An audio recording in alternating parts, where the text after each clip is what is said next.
Very good afternoon, or good morning, or good evening, or good night, wherever you're watching from in the world. A warm welcome along to King Abdulaziz Racecourse here in Riyadh. It's meeting number 99 of the season here as part of the Jockey Club of Saudi Arabia. This is the English language channel, and we're delighted to have you on board for another 12 race card. Rory Delargue is once again alongside me, and Rory, another good afternoon to look forward to. Competitive action, 3 cup races later on. It's the we've got Ministry of Broadcast and Saudi Broadcast Authorities Cup as race 11. Maybe the feature race today, that Ministry of Media Cup as race 10. Yeah, it's and again another big cup day. Some very competitive racing. Some very good horses out as well who look likely to dominate. But we find yesterday a very difficult day to find winners on. So hopefully it'll be a little bit easier today. And Wiggy Ramos, one of the star names here, hasn't been here the last couple of days, but he does roll into town today with a big chance in that Ministry of Media Cup aboard Shakarara Sultan, who bolted it by a wide margin here last time. Yeah, he won a Jcsa challenge in December by 6 1/4 lengths, I think it was in the end. And he looks to have outstanding claims there. Has won 4 of his 6 races, including his last 2. And he's on a hat-trick of 7 furlong races after that win in December. So he looks one of the warm orders in the card. And those watching will be cheering Wiggy on, I'd imagine, generally. And here's one of Rory's highlights. Rory picking out 3 horses to follow over the course of the afternoon here in Saudi Arabia. And the first of those is Shakarara Sultan. It does go in that Ministry of Media Cup. 2 from 3 so far this season. Both wins over the course of distance. And bidding to follow up that 8 1/4 length strike last time out. Wiggy Ramos once again is back on board. In race 11, which follows, we've got Fi Reja Kia going in the Saudi Broadcasting Authorities Cup, a winner last time out. Steps up in trip today under Camilo Ospina. And then in race number 12, Bajira, who was second over the course and distance last time out. This is the 2,400 metre contest, and this horse looking for a 3rd win of the campaign, and does stay the trip particularly well. So that is race 12. Our first race of the day, though, isn't too far away. We get underway over the sprint trip of 1,200 metres. Let's get more on that, so just a full flavour of what we've got to look forward to here in Saudi Arabia throughout the course of the next 6 hours in the company of Alex Fussy. Good afternoon to you, Alex. Good afternoon, Martin, Rory, and everyone watching on. Looking forward to another busy day of action for you on the service. 12 races, as always, building up to those cup races at the end of the card. We begin, as Martin touched upon, with this 1,200 metre contest. It's a local bred race for apprentice jockeys, hands and heels there, 0 to 70, the handicap rating. We then have an Arabian Open, which follows over 1,400 before that handicap, 0 to 80 at 420. Sticking at 1,600 metres for the next couple. A local bred open, and then a open race, which is at 5:10. A fillies maiden follows over 1,800 metres, and then a maiden race over 2,000 before another local bred open, that also at the trip of 2,000 metres. And again, we go to 2,000 metres at 7:05 for the Arabian Fillies Open, and then we're into that batch of cup races. The Ministry of Media Cup is over 1,400, the Saudi Broadcasting Authorities Cup over 1,600, and we finish with a 2,400 metre cup race as well. So building on upwards, aren't we, to those cup races at the end of the card. Now, this first race of the day is a 1,200 metre local bred 0 to 70 handicap.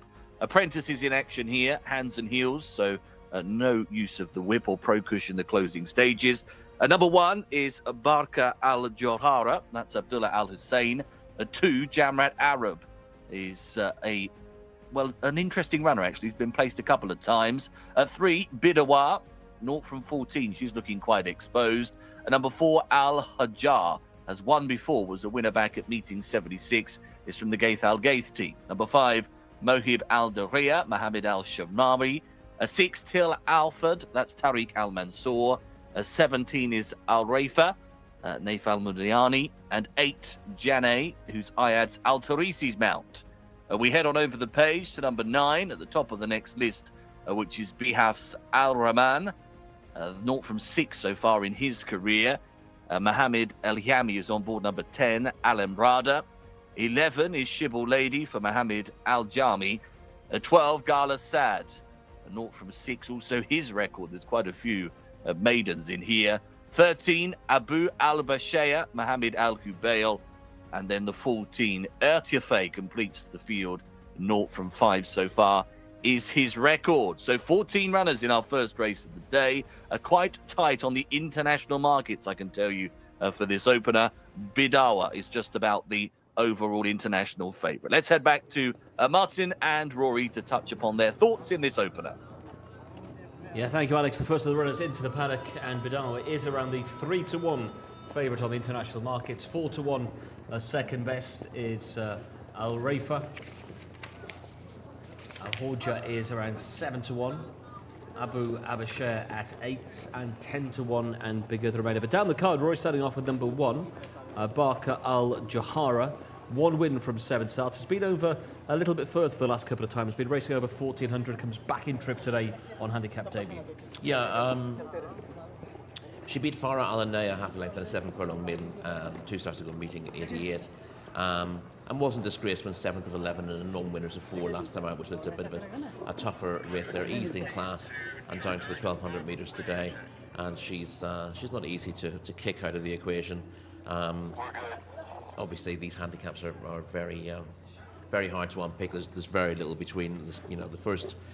The first 7 of the card are separated by just £2, and aside from maybe 1 or 2 at the very bottom of the card, they've all got some sort of chance on paper. Number 2 is off the same weight as the number 1. This is Jamat Arab. 4 goes so far, and 4th here a couple of weeks ago in course and distance race for horses have won between 0 and 1. Yeah, exactly. That was a decent race, and she was third to Calastify on debut, meeting 72, and again was behind Calastify and Gertrude in that good non-winners of 2 last time out. That was a back-to-form effort for her, and both the debut effort and her run last time out give her fairly solid claims here. Vidal was number 3, drops in trip from 1600 metres and comes from a Jcsa award race last time, so does drop down in grade. And that race contained Yatafel, who we fancied here yesterday but disappointed. That would give you an indication this is a much easier race for Bidawa, although it's a long-standing maiden. Yeah, is a long-standing maiden, and arguably her best form isn't at this trip. I think I've written down her record over 6 furlongs lifetime is 959.077, so a little bit to prove at the 1200 metre trip. Her last run was her first for a new yard, when 12.5 lengths 5th to AML Riyadh in what was a warmer race than this, but that was over a mile. I just think it's just dropping back to 6 furlongs doesn't look like it's a positive move for Bidawa for all. You can make a strong case for it, and I think she is actually heading up the international market. And would similar comments apply to Al Horj Jawar, who's been running over further of late, and in fact the sole win came over 1400? Yeah, and again she was running over 1400 last week. She wasn't at all disgraced when beaten 6 3/4 lengths into the 4th in a race won by Makatib over that trip. Again, the drop in trip is a slight concern for her. I think it's more of a negative for Bidawa, given how popular that one is in the market. Yeah, as Rory said, the international market, Bidawa currently at around the 3-1 mark. 0 from 6 is number 5. This is Mohib Al-Daiyar, who's trying 1200 metres for the first time since the debut run 6 starts ago. Yeah, and she's been keeping quite good company lately. Obviously, her form figures don't read particularly well. 9th, 17th, 7th, and 11th in her last 4 starts. She was 8.5 lengths 7th in a 7 furlong maiden, 3 starts back. Her last 2 starts have seen her pretty much out of her depth, his depth, I should say. And this is a more realistic assignment. When your first 4 of them are fillies, you start thinking it's a fillies race. But Mohib Al-Daiyar, not the most obvious on paper, a relative outsider, but it is an easier task than he's had for a while, so it wouldn't be a massive surprise to see him competitive. Okay, they are the top 5 we've touched on. Bidawa is the international favourite at around 3-1. The jockeys making their way into the paddock, so in the sunshine, and hopefully not as cold as yesterday. We can head back outside and say a warm welcome along to Shamila. Hi there. Good afternoon, Martin. Happy Saturday. It's our last day of racing of the week, and my paddock selection, I didn't have to look very far for it. It's horse number 1, Barak Al Jahara, who will be ridden by Abdullah Al Hussein. 7th last time out, but I think we can discount that run. And he was first last time before that at meeting 88 for Abdulaziz Al Musa as well. The trainer, and she is by Closing Bell. Really nice looking filly going around here. I think she's definitely the strongest looking and one of the top rated as well. I did also quite like the look of horse number 6, Til Fahad, who will be ridden by Tariq Al Mansour. And if anybody can ride a winner in an apprentice race, it is indeed Tariq Al Mansour. Also keep your eye on Nawaf Al Mudahani. Now, really good racing ahead of us today. I cannot wait for race number 10, the Ministry of Media Cup, where we will see Basul versus Shakra Sultan. They're both rated 100, both from very strong stables, and hopefully we can get a good fight between Alex and Wiggy to the finish line. Surprisingly. Barak Al Jahara going to go mentioned then by Shamila for our first race there. Let's continue working down the list. Til Fahad is number 6, and a bit like the 3 and the 4 and the 5, another one coming back down in distance, was over 1,600 metres in handicap committee last time out, finishing in 13th. Yeah, that was a disappointing effort. That was handicap debut last time out for Til Fahad. Has been 3rd in maidens at this trip and at 7 furlongs. Took a backward step over the mile last time out, so at least for him, the drop back to 6 furlongs does look a positive. And he also got a positive mention from Shamila in the parade ring as well. But always a bit of a worry when they've had one handicap start and have run disappointingly. I'd rather see them sort of step up a little bit starting out in handicaps, but the drop and trip is a possibility for him. Al Rafia's number 7. I do like the look of this, Rory. 1 from 6 so far. A win in the local bred fillies maiden, and ran into Tejdaham last time out over the course and distance. Yeah, I thought it was a really solid run, beaten 4.5 lengths that day by Tejdaham. Tejdaham a well above average performer, and that was an open contest, so a better race than a lot of these have been running in. She's pretty consistent on the whole, and I thought she'd been letting lightly for a handicap debut with of a mark of 68. I thought there were questions for most of these to answer, but she got more ticks than the rest of them. And old Naif on board as well. Number 8, this is a filly, it's a colt, a gelding in fact, who's had 5 starts so far.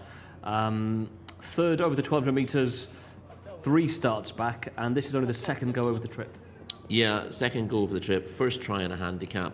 Needs to improve a fair bit on the time that he did when he was 3rd in meeting 56.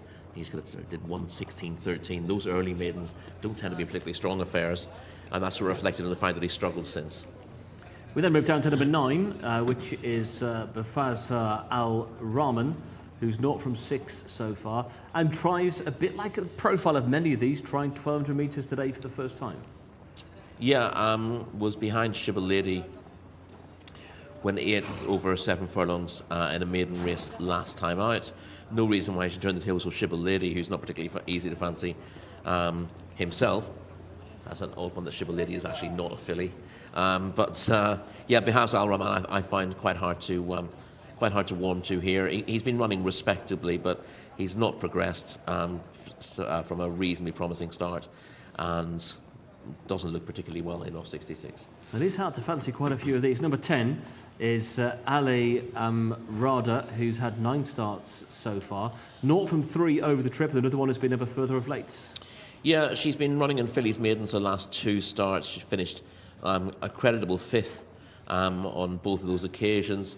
Mark of 62 means she's got a fair chance of getting placed if she can repeat that, and she's as effective down at 6 furlongs. But again, she's not from 9. She's fairly exposed. She's more of a place prospect than a likely winner, I think. And Shibboleth Lady, who, as you point out, is a colt, is number 11 on the race card. 0 from 9 so far, and looks at quite an exposed maiden, really. Yeah, as I said, Shibboleth Lady was ahead of Bihafs Al Rahman in meeting 71, wasn't it? But he's had 3 starts since and hasn't actually gone on from that, so he's pretty hard to fancy in this lineup. Galasad has been over 1,600 a couple of times, has tried the 1,200, but ran down the field. Got a lot of ground to make up from 18th place here 2 weeks ago. Yeah, and I couldn't see any obvious reason why Galasad would bounce back might be one for the turf at some stage. Well, there's number 7 heading down to the start in those familiar Prince Faisal colours, Al Rafa. We can have a look at this bit of form actually. This is the form that we hope that stands out here. This was open company over the 1200 metres last time out. I think when a local bred filly is making back at meeting 64, bumped into Tejdaham last time. I'll try and bring you that form in just a second. Just a quick word, Rory, about the two down the bottom here, numbers 13 and 14. Abu Al-Bashair failed to improve, stepping up to a mile last time out, and drops immediately back to 6 furlongs. He's not been entirely disgraced in 3 runs, but he's done 1:16.12 as a best time for this trip and does need to step up. And here is the bit of form that we'd like to see, because this could be the key to unlocking this really tricky apprentice handicap. Yes, I certainly hope so. This is a good race last time out. We see the winners on the right in the white noseband. That is Tejdaham. He's a well above average sort, and Al Rafa is the one who throws down the strongest challenge to him. She can't get that close, to be honest, in the end, beaten 4.5 lengths, but she keeps on really willingly in the end, and she's gradually going clear of the third late in the day. I thought this was a very likeable performance. She comes back into this off a mark of 68, and I thought, that does look fairly lenient. And I like you, I struggle to find that many proper positives for those. I mean, you can say, maybe dropping back in trip will give them a chance. Maybe in what looks a fairly weakish handicap, they might do better than they've done in stronger company. But she's the one who comes here with a very positive profile, and I'd be disappointed if she's not good enough to win this, to be perfectly honest. I'm surprised she's not favourite. Yeah, she's second best currently at around 4-1 on the international markets. You go through them, Rory, and it's just quite easy to go no, no, no. And I'm being with Shamila, maybe the main danger is the top one, Barka Al Jahara, who's big on the international markets, was 16-1, now down to around 12-1. So support coming in for the top weight. Yeah, I mean, I would, to be honest, the 2 top weights were interesting, I thought, to a degree.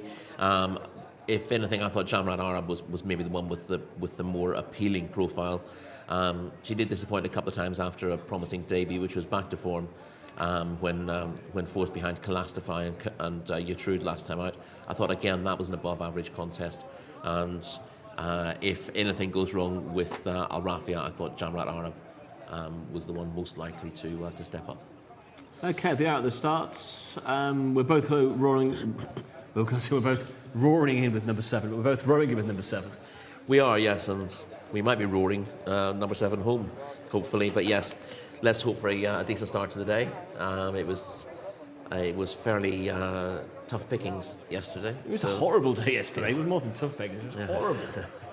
So yeah, if you're going to get all your bad luck out of the way of one day, and hope you can come back strongly. And Al Rafia is one that makes loads of appeal.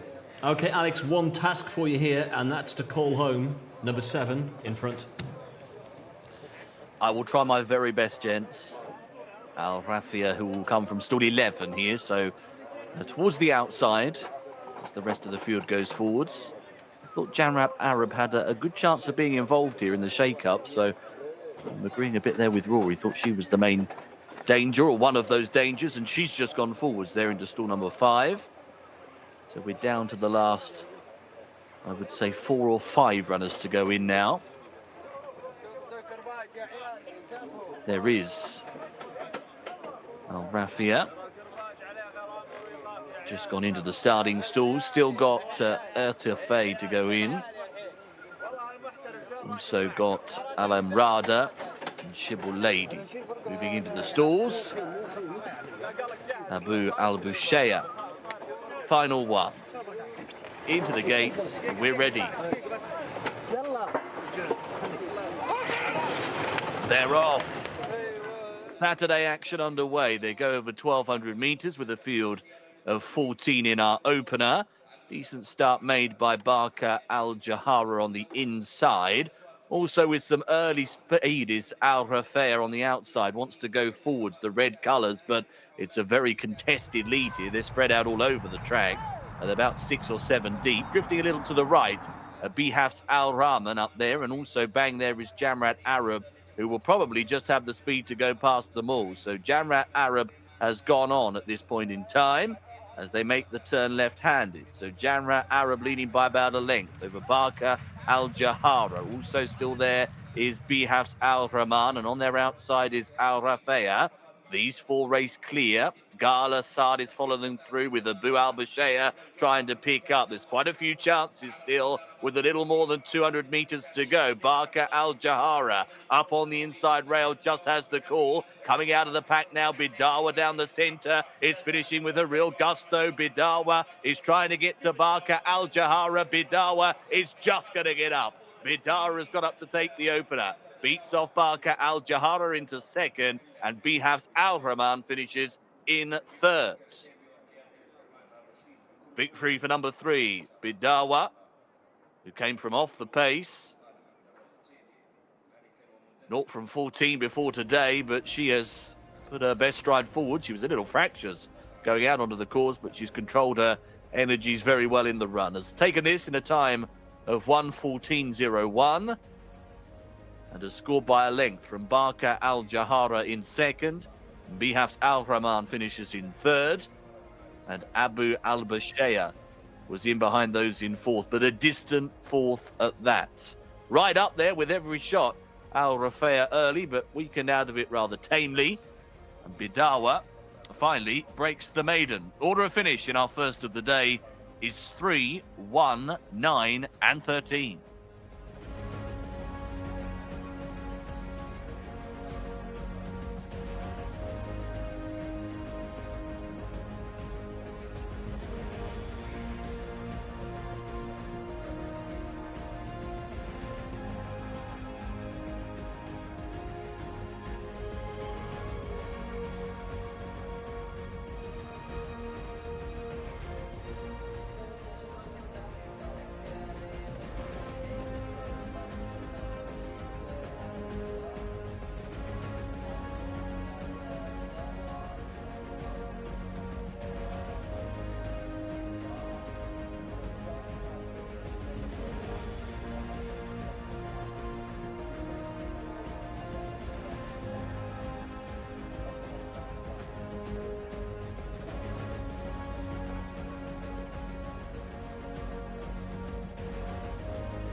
So one of the noticed, in fact, the most exposed runner in the field gets off the mark at the 15th attempts. Bidawa was the top choice on the international markets and has come home strongly. Dropped in grade and dropped in distance to win here for Salman Al Rashid. Beaten to second. Barka Al Jahara with back in third. Number 9, Bihafs Al Rahman. But Rory, this horse had been keeping quite a good company. You go through the last couple of the last run in that Jcsa awards race. It was good form, but it didn't require a leap of faith to see that drop in grade really resulting in a win. Yeah, it's always a positive when horses are dropping in class in races like this. But I thought there were a couple of questions about her beforehand. There was that long losing streak, 14 races without a win. And there was the fact that most of her good runs, or all her good runs, really had been beyond 6 furlongs. She'd never been closer than 5th in 6 runs over this trip before. But the track, we did see it favouring speed for quite a while earlier in the season, and we've seen more horses come from off the back or behind the pace here of late. And the strong early pace certainly brought stamina into play, and Bidawa we knew was not short of stamina. Rafia, who was the horse who has plenty of speed. She jumped out in front. She sat prominently and travelled well, and I thought she'd run well, but she's dropped out of it quite tamely in the straight. The winner's actually quite well away there and up in second place in the very early stages before just allowing others to come past and staying on late in the day. So you can say it's a well-judged ride. I think most jockeys in this situation that she was in there would have panicked a little bit and tried to keep up with the pace, but she's dropped out to the rear of mid-division at that stage. But they've clearly gone fast here. Fair play to Barka Al Jahara, who's on the inside. She was always disputing the lead.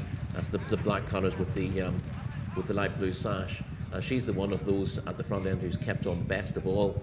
Jamrat Arab was up there early, making the pace. She drops out at this stage.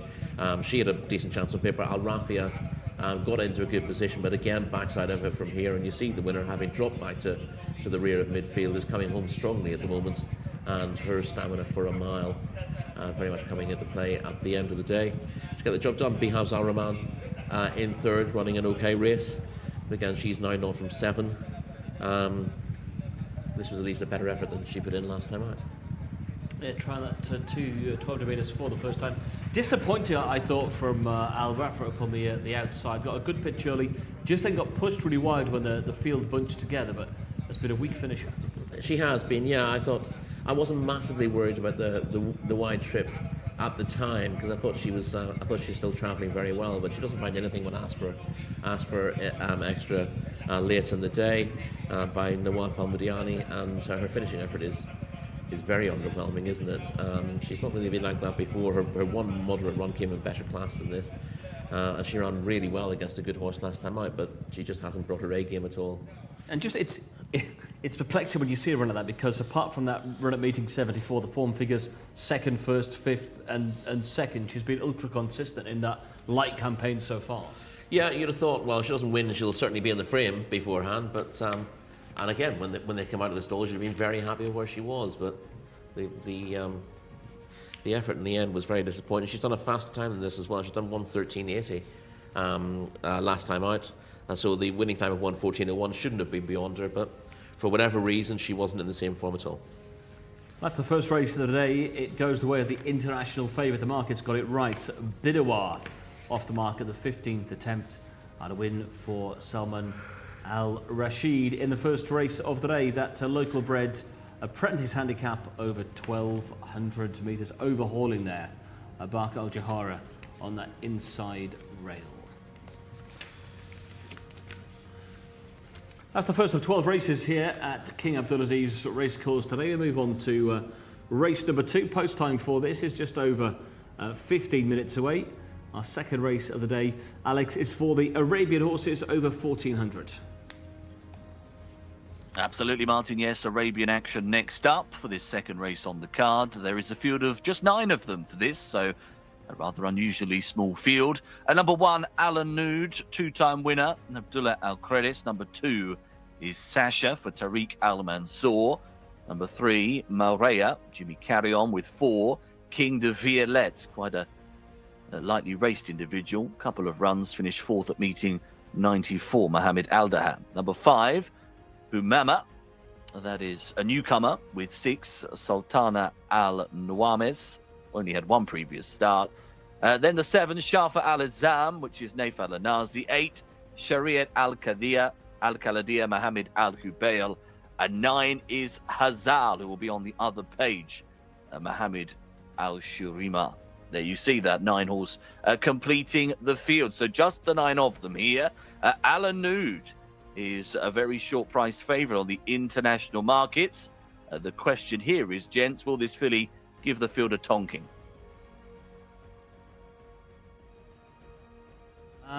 He could well give the field a tonking. He's rated 95, which is a good few pounds clear his nearest rival, so he could well tonk the field.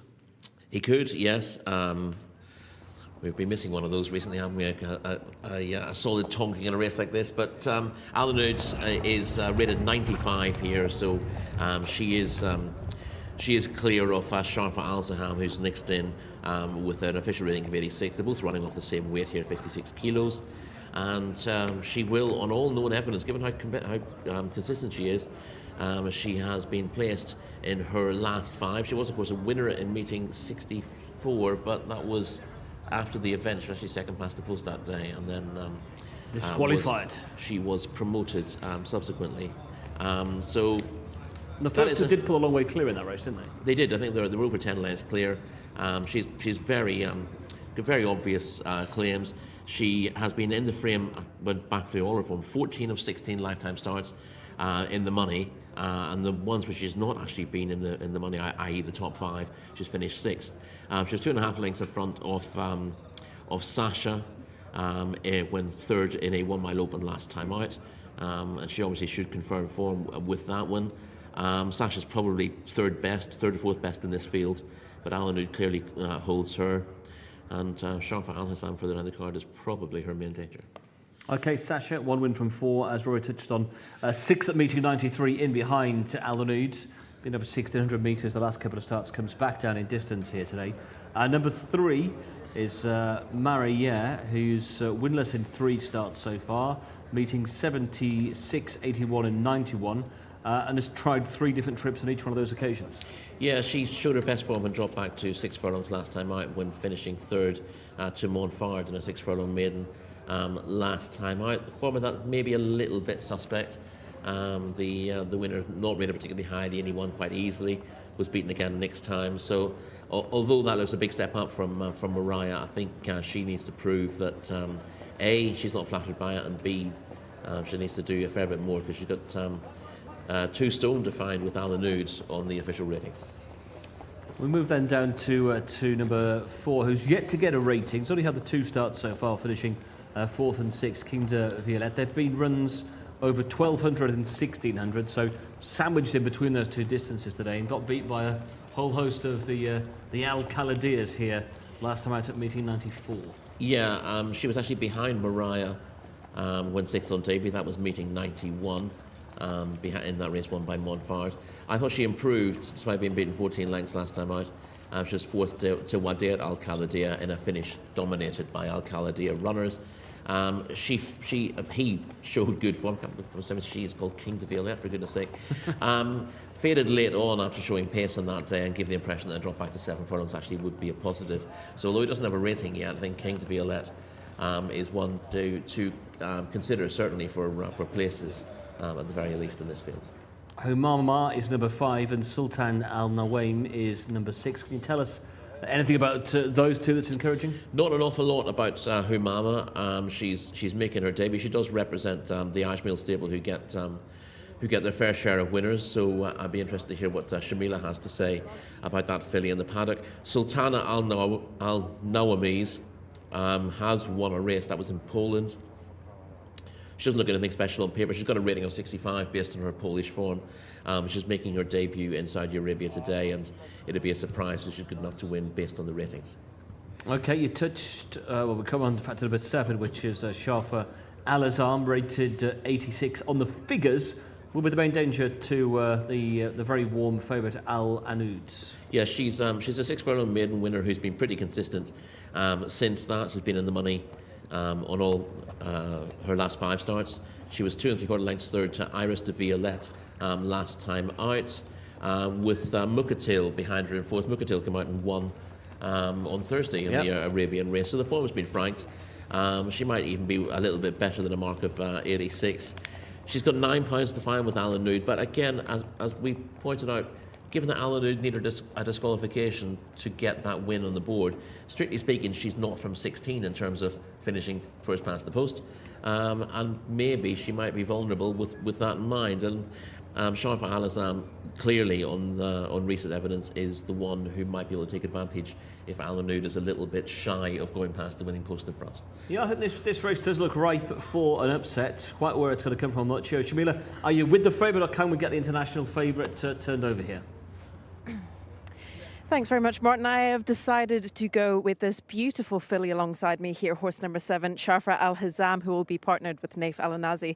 She was second last time out at meeting 96, so hopefully she can go place better today. She is a little bit on her toes, but not getting hot or sweaty or worked up, anything like that. So she is definitely a really nice looker, beautiful chestnut mare, and I couldn't take my eyes off her at all. Only 9 runners in this race. First of all, I'm not used to seeing an Arabian race so early on in the card and with so little runners as well. And no Al Khalidiyah runners either. So, yeah, I'm definitely going to stick with horse number 7. I would love to see horse number 1, Al Anud, in the winner's enclosure for Abdurrahman Al Farhan. However, she doesn't seem like she wants to win. She's been placing all season, and I'm not convinced she can get the job done today. And one paddock negative for you in horse number 6, Sultana, being very difficult to handle in the preliminary stages. So I will be sticking with horse number 7 for my second paddock selection of the day. So horse number 7 for Shamila. Just 2 more to touch on, Rory, that we haven't spoken about so far. Sariat Al Khalidiyah is horse number 8, a winner over 1600 last time out, back at meeting 67, scraped home by a neck on that occasion. She didn't win with much to spare, it has to be said, but that was an improved effort in just her second start, beating Shawahid Al Khalidiyah with Kahila Aldan 4th, and both of those have actually won since. So the form has been fine. She's only got an official rating of 67, but she might be a little bit better than that, and people looking for a little bit of value at bigger prices might consider Sariat Al Khalidiyah, who's unexposed. And number 9, Hazal, finished 4th last time out, and that's one that ties in with Al Anud, who was in the same race as well. There's a bit of ground to make up, though. Yeah, she was 7 lengths behind Al Anud when finishing a creditable 4th in a course and distance open last time out. But on that occasion, she actually did have Sharfa Al Hizam behind her. She was half a length in front of Sharfa Al Hizam. So clearly, there's that line of form that says Al Anud has the beating of both of them. But if you're going to be against Al Anud, it's not because you don't believe the form. We know that her form stacks up. We just don't know that, she will chase better horses home.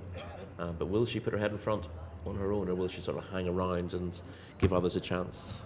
Well, the international market suggests not. Some of the comments on the chat on the YouTube channel do get involved there. Horse number 1 been given a positive mention. Samir also after number 1 as well. Hello to George, who's watching us from Greece this afternoon. Also heading for the number 1 horse, Al Anud, suggesting a worthy international favourite. Just easy to back, though. A little bit of money around, or a little bit of support around for Sharfa Al Hizam. Goes into 3-1. 10-1 for Hazal, right down the bottom there. Sharit Al Khalidiyah at 12-1. Sasha at 12. There's money also for King de Violette into 12 from 16, and you could see the angle with that number 4, Rory. Only the 2 goes so far, beaten by a whole host of well-bred Khalidiyahs last time out, and just could improve. Certainly set forward first to second run and could well come forward again. Yeah, I thought he's clearly improved from first start to second. He wasn't far behind Mariah that first time, but yeah, the fourth last time out is a better looking runner. Also, he'd just give the impression that the trip was too far for him as well. He would have been a lot more competitive at this 7 furlong trip, and I'd expect him to improve again. He clearly does need to, even on that form, but after only 2 starts, he's heading in the right direction. Well, let's have a look at Al Anud in action. If it wasn't for that disqualification here at meeting 64, would be 0 from 16 coming into this, and I think that gives you probably a more true reflection of this horse who likes to hit the frame rather than get the nose in front. Yeah, I mean, this is a decent effort from Al Anud on paper. She runs on strongly from the back of the field to finish 3rd. Sasha, who's in this race as well, is behind her in the end. In front of her at the moment, she's about to pass Sasha now, and that filly drifts back to 6th in the field, and Al Anud runs on to be 3rd. I think that's Tagruda who's in 3rd at the moment, who she will pass, and she's a pretty good yardstick, Tagruda. We see her later on today, don't we? We will indeed. Yeah, and it's a good effort on paper, but she's got out of her ground there, and if she does the same thing this time around, then she might just get herself in a little bit of trouble. For all, she's clearly the best filly in the race. Would you play odds on as she is on the international markets? No, I wouldn't be. I wouldn't be in a hurry to be with her at odds on. I can understand why she is, but yeah, the fact that she's effectively a maiden, if you like, is a little bit of a concern. Their head shot to Ema Fallon, responsible for recruiting many of the international runners here for the Saudi Cup, which comes up in a few weeks' time, 24th of Feb. You'll see that here in 3 weeks' time. Here is a little bit of form we can bring you as well.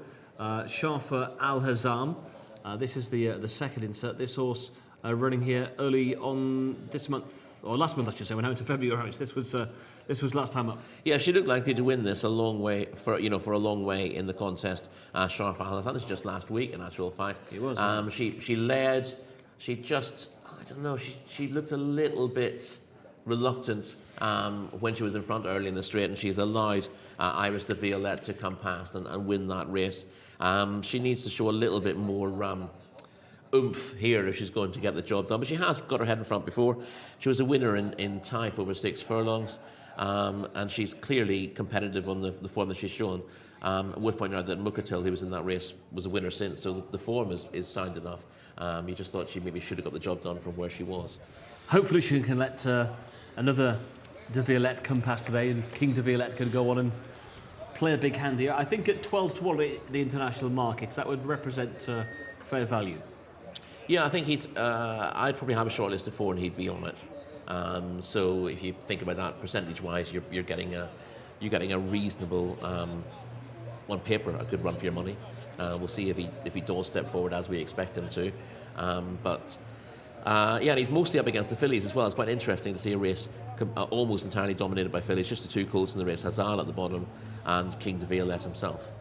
So your short list of 4 and your likely on top is? Well, Al-Anud, Shafa Al Hazam have to be considered. King de Violette and Hazal at the bottom was the last one in my short list. It's a tricky one, isn't it? It is, yeah. I won't spoil your selection, King de Violette. I'll go for Shafa Al Hazam as well as Shamila has. Okay. And again, if you're each way with her, you shouldn't come out too far behind in the end. Well, we're getting towards post time. Let's go back to Alex then. So, Alex, the team split us to what we like, but we're all certainly against the favourite, who's very, very tight on the international markets for Filia. Does find getting a nose in front quite difficult. Yeah, I think that's very fair, isn't it? Can easily see why you may be looking elsewhere here.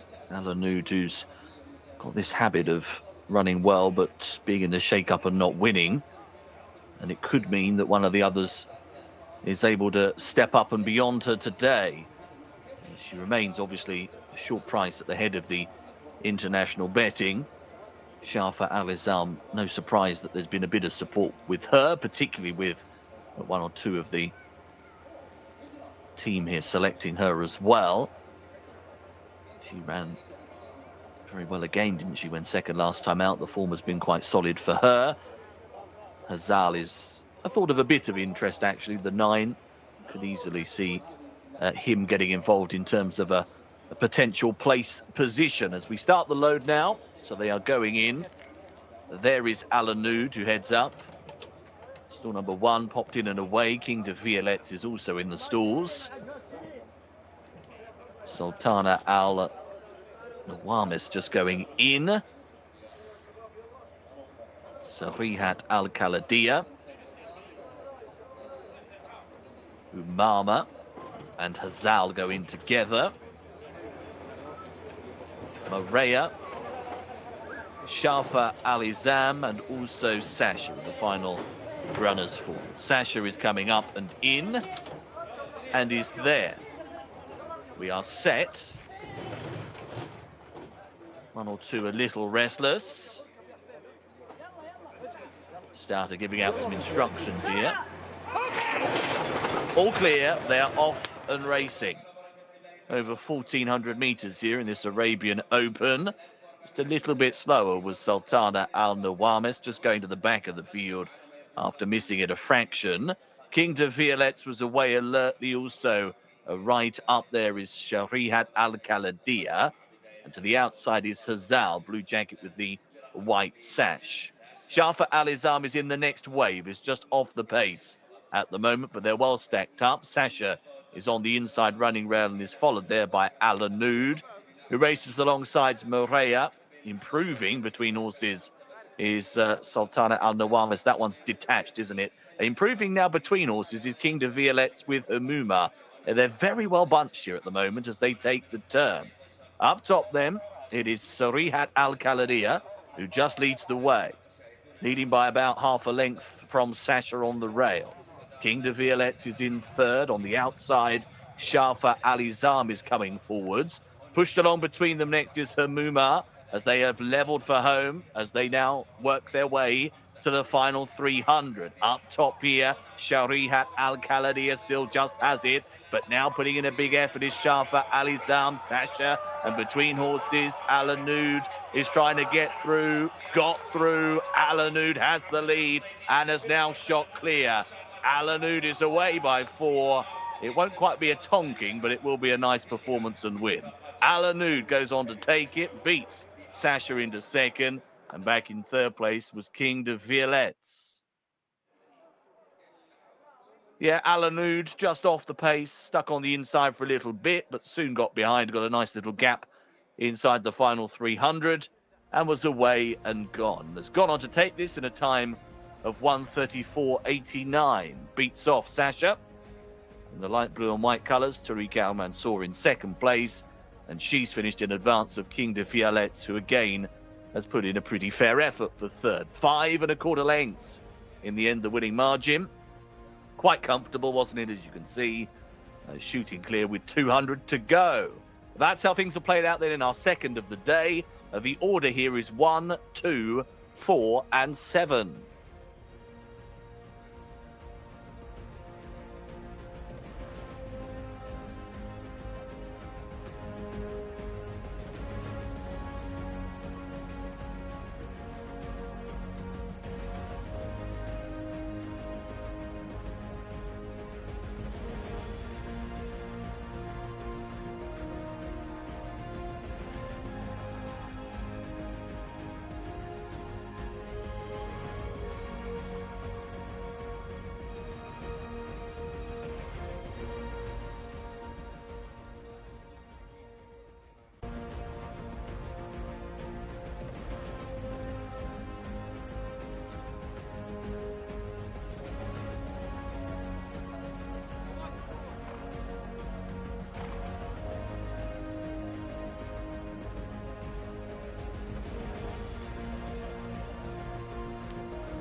So there's the winner coming back in, and we all tried to be clever, Rory, and take on the international favourite, but it was pretty easy sailing. You had to say Hong Kong to a few of his rivals to get out of the way, but Scamper's clear. Certainly does. Yeah, Alanud, I did think, given there were plenty of them in contention coming off the bend, that she might run herself into a little bit of trouble, but she got a gap early in the straight and she has scampered away. Sharfa Alizam moved up early in the straight, looking quite dangerous, but again flattened out very quickly when asked for an effort and ended up fading back to fourth. Your selection, King de Violettes, ran on late in the day to grab that third in the last 50 metres, and Sasha, she showed her first form last time out, went sixth behind Mbarazat Al-Kaladia in a mile open last week, and she's backed that up with a solid effort to be second. Yeah, they had the same form line, Alanoud and Sasha. King de Villette just seemed to get outpaced, came home quite nicely. Maybe the return to the 1600's got a suit. Yeah. Well, it's an odd one because he didn't seem to get home last time. Although he was in stronger company, he was having to go a stronger gallop against better class horses, and maybe just couldn't keep that gallop up. He's out of his comfort zone. Maybe he was threatened by the whole family of Alcaladias. It's possible. It is possible. Mafia yeah. up front that he just couldn't quite I can see. terms with. I can see why that might be off-putting for some horses, but yeah, he's come back to form here, and again, this is only his third start, and he's going the right way, so you'd be reasonably positive about him going forward.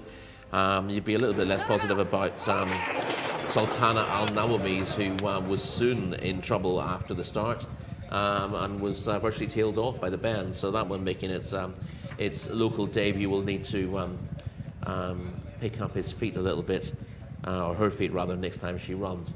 They didn't go hell for leather here, did they? They were very well grouped coming into the bend, and it looked like it was going to be quite an open race until early in the straight. But Alanoud from stall 1 was tucked in on the rail there. I think you'll see Abdullah Al Khaydis just give a bump to Mariah here, just to make sure that that she's not trapped on the rail, and he wanted to make sure that he was sort of in the 2 path in case something weakened in front of him. He'd have the option of going inside or outside, and he's worked himself into that pocket now. Has Abdullah, and he's got his eyes on the leader, who's going on. There's Riyadh Al Khalidi at this stage in front.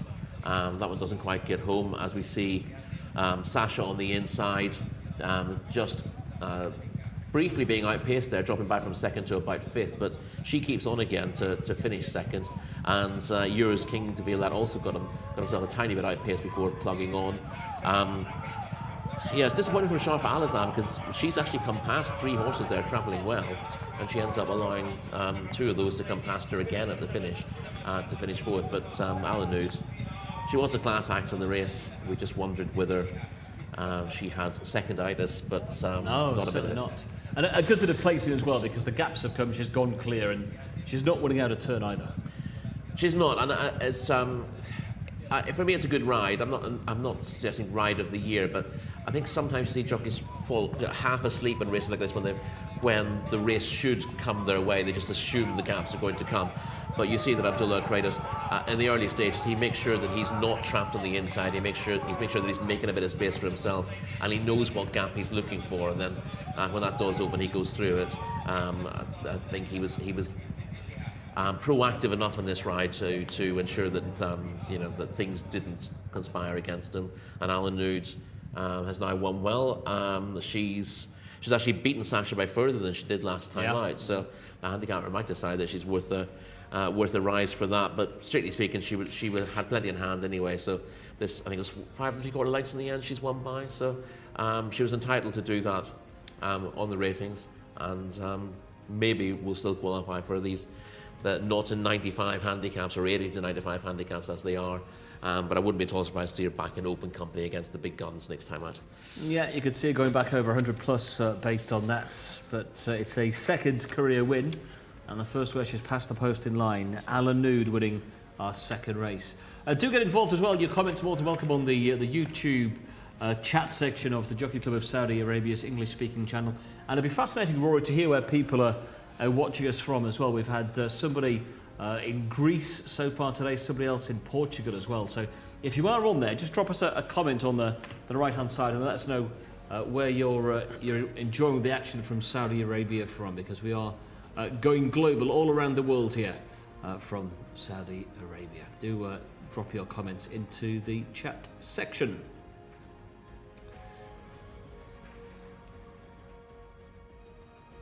On to race 3, 1600 metres rather, I should say. And this is a handicap, Alex, for the 3-year-olds. Big field to get through. Yes, it's. Yeah, we're going to have a look at this runners and riders now, aren't we? The field for the third. Let's have a look at them. They're going to shoot up on the screen now for you, this 0 to 80 handicap over 1600. Number 1 is Darazini, Camilo Ospina. Number 2 is Felfel, Alex Moreno. 3 is Hassan for Eddie Castro, with number 4, Batar and Mohamed Aldaham. At 5 is Naya Fahad Al Faradi. With 6, Anna Al Saif Selman Al Rashid. No 7 here. The 7 is out, consoling not going today. Number 8 next is Indication Gall for Ricardo Ferreira. 9, Maksabi for Fawaz Wanas. 10, Al Qaed Abdullah Al Hussein. And 11 is Mesbah Al Amal Naif Al Anazi, one of quite a few looking to register a first career success. 1 absentee, 10 runners for the third, and runners will shortly be on their way into the parade ring. Yeah, not quite a bigger field as we do have for many of the races. A field of 11 were declared. Number 7 has come out to a field of 10 to go to post for this handicap for local and imported horses. It's a tight race, but it's, I think, a fascinating race as well by the same token, Rory. It is, yes. They're not my favourite races in terms of trying to find the winners of, but of course they are more interesting because of the interlocking form lines and trying to piece the form together. Unlike so the open races and the maidens can be reasonably straightforward on paper. The handicaps are it's like reading a detective novel, isn't it? Sometimes. Or what was the show you're watching? What was a detective series? Why didn't they ask Evans? By Agatha Christie, I believe. Agatha Christie, yeah.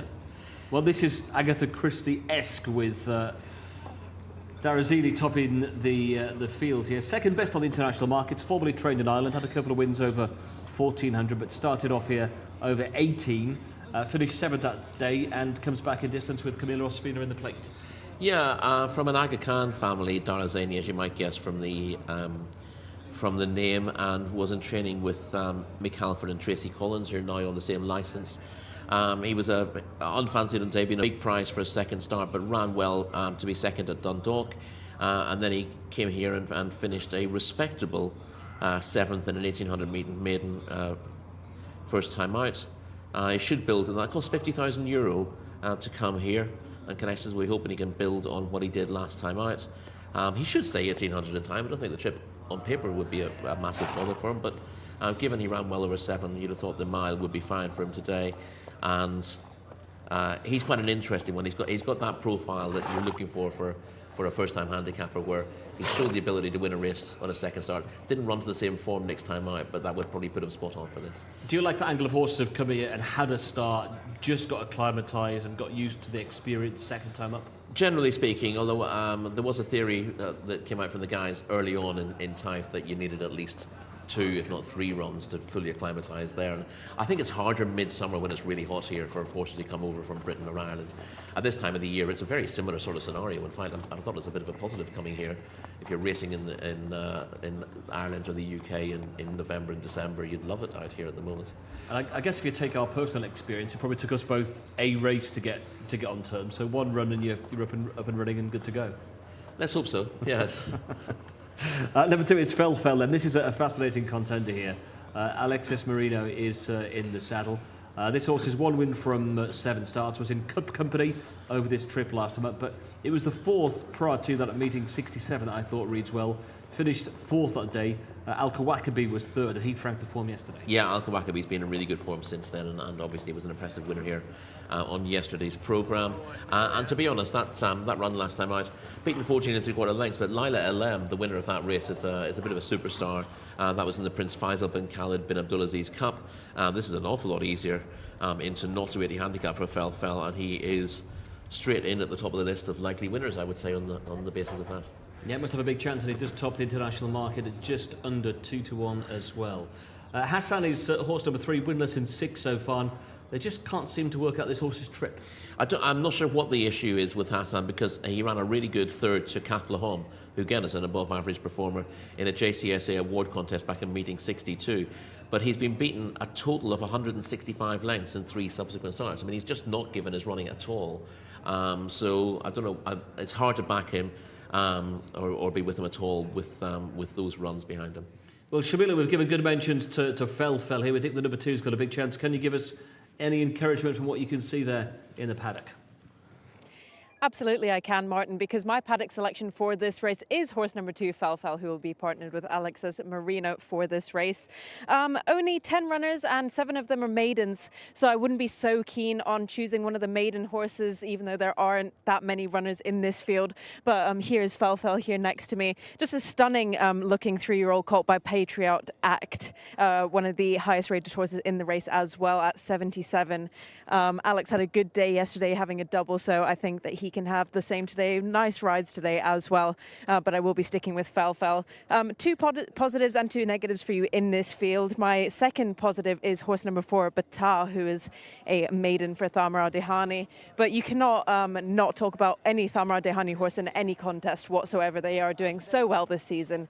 My 2 paddock negatives, horse number 3, very much on toes, being difficult to handle, and horse number 11 has indeed been taken to the naughty corner as well, just behind us, giving his groom a very hard time.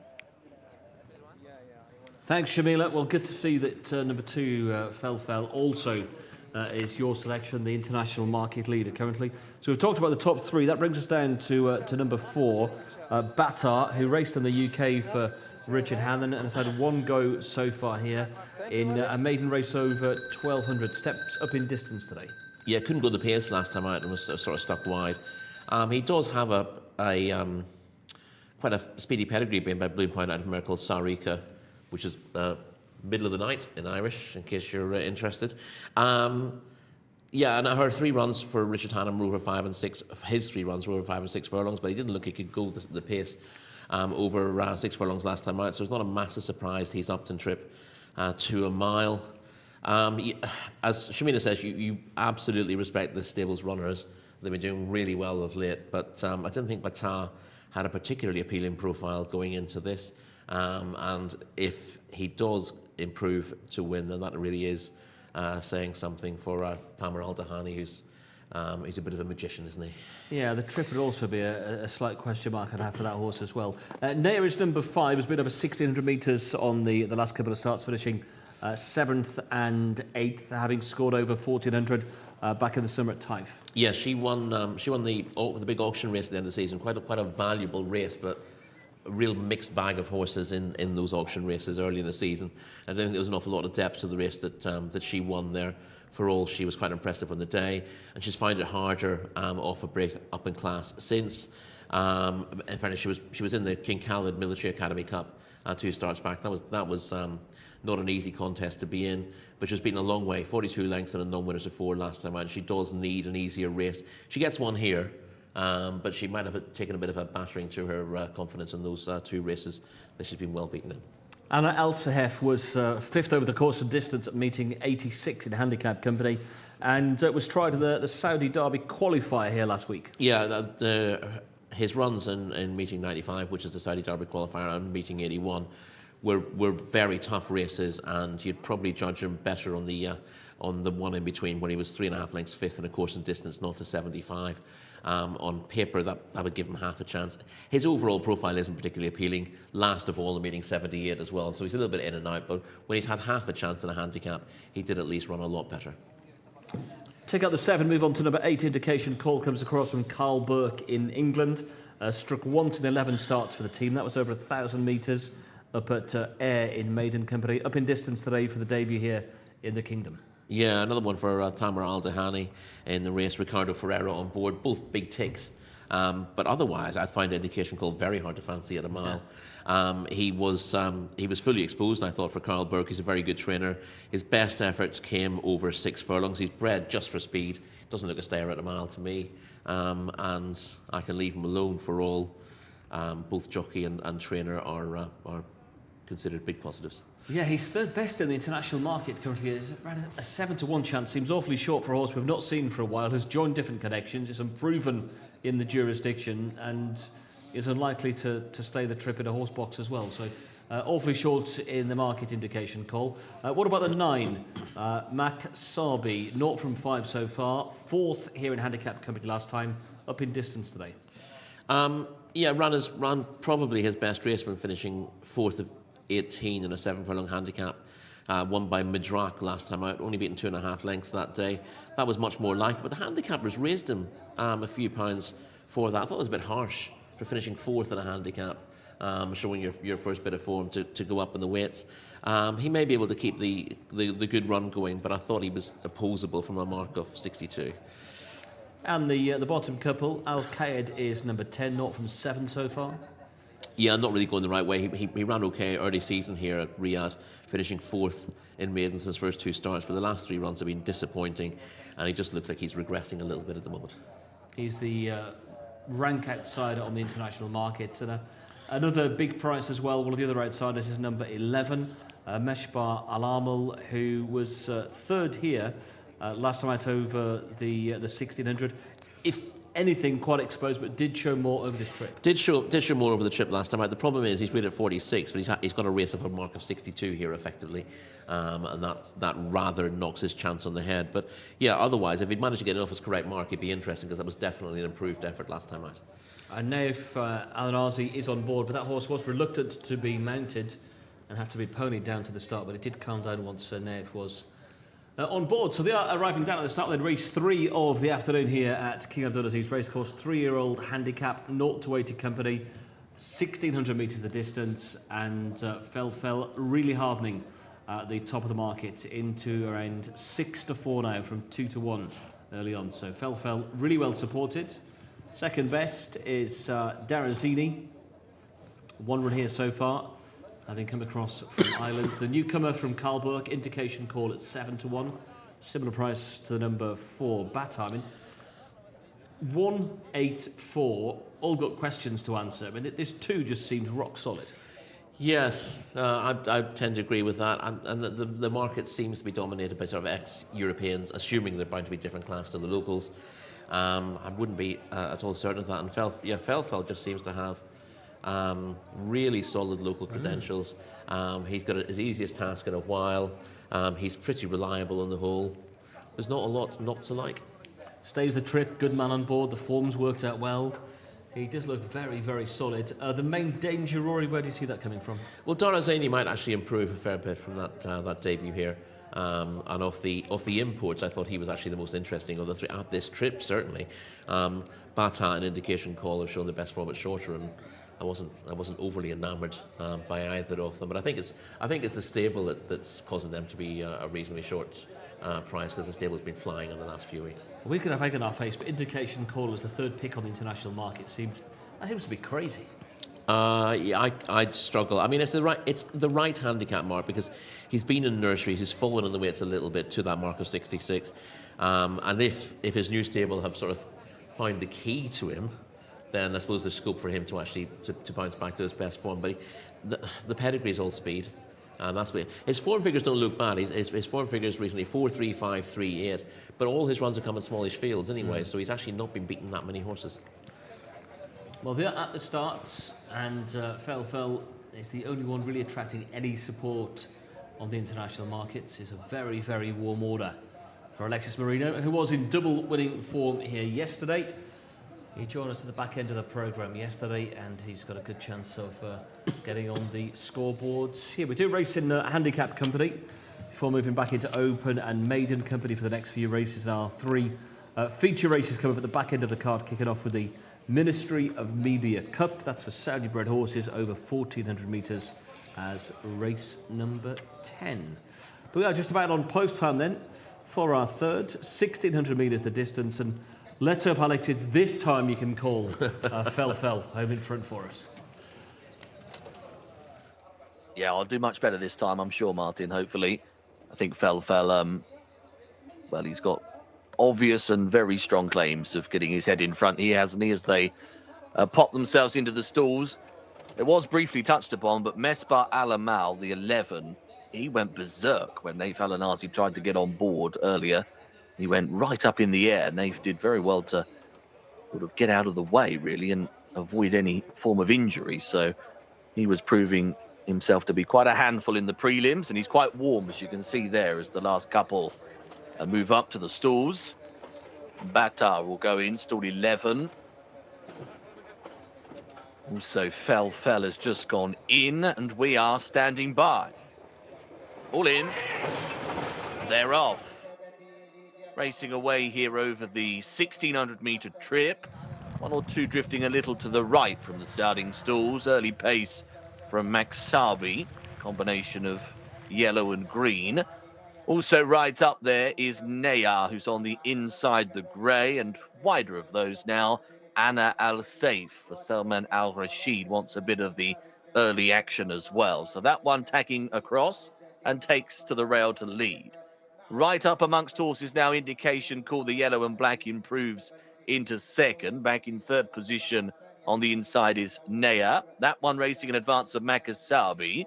A little bit off the bridle on the inside, Darazini being chivied at on the bend is then in advance of Bata. To the outside of rivals is Al-Kayed. Looking back towards the tail end of the field, Mespa Alamal has got plenty of work to do. Hassan is also right out the back as they go on the spin for home. So turning back towards the top of the straight here, Indication Call, travelling powerfully, has gone on to lead. Shows up here by a couple of lengths. From in second position, the firmly ridden Anna Al-Saif. In third place and improving a bit now, Fell. He's up into second, chipping away. Darazini is still there, but Indication Call has a buffer of 4 or 5 lengths here. Indication Call is away. Darazini in second, Fell in third, then Bata. Indication Call makes a winning start in Saudi in fine style. Indication Call has beaten Darazini into second place. Then we had Fell and Bata. So victory for the 8, Indication Call. Trip no problem at all today for him. In the end, didn't look likely on form, but he's travelled powerfully, got to the lead around the turn, and never had any dangers inside the final a couple of 100 metres. There's one in a time of 1:40.40. Darazini in second was a full 4.5 lengths behind, and Fell, the international favourite, could only muster third. So Indication Call, previously with Carl Burke, making a winning start for the Al-Dahani team, guided to victory by Ricardo Ferreira. 8-1-2, the order in our third race of the day.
Well done, Ricardo. Thank you so much. Thank you, Tamer, for giving me chance every week. And this horse, first time here, first time on the mile. You win very comfortable, easy win. Thank you.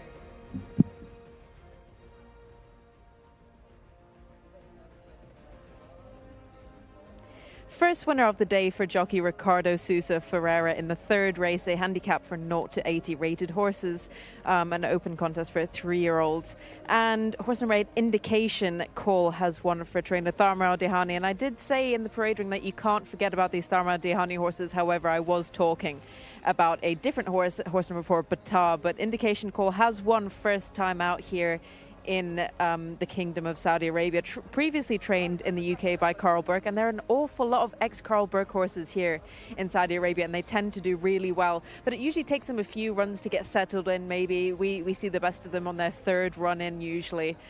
So really surprising winner here in Indication Call over 1,600 meters, and one of the lower rated horses in the race as well at 66. But as I've said, and as I will always keep saying, you cannot doubt Tharma Dehani and his training abilities. Absolutely fantastic, especially when him and Ricardo Sousa Ferreira team up as well.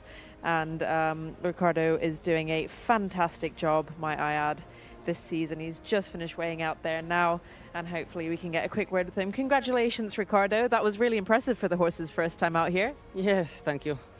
First, thank you for Tamer, give me chance and good horses every week. And this horse, you know, first time in the mile, Tamer tell me for try go in back, but he very speedy in start. I ride there, I respect the horse, I wait my moment, and the last 400s I look, I have power, and the easy win. Was Tharma Dehani convinced that you were going to win, because he had two horses in the race and it was his first time? So was he confident, or? Yes, I think he's very confident. He tell me in the working on the mile and work very nice. But you know, first time here, you never know what to do the horse, but very, very comfortable. Yeah. Looked like a nice ride for you. Do you think he could go a little bit further, 1,800? I think too much. I think mile is top for him. Okay, thank you so much, Ricardo. Well done. Thank you. Well, just occasionally, Rory, you've got to hold your hands up and say, I got that completely and utterly wrong. I couldn't see why it was third best on the international markets. Couldn't say it would stay a mile at a horse box, but he stayed the mile and he's got off the mark to a great start here in Saudi Arabia. Yeah, and his horse has been on the go since the first day of the flat season in the UK last year. You're on the Brocklesby at Doncaster and finished in the ruck that day. He then won reasonably early on at Ayr over 5 furlongs, and then went straight into nurseries. He went into nurseries of a mark of 74, so he'd fallen 8 pounds for defeat in those races. And listen, with retrospect, if you read those races back, he does occasionally get the comment, outpaced, ran on. But he was never. He was owned by a very good judge in Nick Bradley, in partnership with Lillian Burke, and Carl Burke's a very good judge of a horse. He never once tried the horse beyond 6 furlongs, so clearly he didn't think the horse would stay. But Thamar Al Dahani is a man of pretty strong opinions, and he immediately stepped the horse up to a mile, and he's shown certainly improved form on what he has been doing, and probably back in line with the best of his 2-year-old form in the UK. But fair play to Thamar Al Dahani for doing that. And again, fair play to Ricardo Sousa Ferreira. He was told to hold the horse up, and he said he just had too much speed, and he didn't want to mess around with him, so he just let him go on, got him relaxed in front. If you can't relax them in behind, going forward with them often helps them settle better. And I wondered if he'd hit a wall with a furlong or so to go, but he didn't. He was strong in the finish, and he clearly gets this trip. There's not much of him. He doesn't look particularly scopy in terms of what he might do in the future, but Thamar Al Dahani has immediately found the key to him, so you have to doff your cap to the trainer, who's been his judgment has been exceptionally good, both in terms of the horses he's picked up from the UK and the races he's found for them here. And listening to what Ricardo was saying, Thamar must have been working this horse with horses who do stay a mile on his homework. He seemed to give the jockey plenty of confidence he would get the trip despite on pedigree. You look through it, he's a half brother to a horse who won over hurdles in Italy. The dam was well beaten over a mile on a early start, and is related to sprinters as well. So he's obviously seen something in what they've been doing at home rather than looking at the pedigree and essentially what he did in the UK. Yeah, exactly. And sometimes you can get in a rut, can't you? You assume a horse is going to be one thing, and you can't get out of that mindset. Yeah, the dam's a half sister to a very speedy horse called Too Cool for School, who was a very good 2-year-old a few years ago. But although he looks like a 2-year-old sprinter, looks wise, and a type of horse you won't necessarily train on. He was cheap. I think he cost 13,000 guineas at the sales. Yeah. I think originally he cost closer to 50,000 for his old connections, and he's given them a good return straight away. The second home, that was the Irish import, Darazini, who you were hopeful would step forward from the debut run, and probably has done so. Yeah, and he's both got the physique and the pedigree to suggest that he will actually progress. I thought he cost 50,000 euro from the Goffs Horses and Training Sales at the end of the year after finishing second on his second start at Dundalk, and his pedigree being an Aga Khan pedigree, they all tend to train on, they all tend to stay fairly well. So you'd be hopeful that he'll build on that. That was a much more encouraging run than his debut. I think he was just done for tow, really, and he started off over 1,800 metres here, and I thought he'd be back over that trip or 2,000 before too long, and he should certainly win a maiden race on the showing he's put in here. We got it wrong twice in this race. We got it wrong with Indication Call and also with Felfel, who on paper and what we'd seen in the profile looked to have outstanding claims, but a well-held third on this occasion. Yeah, once for the third race in a row, the horse that I liked most, we've liked two of them, has been well placed and has moved up there looking to have every chance. It just hasn't really seen it out as well as you'd hope. Yes, it was hard play yesterday, and it's been hard finding winners again so far today. Let's see if we can do that in race 4. Before we do that, though, we can nip back to Shamila. Thank you very much. I am in the winners' enclosure with winning trainer Thamar Al-Dehani. Congratulations, really good training performance there for his first time out here in Saudi. Yeah, he's a good horse. His form in England too good, but since he came from England, he was too weak. I give him no work for 1 month. He progressed himself again, and he become too strong. I train him, but his form in England is 5 furlong, 6 furlong. Yeah. But in the training, he showed me a mile. And I said to my dad, I'm not going to the fast sprint 5-6. I will go to the mile. He said, no, he's 5. I said, no, I'm going to the mile. I sent him to the mile the first race. I tell Ricardo, try to relax him because he's too much bullying. He try hard, but he cannot. From the 6, you see 6 furlong, he's bullying hard and he's going, but he's a good horse. Yeah. And what's your plan for him next time out? I don't know really, because the season almost finished, And this horse is 3 years old, and they kill them in England. This 2-year-old, maybe he run in England more than 8 races, As a 2-year-old, I don't like that, Maybe this run or 1 run before we go to Taif is good for him. Thank you so much, Thamar. Well done. Thank you. That was our winning trainer of race number 3, and Alex Fussy will take you through the runners and riders of race number 4. Thanks, Shamila. Very interesting interview there as we now look at the field for the 4th. 1,600 metres coming up here for this local bred open, and plenty more runners in this one. Number 1, Mosaka. That one has won twice so far in the career, including back at meeting 77. 2, Lajwa. Al Farouz on board him. Number 3, Hoot Al Kurain, Alex Moreno. 4, Montehira, Nifal Mudiani. 5, Yoshka, Mohamed Said. 6 is Half Alabatan, Mohamed Al-Yami. Number 7, Al-Jamani, Luis Morales. And 8, Batulat, Salman Al-Rashid. We will turn the page to 9, Tayal Al-Kia, Ayad Al-Turisi. With 10, Mozhil, good old Mozhil running again. Number 11, Tho Al-Atlal, just an interesting player based on his recent placed efforts. Number 15 is Fanar for Eddie Castro. That's the 12. 13, Al-Khumeni for Fawaz Wanas. 14, Deya, Mohamed Al-Hubayl. Number 15 is Rams for Rayan Al-Tareish, with 16, Eskandro for Naif Al-Anazi. 17 is Majbrukat Najd for Ricardo Ferreira, now winning jockey in the previous race. 18 is out. That's a late scratching. No 18 here. The 19 will be the next one. Mishael Abdullah Al Hussein. And the 20 is Al Fasem for Abdullah Al Kredis, who will round out the field. No reserves, and a reminder, the 18 scratch, leaving us with 19 of them for this local bred open.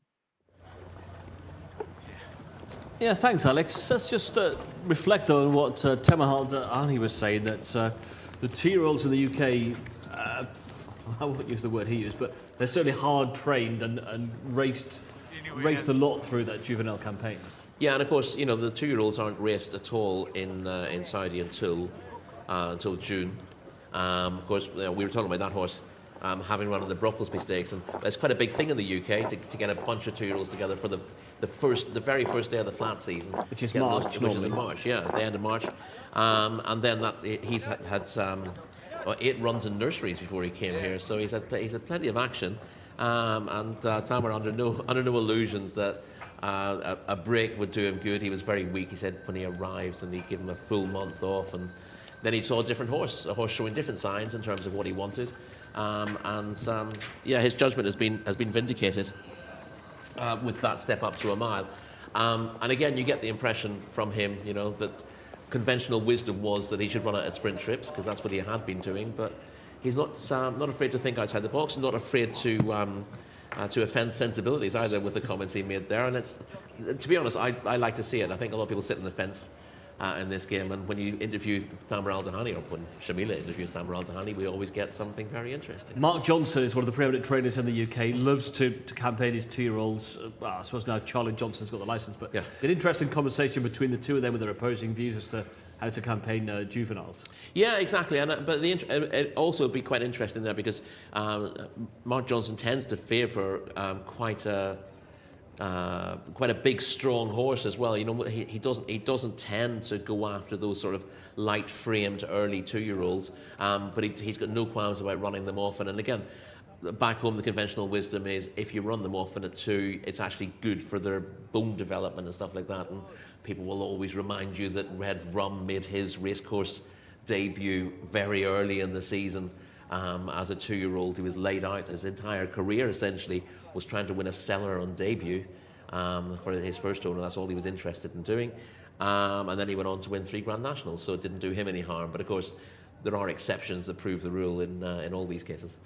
Yeah, if Mark Johnson's watching on our YouTube channel, just give us your thoughts in the chat section there. Let's move on though to this open then for the local bred 4-year-olds and older fillies and colts here over the 1600 metres. The top 2 got a bit to find on the ratings. They're rated 76 and 77. So we'll skip down to number 3, Hoot Al Karain, who's got a mark of 92 and has won 3 times this campaign. Yeah, it was below form last time out, Hoot Al Karain, but I think you can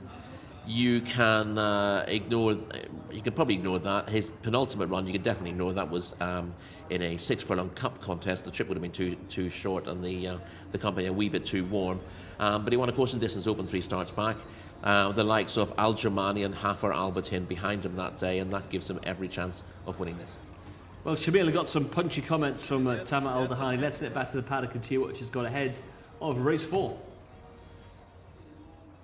Thank you, Martin. I've managed to scan the horses very quickly. It seemed like the bell went for the jockeys to get up super fast. I didn't have much time to look at the horses. However, I will stick with horse number 11, who's jumping out of stall number 11, though Al Atlal, who is also partnered with Camilo Ospina. Fantastic jockey booking. The form is 5-3-2, and hopefully can go one better and be first place today for trainer Bidden Al-Sabai. Rated 88. I just really love the look of this colt. Beautiful, stunning, really well put together. Though you cannot say that horse number 3, Hoot Al Karain, also looks really good. It was a flip of a coin for me. I think that horse number 11 just could get there in front of Alex Marina and Hoot Al Karain for Gaith Al Gaith, though Gaith Al Gaith had a great day yesterday, as well as Adol Al Faridi, who's on a ban today, so we won't be seeing him in the winner's enclosure. So hopefully Camilo can get his head in front yet again. Yeah, Adele's had a great couple of days. 6 winners over the first 2 days of this meeting, but not here today, unfortunately. Rory, we can focus in on Jcsa, number 5 here, who has yet to win this campaign. Got form that ties in with the 7 horse as well, but ran a good third over the course and distance last time. Yeah, he was 3.5 lengths third to Al Germani in a 7-furlong open last time out. He meets Al Germani on the same terms, so it's not easy to see that he's going to turn that form around. I think I'm more concerned with Jcsa is that despite the fact that he's got plenty of ability, he's won from 16 in his career, and unlike one we saw earlier, who was 1 from 16 in his career, he's not able to boss these rivals on the ratings either. So I thought he had half a chance, but I preferred several ahead of him. Well, I thought mentioning Al Germani had one of the best chances in the field. Top rated, a course and distance open winner 3 starts back, and has been over 2,000 metres on the last couple of runs. Comes back down in trip today. Yeah, he's been very solid of late. He ran here last week. It was a very good third in the custodian of the Two Holy Mosques Apprentice contest, which has already worked out well because his stablemate Najabat Alaiz was a winner last night, who was just in front of him on that occasion. So the form's already worked out, as you'd expect, because it's a very valuable race for the horses who are in it, and a few of them are laid out for that. But yeah, he comes here with the highest rating and the most solid recent form. So Al Jamani is, not surprisingly, leading the international market. He is indeed, and around 7-1 is Shamila's selection, Theo Atal, who was 2 from 19 so far, second here over the 1600 last time out in a local bred open. Form that's been boosted by the 4th estate who's come out and won since. Yeah, this is a good effort from Thawal Atlal, who's in very good form at the moment. He was 3/4 of a length second on this occasion to Min Al Shakreen. This is a course and distance contest. He's doing his best work late in the day, and as you said, the form has been franked. There are maybe half a dozen horses reasonably close up there, but that's a good run. The time compares very well with the others in this race. A time of 1 minute 39.87, and Thawal Atlal should be there or thereabouts again. Yeah, that was Maweta in 4th who came out to win here yesterday. Al Jamani, the favourite then, has been over further of late, but of course some distance winner. 3 starts back, and that custodian of the 2 Holy Mosques form, looking pretty good from last week, already boosted here yesterday. Yeah, you see 2 of them in the same colours, finishing 2nd and 3rd. He's the one with the white cap. It's Najabat Al-Aiz who finishes 2nd with the first colours, the black cap. And this is a very good performance to finish 3rd in what was a very, very competitive affair last week. Just drifting out a little bit late in the day, but the handicapper clearly rates the form reasonably highly, and Al Jamani is certainly one of the likeliest winners on paper, possibly the likeliest winner. Prince Faisal, represented by Yoshka, has also got Fanar in here, who's got an official mark of 81, the winner of a local bred open over 1600. So got the course form here back at meeting 61. Yeah, he beat Faz that day by a length and 3/4. His best effort since was when 10.5 lengths 5th to Katir in a 1800 metre open last time out. Just as a bit to find on paper, and he struggles to beat the 140 at this trip, which you might need to do on this occasion. A rating of 81 tells you that he's got maybe about a stone to find on his best, but he's got place claims in what's a pretty deep contest. It is a good race. And a quick word on Dayar, who is about 6th best in on the international market, horse number 14, who is 1 from 5 last year, but we've not seen this horse since January of 2023. No, that was a big worry from me. 7-year-old now, Dayar was much improved in the second half of last season. His win came in a 0-65 handicap, and you'd have thought horses at that grade would have no chance in this sort of contest. But although he was beaten 4 times after that, he kept stepping up in class and running really well. So he was running well enough to justify that rating of 89 towards the end of last season. But it's over a year since we saw him. It was January 2023 when we last saw him, and I just wondered whether we could expect a 7-year-old off that kind of break to be ready first time up. Okay, well, let's have a quick check on the international market. Number 7, Al Jamani, heads the international market at around the 3-1 mark. 4-1 for Yoshka. Tho Al Atal is 7-1. Boutalat at 8 alongside Fanar. Dayar on that comeback from 13 months off at 10-1, 12-1, and bigger the remainder. Shamila with the 11. I'm very much with the 7, Rory. Would you be with me, Shamila, or something else? I'd be inclined to be with you, but I've noticed, bringing those markets up, that Hoot Al-Karain is an outsider. He's the 2nd highest rated in the race, and I thought he excuses for his last 2 runs was a course and distance winner 3 starts ago in a good time. I'd be with him each way. He's around a 16-1 shot, which I think is rather insulting to a horse of his ability. Okay, Hoot Al-Karain has a bit of value as they start to load forward. Then race for 1600 metres here for the local breds. Alex once again has the call. Thank you, guys. Yeah, runners filing forwards into the stalls for what looks a very competitive contest, doesn't it? Not a great deal between quite a few of those, as we've seen on the international markets, although Al Jamani is pretty solid now and has seen a little more support than when Martin just touched on those odds. There's Naif Al-Anazi in the stalls. He's putting his goggles down. Just about to head up is the 13, Al Qaymani. It'll be locked and loaded with Force Wanas on board. There is Al-Jamani with the blindfold on, coming in now. Hops in. Also going up is Hoot Al-Qurain for Alex Moreno.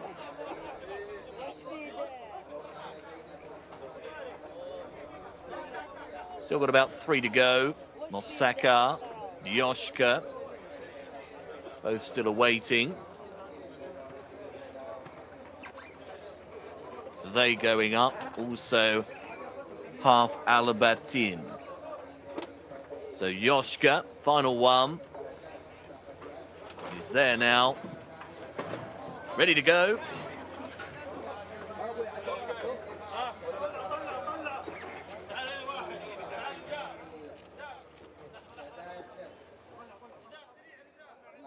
Another long hold.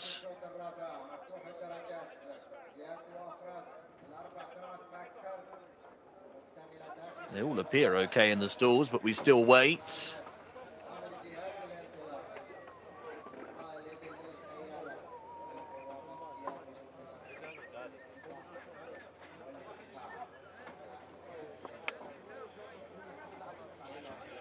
There's the starter in position, just waiting to release them. No issues on the inside. They all appear to be standing well. Pass. Not sure what's the wait for here. Could be out wide, couldn't it? Yes, I was just going to say there's a handler going up there. It's Alpha Sem, number 20, who's being backed out. So Alpha Sem, the 20. Looks like that one's being checked over.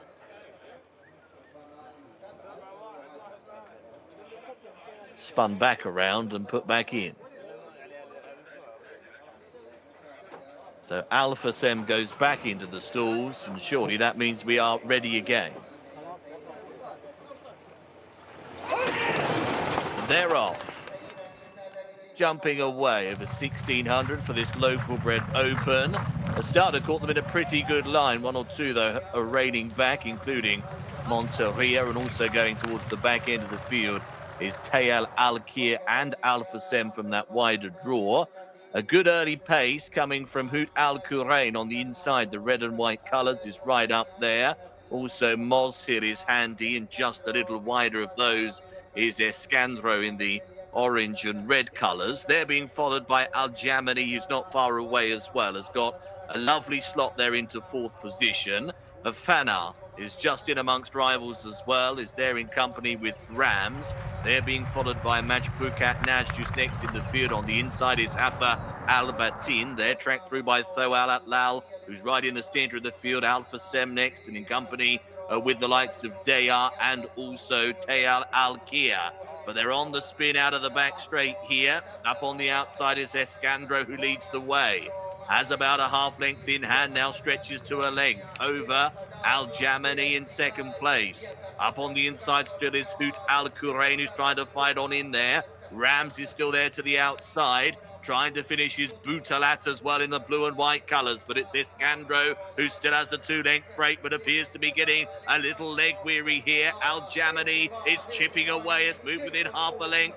Butalat still on the outside, has a shot. It's Al-Jamani who's just edged on though and goes clear by a length, and Al-Jamani will go on to land the prize. Looks as though Butalat will just get up for 2nd, followed in by Escandro and Tho Al-Atlal, who made a bit of moderate late progress. Win for number 7, Al-Jamani. Winning here in the colours representing the Gaith Al-Gaith team, and Luis Morales on board. Another winner for him, of course. And a 7th career success, has won this by a length and a half in a time of 1:39.58. Beats Butalat, who's just nicked 2nd, right on the wire there in advance of Escandro, who was always prominent and committed in the hands of Naif Al-Anasi from quite a way out, but was collared by a pair of runners. Thoat Al-Lal finished in 4th place, as we said in the call, was one of those who made a spot of progress. There wasn't too many actually to come from all that far back here. 7, 8, 16-11. They are the numbers and order in race 4.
Congrats this first time with Al Jumani. How is it today? Hi, thank you so much. Well, today he was very sharp, close from the speed, and he gave me a little strong 400, even with the 62, mashallah, he goes well. Too furlong, he changed height. Yeah, because he was like he's 62, and I think the distance is not the perfect for him. I think it's a little bit more for longer. But he carried the 62 like he was 56. He was all the way traveling. Thanks God.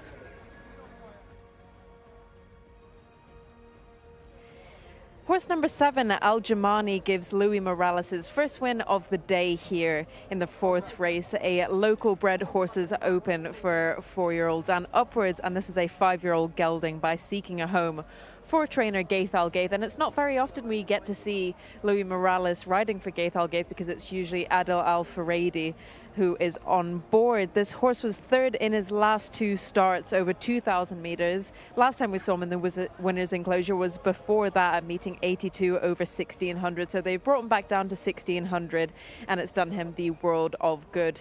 He looks very, very sweaty indeed after that race. Took a lot out of him, but he was the highest rated horse in the race at 94 as well. Louis Morales just finishing weighing out there now. Congratulations, Louis. We don't usually get to see you riding a lot for Gaith Al Gaith. Yeah, he supported me a lot better this year. I think we started on the last Saudi Cup with a good connection, and we keep going. I mean, he keeps driving, giving me some horses, and I cannot do much better for him because I cannot ride all. And even Adil Al-Faradi is a super jockey, and he is the number 1 in the stable. So I'm behind him, waiting for any opportunity, and then I try my best. And tell me about Al Jumani in this race. He was the highest rated horse in the race. He looked really good in the preliminary stages. Oh yeah. He was sharp today, because he don't used to go too close. But the race was in a good pace, not so fast, but not even slow. And he was carrying the 62 kilos, so I have to, wait a little bit more to give him a good kick in the last 400. And when he switched legs, I give him the first whip, and he couldn't start running. So it's good for him.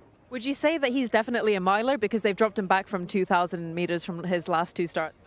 Well, he did very good today in the mile, and hopefully, in the future for him, I believe that the mile suit him and 9 furlongs. Much better than 2,000 with 62 kilos. So it was a good choice. Thank you so much, Louis. Well done. I appreciate it. Thank you so much.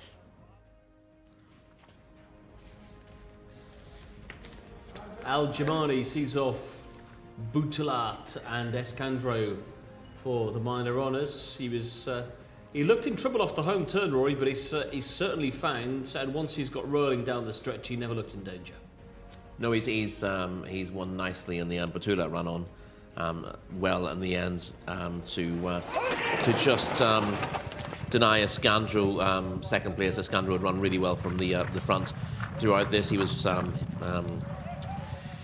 running surprisingly well, Iskandro, given his rating of 72 and the fact that he's only 1 from 15 in his career. He's bounced right back to form with a good run there, but class came to the fore in the end. Al Jamani's just been in really good form of late. Rated 94 by the handicapper. He's also a lovely, robust horse. He can take his racing pretty well, and he's been in a good position pretty much throughout, and he has found when needed for pressure as well. So a pleasing winner in that regard. Hoot Al Karain was back in 4th. He's run okay, hugging the rail most of the way around and always handy. Just run out of the places late in the day, and yeah, it's a race that's run very much to form. The time was decent as well. The first 3 have dipped under 1 minute 40, which is always a good sign for this mile trip. And yeah, it's a form that you can certainly believe. And that, as you touched on, always is a strong piece of form, but the custodian of the 2 holy mosques for the apprentice jockeys, that form already working out. The winner looked good last week, and the horses finishing 2nd and 3rd have both come out and scored since. Yeah, it might have been a little bit disappointing for Majid Al-Bagami that his 2 horses in that race filled the frame without winning, but they've both got him one turned out a week later, so he'd be delighted with the way they're going. Was there a moment off the bend when Iskandro went that you thought that Al Jamari might be in danger? Just briefly, but I think once he got rolling, you could tell that he was eating into the lead. And having seen this horse before, that he's not going to do anything daft in the closing stages. He doesn't shirk the issue at all. And once he got within a length of the leader, I think he was always going to get there. And Boutalat back in 2nd place, hit a bit of form here at meeting 92, carries that forward again today. This daughter of Premium Tap. Yeah, she'd been in some fairly tough company, but she appreciated the drop in class to get back to winning ways in the Course and Distance Open 2 weeks ago.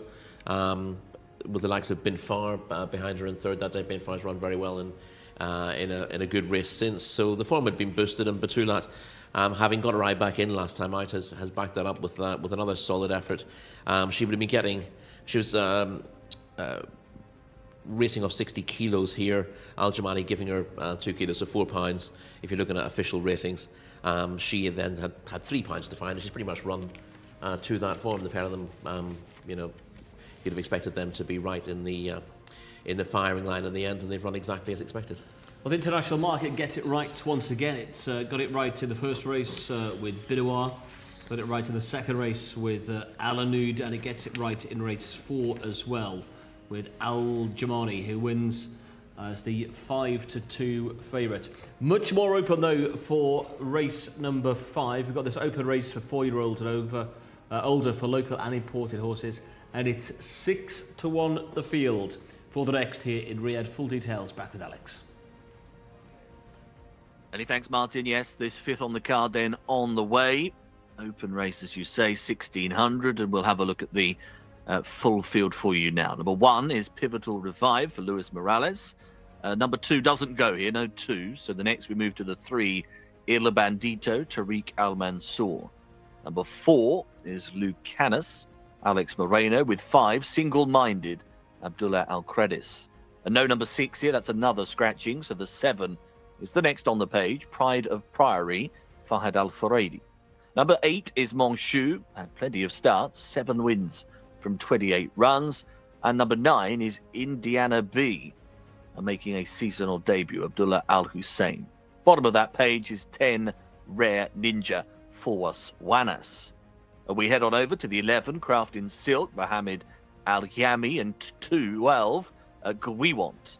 And that's Al Farouz on board. 13, Wakud, Naifal Muriani, and 14, Star of Winds, a couple in this ownership. This one, the mount of Al Shahrani. Number 15 is Al Khatib, Victor Gutierrez. 17 is the next one because the 16's out. So the 17 is Gambe Veloci. 18 is Areen, just about the international favourite, but only just is Areen, Ricardo Ferreira. 19, Jack Red Cloud, another first-time start of this campaign. Number 20, Latihati, Sil Al-Shahani. 21 will be in, one of the reserves, Salam. And also the 22, Baroud, is another. And the 23, round 6, will also get a run. So 21, 22, 23, all reserves are in because numbers 2, 6 and 16 are out, and they will replace them. So a full field ahead of race 5. And there we can see in shot the number 1, Pivotal Revive, who's had the one start here, disappointed at meeting 77, finished down the field in place 20. Il Bandito in behind number 3, rated 75, similar rating to Pivotal Revive. We can, I think probably Rory just moved down through these. Anything in the 70s likely to struggle. But just to give a mention to Lucanus with a rating of 75, has come across from Germany and has winning form over in Cologne. It's hard to assess that, but Alexis Marino does take the ride. Yeah, I mean, it could be a little bit of a surprise package here. Lucanus has quite a nice pedigree, being by Justify, and as you said, has got winning German form, and that can be a little bit underrated. The mark of 75 suggests that he's got at least a stone to find to be getting involved here, but I wouldn't be surprised to see him run well with Alex Moreno on his back. Rating of 83 for number 5, Single Minded, who does have winning form over 1,800 metres, but 0 from 9 so far this year, but has been running in good races. Has been running a good race. He's a 5th to 20 to star horse in a very competitive 0-85 handicap over 1,800 metre 2 starts back. Was in the UK Cup last time out, so this is effectively a drop in class for Single Minded, although there's in the top 4 in this race rated 97, 93, 93 and 92, so it's not an easy race at all, but it is, on paper at least, a step back in class for Single Minded. That's number 5. Take out number 6. Number 7 is Pride of Priory. Has joined connections here from William Haggis in the UK, when was a 5 times winner from 16 starts. He does stay further, sold for 19,000 guineas, but his form towards the back end of the career in the UK did seem to tail off. Yeah, he didn't win in 2023, and he was a little disappointing on the whole. He won 3 in a row and up to a mile and a half in 2022. He'd be effective at 2,000 metres, but I think 1,600 is probably on the sharp side for him. This might be a finding out mission for him. Sold for just 19,000 guineas. When you consider the form he was showing last year, he'd have been worth a lot more money before his 2023 campaign. One of those towards the top of the international market is one of 2 in the race for Jimmy Jerkins, who celebrated his 20th winner here in the Kingdom yesterday. Mon Show here, top rated off 97.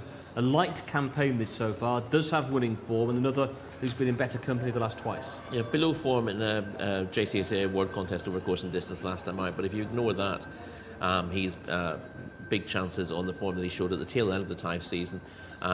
Jimmy Jerkins didn't have too many runners in Taif, but they sort of hit form in September, and this was a winner in meeting 44. That was a 1 mile low, but he's won 3 times over course and distance here, so he actually should be a better horse back at this track, but for whatever reason he was disappointing last time out. He's been given a little bit of a break since that, and I can see him bouncing back to form with a rating of 97. He is the one to beat if he is back to his best. Okay, Mongshaw, one of 2 in the race for Jimmy Jerkins. Is it Mongshaw who's taken your eye here, Shamila, or are you looking elsewhere, the likes of Indiana B, a fascinating newcomer from Ed Bethel's yard? I am a big fan of Monchois. Is it Monchois or Monchui? I'm not sure. I got a C in my GCSE French, so don't ask me, definitely not. But big fan of horse number 8 for Jimmy Jerkins for sure. But my paddock selection in this race will go to horse number 18 for Sami Al-Harabi and Ricardo Sousa Ferreira. Arene, stunning grey colt by Giant's Causeway, 5th last time out at meeting 94. And just coming up here behind me now, the bell has just gone for the jockeys to mount, and Ricardo has indeed mounted Arene. Really like the look of him going around here. Nice, big, strong horse, can definitely go a mile. He looks like a miler for sure. And Ricardo's already had a winner today. We've spoken to him early on. So he's chasing that double, and I think he will be able to get it in this race. I do have to say horse number 22 looks stunning as well. Baroud, who is the second reserve who managed to get in. Super consistent as well. Hasn't been seen since placing for the meeting 90, but definitely another horse to keep your eye on. But for my paddock selection on the 5th race of the day, I have my fingers crossed for horse number 18, Arene. That's right, down the bottom then, number 18, Arene, who was 7th in open company last time out. It's been around, was in France, went to the UAE, went back to France as well. We'll maybe come down to that one shortly, Rory. There's plenty to throw into the mix here. I touched on Indiana B with Ed Bethel in the UK, 2 from 14 there. Does have lots of form over the 1,600 metres by Sioux Nation, out of Because, a really well-bred individual as well. Yeah, nice enough type. He was a mile Hamilton winner last season in the UK for Ed Bethel, was a solid fourth at Pontefract when last seen in the spring. He went to the Seals but was withdrawn. I guess he was sold privately then to join Current Connections, and if he adapts straight away, he's an interesting type here. This is not an easy race for him to be starting off in with his rating of 81, but he's a horse who should give New Connections a fair bit of fun here. Moving on through numbers 10 and what did they give 11 a mention? Craft in Silk, 2 from 9 for the year.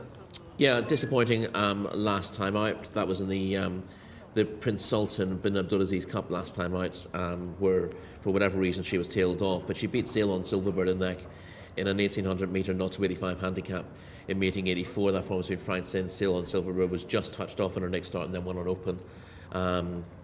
I would say that the concern would be that on balance, Craft and Silk is probably better at 1800 metres to 2000 rather than this mile trip. Joey want to number 12. This is an interesting horse. Hasn't won this year, not from 15 so far, but fourth last time in the King Khalid Cup. That was form that was in and around Sunset and Vine, who was in third place. I thought that level of form reads pretty well and has got winning form back in the UK. Yes, I agree largely with that. My concern, the opposite of Craft and Silk, I thought Guy wanted a little bit shorter. I think 7 furlongs is more his trip, but he does just about to stay this trip. Let's taking some of the form here. This is Areen finishing in 5th place. Yeah, I like this this big entire Areen. He might be better a little bit beyond a mile. He's got good form over a mile and a half in France, but he's also adaptable enough. This was a promising first start here. Just got tired late in the day and he's eased in the last 50 metres, but he made good headway onto the heels of the leaders in this contest over course and distance last time out. He was 4th in the Grand Handicap de Chantilly for Pia Brandt last season. And I think although he's got a few miles in the clock now, he's a 6-year-old. I think he'll do well here. Whether it'll be at this trip or over slightly further, I don't know. But he shaped well enough over the trip last time out. Ricardo Sousa Ferreira is on board. I think he'll run a big race. Yeah, that's a big race. The race at Deauville, the Premier Handicap of the summer season. Others to maybe throw into the mix, we could mention number 15. Al Hatib, who is second top rated, and go back through his form. He's a local Group 1 winner in the past. Yes, and his form earlier in the season, and Taif actually read pretty well. He was second to Houghton of Youth in the Okaz Cup in Taif. That was a really competitive race over the 10 furlongs. Just disappointed since his final 2 starts in Taif. Straight after that, he ran below form, and then given a break and brought back here, he was very disappointing in meeting 90. He does have the form to be very competitive if he comes on for that run, but he's another one who's probably got his best form over further. It was 10 furlongs when he ran well in the Okaz Cup. He stays a mile and a half. Maybe this will be a little bit on the sharp side for him, and he needs to bounce back. Well, Areen is the first choice on the international market into 4-1 now. Lots of support for Areen. And Ricardo Sousa Ferreira is looking for a double on the card. The second best Rory is the 20, which is La Tahiti. La Tahiti is 1 win from 13 for the year. That win coming back at meeting 82 in a 1400 metre open. Yeah, he's got chances on the pick of his form. As I said, a winner in meeting 82 over 7 furlongs. It's behind Guy Won't, wins 5th in the King Khalid University Cup last time. Is another one I think who's, although he stays a mile, I think his very best efforts have been at 7 furlongs of late. He's got a very high draw to overcome, which is not normally a problem, but there's a fair bit of speed across the track here, and he's not guaranteed to get a good posse. I'd give him chances, but I'm surprised he's as short as he was. So we're down at the start. Stells shortly begin loading then. Areen attracting plenty of support on the international markets. The 4-1 favourite. A little bit of money around for Gambe Veloci as well. Number 17 goes 8 into 71. That's number 17, Rory, who was 10th over the course and distance in the Gulf Cup last time. Yeah, he might have just needed that run as well, but also he looked a bit rusty early on. He didn't come out the stalls particularly well and got behind, and then made a big mid-race move up the inside to get into contention.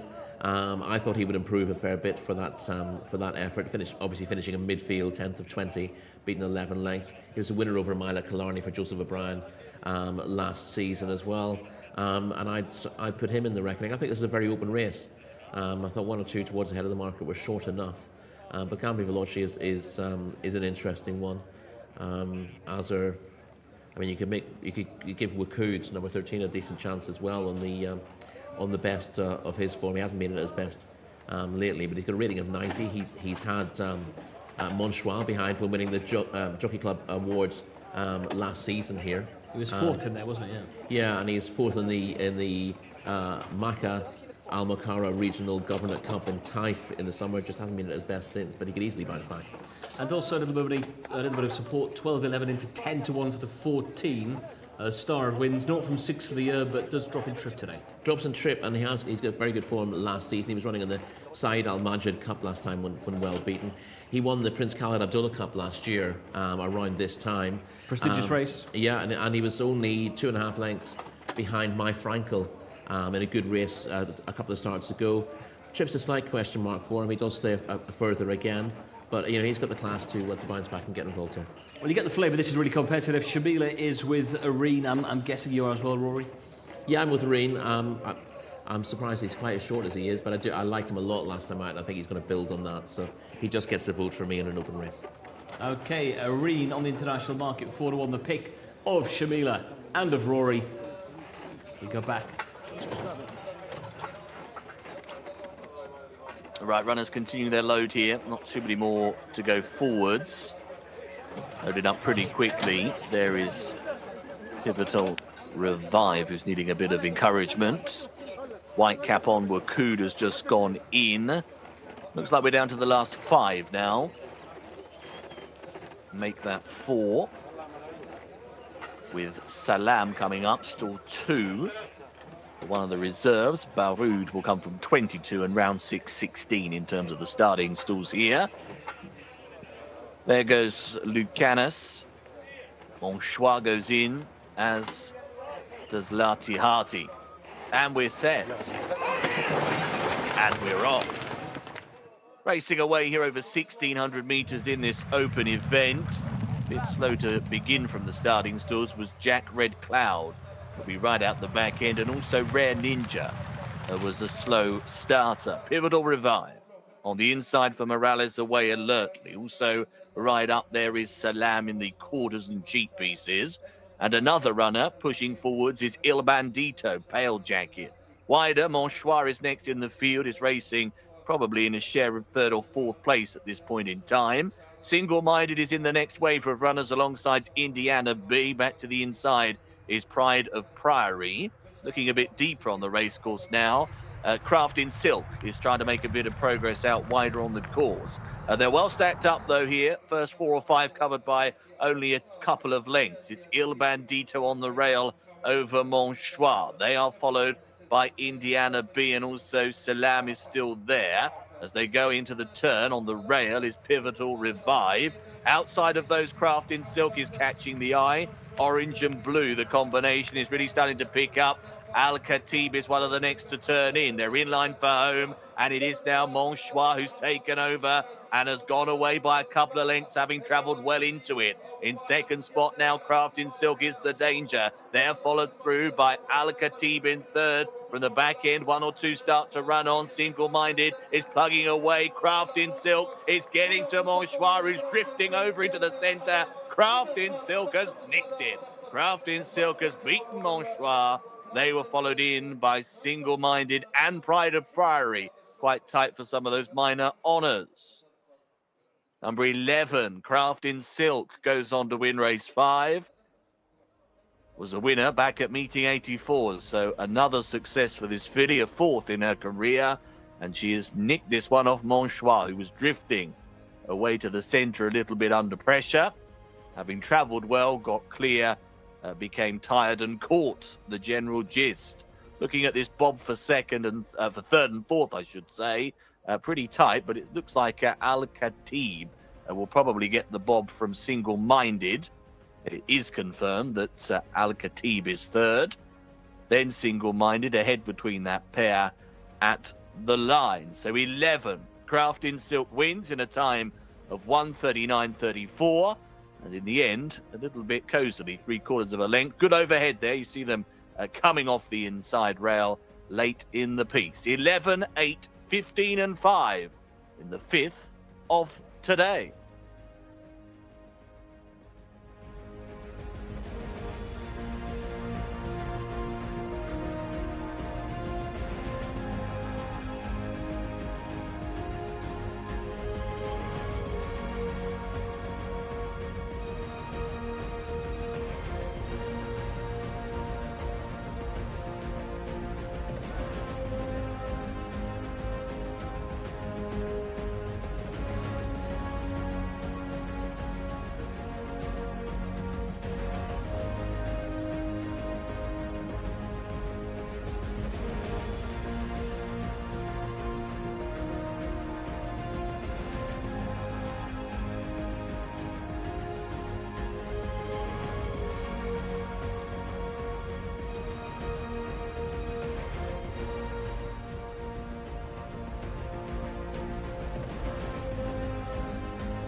It's the third win of the campaign for Kraft in Silk. She won 2 from 9 coming into this.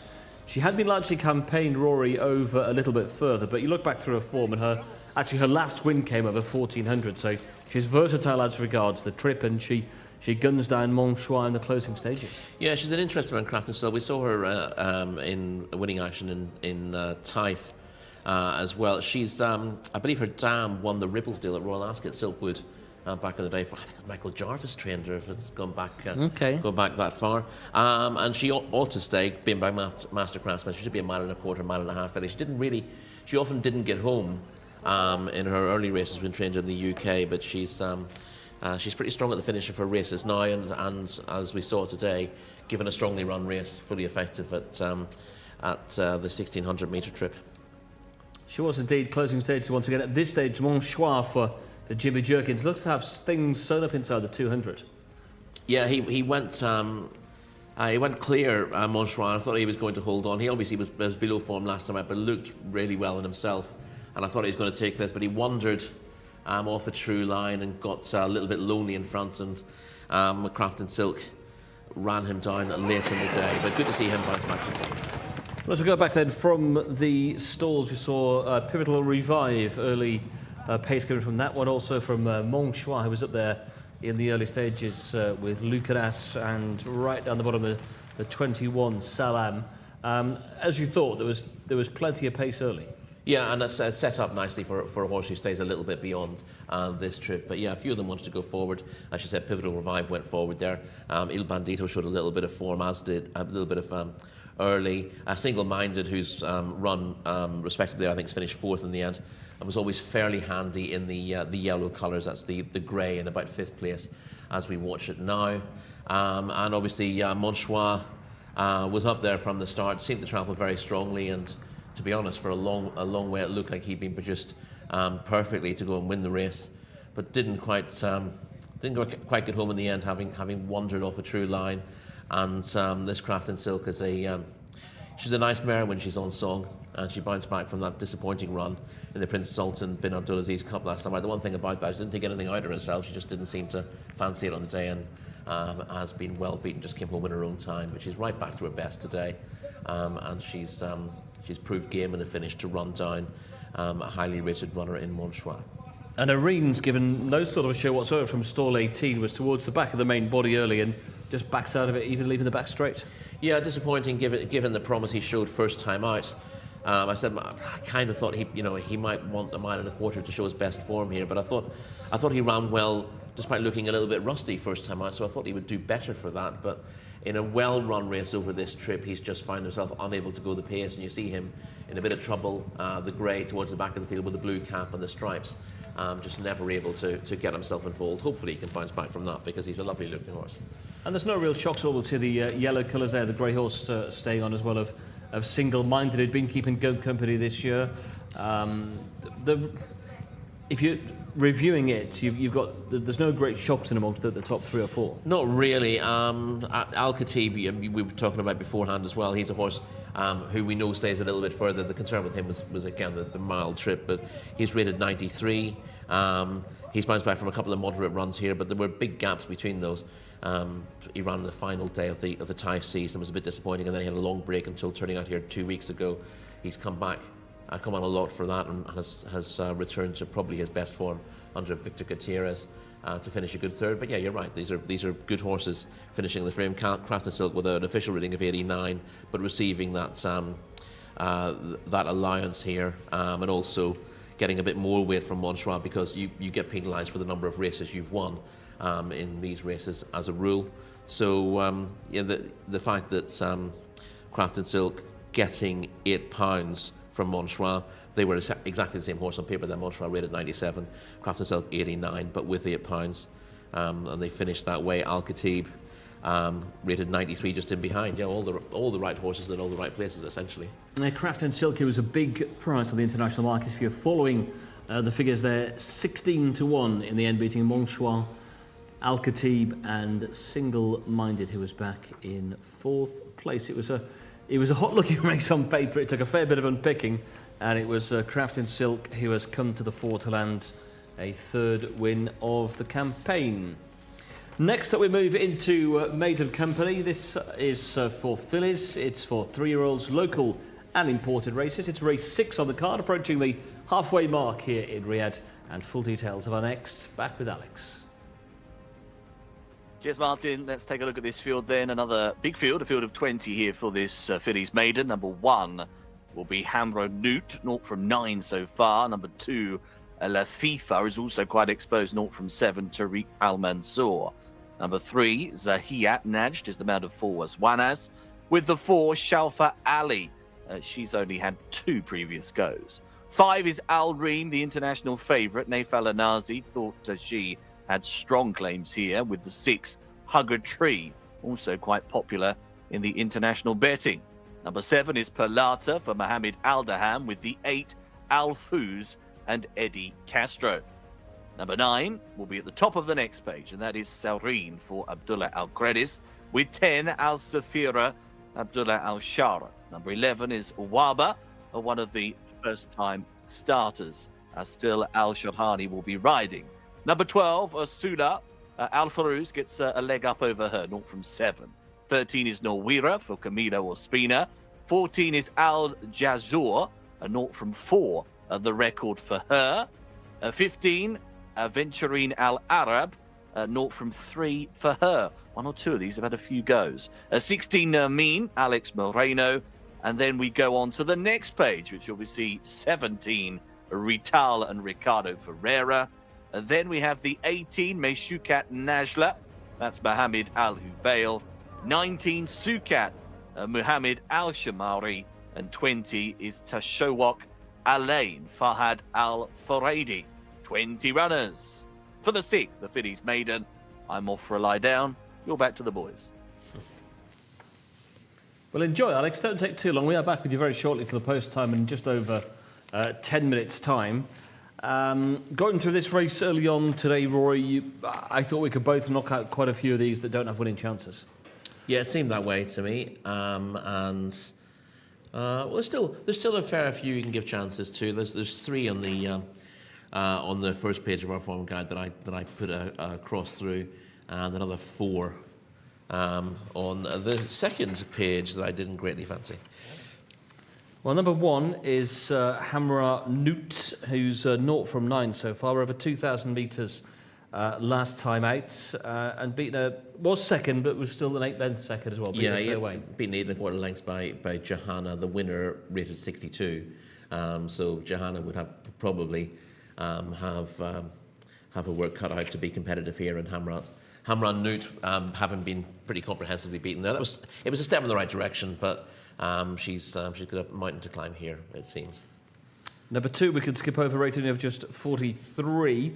What do you make of the 3, Nahiat Naj? Just the 2 starts so far. Seemed to improve first to second. Did seem to improve first to second. I had a quick look at that, but of course that was meeting 91. It was the same race. The Hamran Nut was beating in a quarter lengths into second. So Zahayat Najd was 16 and a quarter lengths behind Johanna in what was, I thought, just a pretty poor maiden last time out.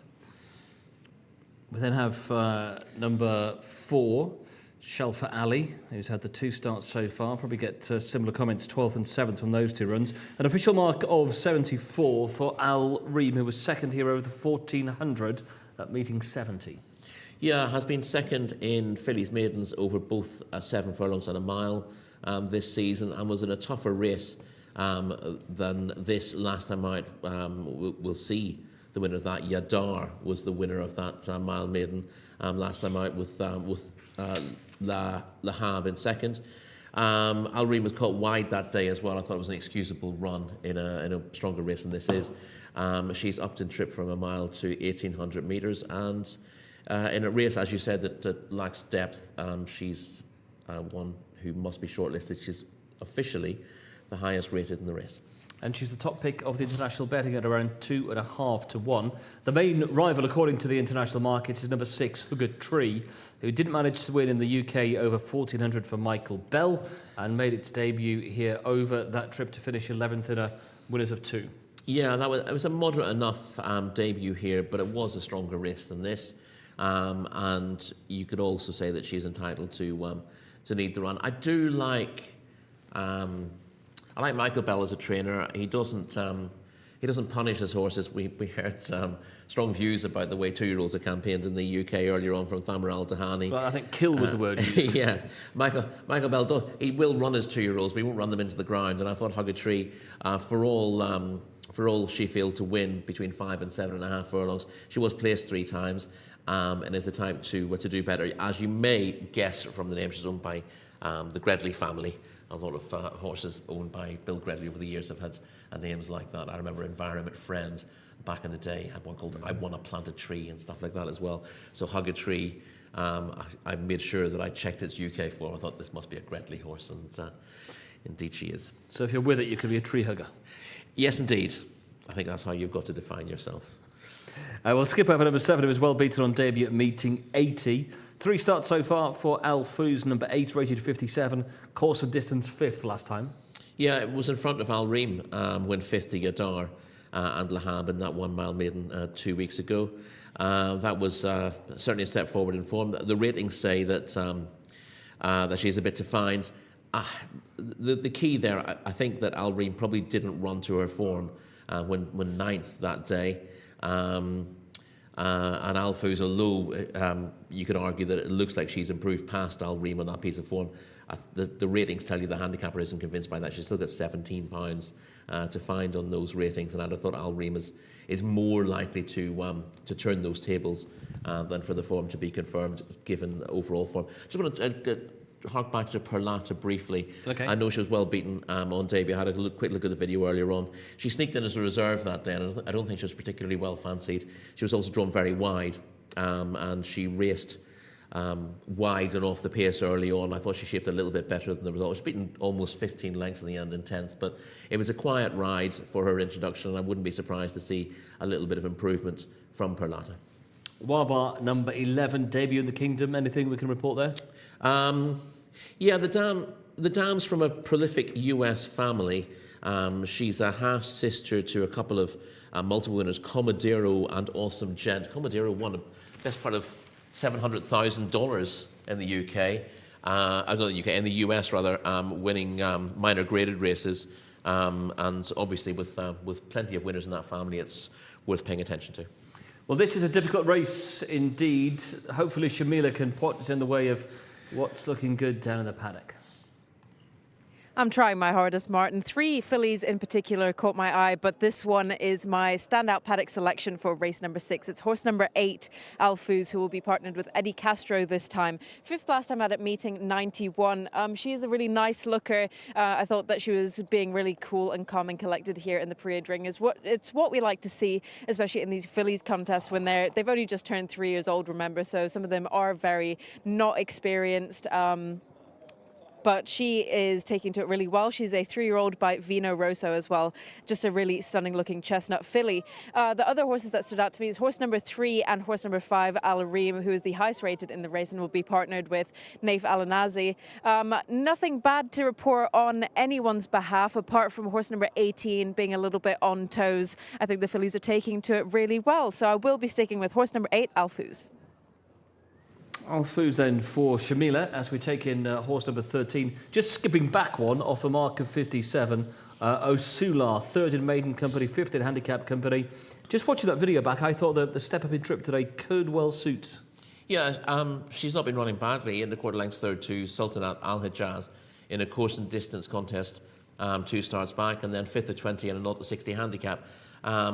Last time out doing her best work at the finish. The ratings say that she's got a bit to prove, but she is consistent sort, and she might just find a little bit more improvement for this trip. So Osula may be able to sneak into the frame despite only being rated at 57 against a top rated here of 74. It's hard to fancy Nawira number 13 and what we've seen in those 3 outings to date.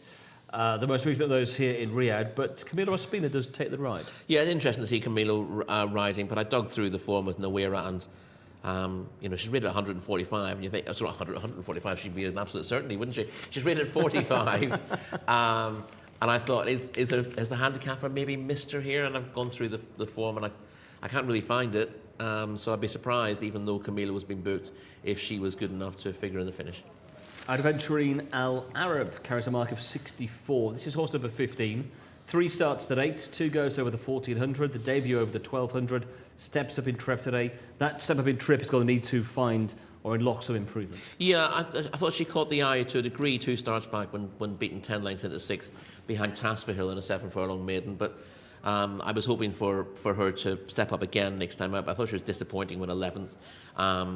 So she needs this longer trip to unlock improvement that she didn't unlock last time out. And looking through the rest of them, Greg, we've either got no ratings for some of these, or 47 for the 18, 54 for the 19, and 45 for the 20. Any encouragement for those down towards the bottom end of the race card? No, not a massive amount. Meshukat Najla was 3rd of 12 in a maiden won by Johanna and was in front of Hamran Nut on that occasion, but still beaten 12.5 lengths, and we got another one of those who was closer. Rital is a newcomer whose dam was sold for 300,000 in full to American Pharaoh a couple of years ago, and she won twice in the US for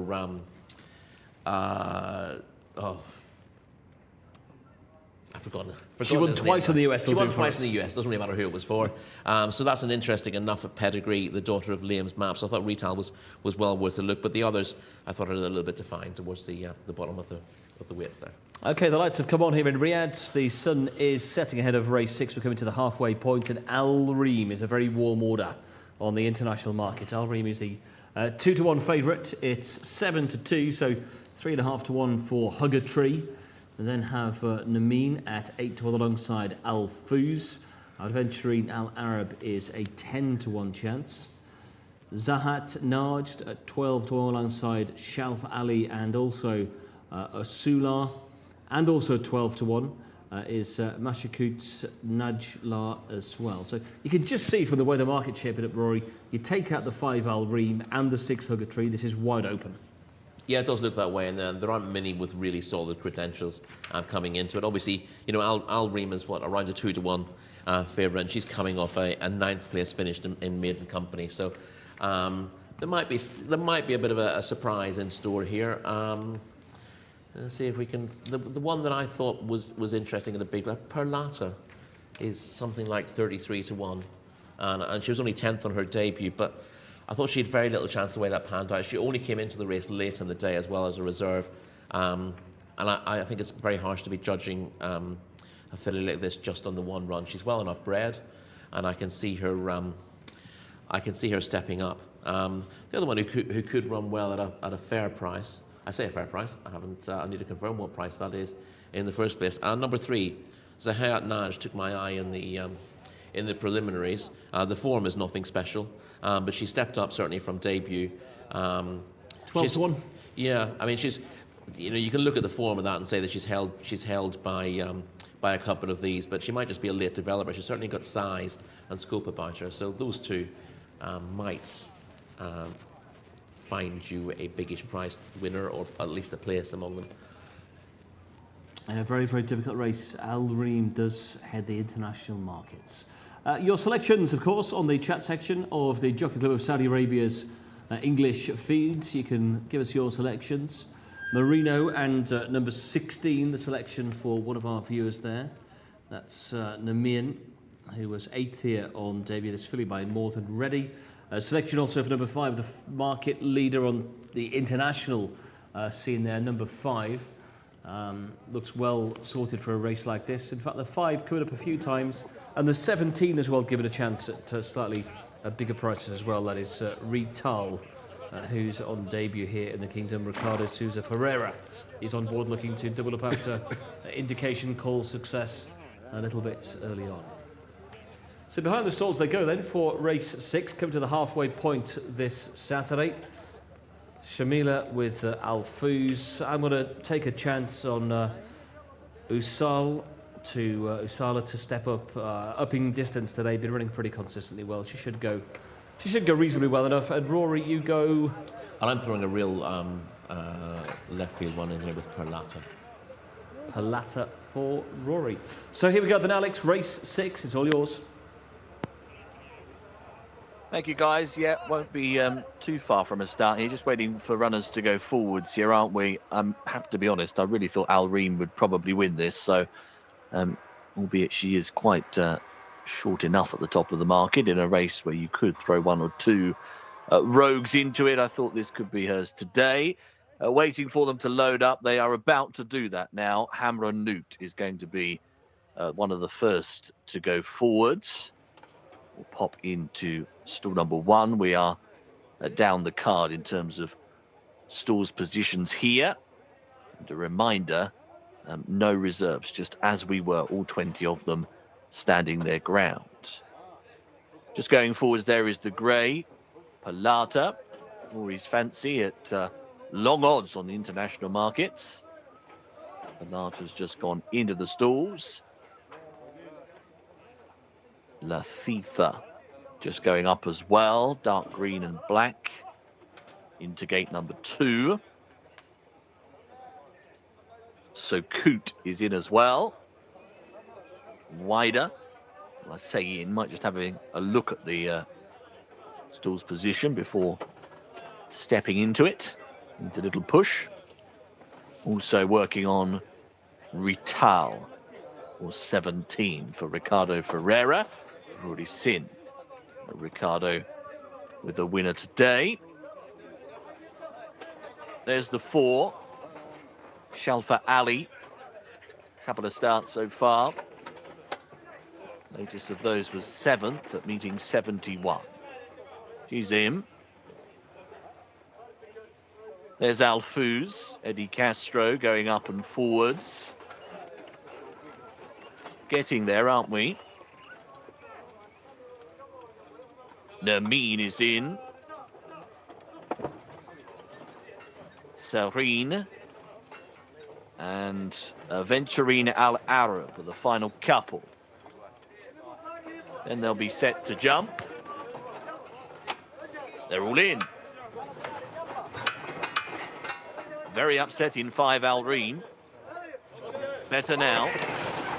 They're off. Racing away here over 1,800 metres in this filly's maiden. A little bit awkward in gathering stride was Alfouz, actually, the check jacket towards the back, as Zahayat Najd also needing some early driving. Looking for early pace setters. Well, out wide, Sukut is scooting away. Has gone off and clear. Away by about 5 lengths early on. Also good beginnings by Nermeen and Rital on the outside. as they tack on over. But look at this leader. Has got a lead of about 8 lengths already. Sakut out in advance of Rital. Al Safura is not far away as well in blue and white colours. Back through as well in behind them is Nermeen, who races on the rail. They're being followed by Meshukat Nash, who's in company with Salfa Ali. Al Reem is next in the field, trying to weave a passage through. Is that runner blue and red? Alanazi already is kidding and cajoling. Is in company, in fact, with Hug a Tree. They race almost together as they start this turn. So Sakud showed electric early pace, but is definitely coming back to them now. Rital is heading the pack of closers. Namin is in third. Aventurine Al Arab in fourth place up on the outside. Is also trying to launch a bit of an effort as they take this swing on in line for home. And now we have all change up top as it's Namin on the inside of Rital, the first pair. They are followed for the line by Aventurine Al Arab.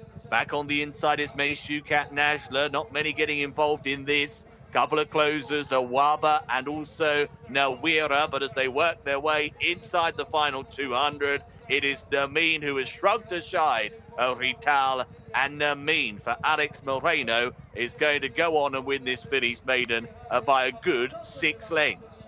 Beats off Rital in second. Third place will go the way of Al Fouz, has got third, making good late progress from a very poor position. Victory for the 16, Nermeen, who wins it in a time of 1:54.81. Showed, well, only a fleeting moment of ability on debut, I'd say, when 8th, but she's learnt a lot from that and looks quite a strong unit. Has beaten Rital in second and has won by 6 3/4 lengths. Al Fouz, well, an obvious eye catcher, the position she's come from. She's placed again and got third in advance of Aventurine Al Arab. A 1:54.81 is the winner's time, and confirming the order of finish 16, 17, 8 and 15.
Thank you, Salman. First of all, مبروك to Ahmed Al-Wahid, Hisham, Saad, Fahad, to all of us, you know. 6 furlong today. Well, she ran 6 furlong time. She was pretty good. We give her time. So today she break well. She's a beautiful filly, you know. She's a nice filly. So, مبروك to everyone. That's all. Thank you, buddy.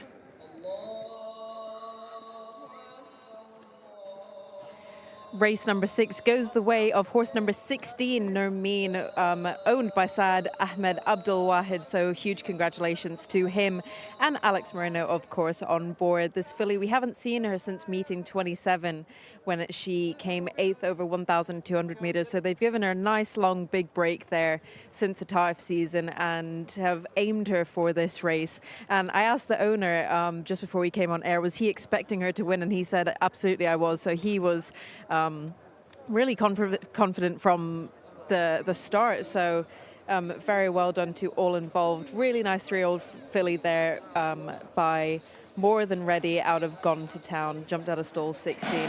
And I'm not really sure what the tactics were with Sakud. I wasn't sure if maybe they thought she could just stay on and nobody could close the gap, but a man who is happy after that win is Alex Moreno. Congratulations, Alex. Thank you very much. Were you expecting this win from her? Because we haven't seen her since beating 27 in Taif. Well, you know, she was working good. But from a long time ago, she don't run. First time she ran 1,200. She don't do nothing. We give time, so today she showed up well. And there was a pacemaker, an obvious pacemaker in Sakud. Were you kind of happy that someone was in front leading the way for you? Well, actually, it was like nobody in the front, you know. He going 10 links, so nobody can follow him. So we just make our pace to save something for the last 400, you know. Very well done, Alex. I'll let you go so we can speak to Saad Abdul Wahed. Congratulations on your win. Thank you very much. And tell me about this filly. We haven't seen her since meeting 27, but you said you were confident that she might win this race. Yeah, we bought it from Dubai last March. She ran in Dubai. She wasn't that good. She went backward a little bit. Then a little bit she started improving. And lately she was doing so good in work. So thanks God she did good. And why is it you haven't run her since Taif? Did she have a little bit of a setback or you just wanted to give her a nice break? No, she had a little bit of setback. So we went slowly with her, a bit by bit. She came back to form and she came today and she secured the win. And she seemed to like going over a longer distance. Was that the plan with her? Do you see her going further or you're going to keep her at 1,800 now? For now, we're going to keep her at 1,800 because she ran in Taif a small distance. Alex said she needs a longer distance. So, like Alex, we're confident in Alex and what he says. So we went to a longer distance and she did great. And what's your plans for her next time out? In 2 weeks maybe, or you're going to give her another break? We'll see. But most probably we'll give her a little break and then we'll see what we'll do. Well, very well done, Saad. I'm so happy for you. Thank you very much, Jimmy. Well done to collections then of the winner, Nermeen, who was last seen as Shimona was saying over in Taif, over a shorter trip, steps up to win here to beat into second place, the 17. Rital, who is on debut here. Al-Fuz back in third, and Adventurine Al-Arab was back in third place. But two of the leading jockeys have come to the fore here, Alexis Marino and Ricardo Sousa Ferreira taking first and second. And interesting, Alex said with a smile there when asked about the pacemaker, Sockhart, who's gone off at 1,000,000 miles an hour. Were you pleased to get a lead? He said, well, we all just ignored that because it went off far too fast. Yeah, they went off at 6 furlong pace, really.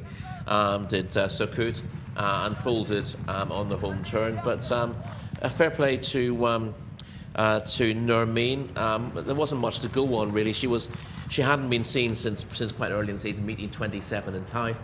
But if you want to look at racing later on, she did pay a compliment to Sahar, who was runner-up in that race that Nermeen ran in on debut.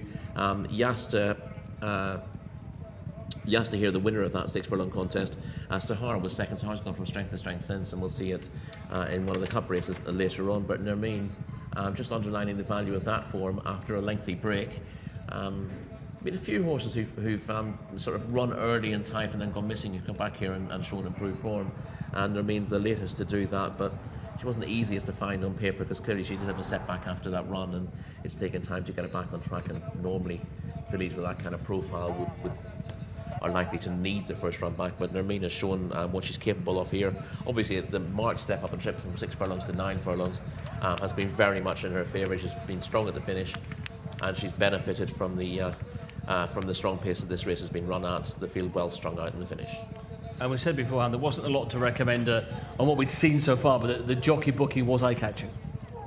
It was, yes. As I said, there's just the one run to date over what's liable to be the wrong trip, and quite a long time ago. But she's come here at the top of her form and shown useful form. The runner-up, she was interesting on paper. Retail making her debut, but she was out of a mare who was well bred and cost a dual winner in the US, as we said, and was sold for $300,000 in foal a couple of years ago. I don't think that foal by American Pharoah was actually won yet, but whoever bought it will take some encouragement from the fact that Retail's run such a big race on debut. And third goes away with the 57 rated Al Fouz, which maybe gives an indication to the level of the form, because a lot of these really didn't get involved. It's a race that sort of fell to pieces by halfway. Yeah, I mean, again, with Al Fouz, we did point out the fact that she finished in front of the favourite last time out in a mile maiden, and that was the first solid form that she'd shown. Went fifth to Yadar. Again, that's a pointer towards one who runs later in the season. Yadar, quite impressive, winning over a mile on debut, the son of Cracksman, running at the same trip tonight. He's liable to one further in time, given that pedigree, but he looks quite a promising sort. Al Reem and Hugatry well beaten, as was Osular from out wide. But even at this stage, there's only really sort of 4 horses in with any kind of a chance at this stage. Yeah, and it got very messy in behind, because that leader who went off hard weakened quite quickly, and horses who couldn't sustain the pace began to weaken as well, and a few horses running into trouble in behind. So I imagine there's a hard luck story or two in behind the leaders here. But when the front two comes to far clear, you tend to think that there's no fluke about the result. And again, Rory, we keep touching on this, that the top riders coming to the fore, Ferreira, Morales and Marino, all on the scoreboard today. Yeah, it hasn't been the best of weeks for Alex Moreno, but he's clicking into gear, and he's one of those jockeys that once he gets a winner, his whole demeanour changes, and his confidence goes up. A double yesterday and a winner here today. So that was our 6th race. We move on to race 7, a maiden race here, Alex, over the 2000. Yes, Martin, yeah, 20 of them again, so another big field heat to get our teeth stuck into. Let's have a look at the runners and riders for this one. Number 1 is Play Actor, one of the first-time starters here, as is the 2, in fact, Jubawi Delight. That won the mount of Luis Morales. 3, Al Marid, had a couple of starts, well, 4 starts, Alex Moreno, and 4 is Cute Boy for Fahad Al Faradi. Number 5 is Hal Heel, a couple of goes, not much shown so far this campaign. 6 is Kire, 0 from 8 is his record, and 0 from 6 then for the 7 horse, which is Bihafs Al Bari, Mohammed Al Hubail. 8 at the bottom of that page is Dimat Najd for Rayan Altaresh. Over we go to the 9, Abos Safouk, that is looking for a win on the second try. Tariq Al Mansour has picked up the ride on that runner. It is then the 10, Union Strength next for Asil Al Shani. 11 is Al Warak for Al Farouz. Number 12, Blue Oud, Jimmy Carrion. 13 is Sprezzatura, Abdullah Al Hussein. 14 is Kaiser, Mohammed Saeed. And 15, Al Habia, Mohammed Al Daham. 16 is Mossawat, Victor Gutierrez. On to the 17, Al Migdam for Camilo Ospina. 18 is Warad, Abdullah Al Credis. 19, Ataj for the Jerkins team, has hit the crossbar 4 times. Will today be his day? And the 20, Bint Boy, is the final runner in the field. A field of 20 then for race 7. Runners moving into the paddock, so we go back to Martin and Rory. Yeah, thank you very much. As you say, runners coming through into the paddock. For the next then, we move on to race 7, this maiden for 4-year-olds, local and imported, fillies and colts over the 2,000 metres, and the field headed by number 1, Play Actor, who's come across here from the Richard Hannon team, had 5 goes in the UK, debut here today. I thought the mark of 70 based on the UK run was quite generous. Potentially, but he wasn't. He didn't race at 2. He raced between a mile and a quarter last year. Didn't really progress through that campaign. So though a mark of 70 is fair on the pick of his form, it's slightly worrying that he was sold as cheaply as he was, just 2,000 guineas at the horses and training sales. Be interesting to see if he can repay that in full in his first start. The other question mark I had was a rating of 74 for Dubai Delight, who's come across here from Jessica Harrington, was often quite well beaten in 5 runs in Ireland. Really well bred, Dubai Delight by Dubai out of attraction. Of course, he won won a host of big races, from the Cheveley Park Stakes to the 1,000 Guineas to the Coronation Stakes. She hasn't always produced horses in her own mould, though, sadly. And although Dubai Delight was a good second in a mile and a quarter maiden at the Curragh 4 starts ago, didn't really go on from that subsequently. For Jesse Harrington, it'd be interesting to see if he can get back on track here with an entirely different sort of regime to work with. Yeah, rating of 74 for him. The next few have a little bit to find. We've got 62 rating for Al Narid, Cute Boy of 57, and Hal Heel of 35. I'm guessing, Roy, we've got nothing particular to say about that, but the only comment to make maybe is we've got Alexis Marino on board Al Narid, who's had the one run back this campaign here in Riyadh. I did make a comment on Al Narid. He was second in a mile-and-a-half maiden in Taif back in meeting 46. I thought the mile-and-a-half races in Taif, they took a fair bit of getting because the surface is so deep there and the form could be very muddling. He was then tailed off in a 0 to 90 handicap last time out. That would have been a massive step up. He doesn't belong in 0 to 90 grade. I think you can probably ignore that run for all he was beaten an awfully long way. And the fact that Alex Moreno has been booked will give you a little bit of hope that he can bounce back. Aside from that run, he's fairly unexposed, and his best efforts came in his final start in Taif. So maybe not the no-hoper that the last run makes him look. And he's around a 20 to 1 mark on the international markets as well. Let's move down to number 6, which is Corinne, who has been 12th and 13 on the last couple of starts here in Riyadh. The early form doesn't look too bad, but not from 6 this year. Not from 6 this year, and as you said, some reasonably respectable runs in maidens early on, but taking a step backwards with the last 2, and just seems to be regressing. So I didn't particularly like his chance. And we move then down to number 7, which is Beatriz Albier, who is another one who's not from 6 and was 4th last time out. Yeah, we've been knocking on the door though. He's been tried at various trips up to 2,400 metres. And ran to form with 3 1/4 lengths 4th in a course and distance maiden last time. Won by Every Day. That was just 2 weeks ago. Shows he's in reasonable form. He's got a bit to find in the ratings, but I thought he had a chance here. Then we have 54 rated. We can skip over a couple of these. Union Strength is the 10, not from 4 for the year. Did finish second over 2,400 back at meeting 52. Yeah, that was in a race won by Maker of Light, beaten 4 lengths in another mile-and-a-half Taif maiden. Those Taif mile-and-a-half races can be real head scratchers. He's been well beaten since, and I'm not sure you can trust that form. But he's got a rating of 70. Almost certainly in the back of his effort at Taif, because those since have been disappointing, and I'm not sure he deserves the rating at the moment.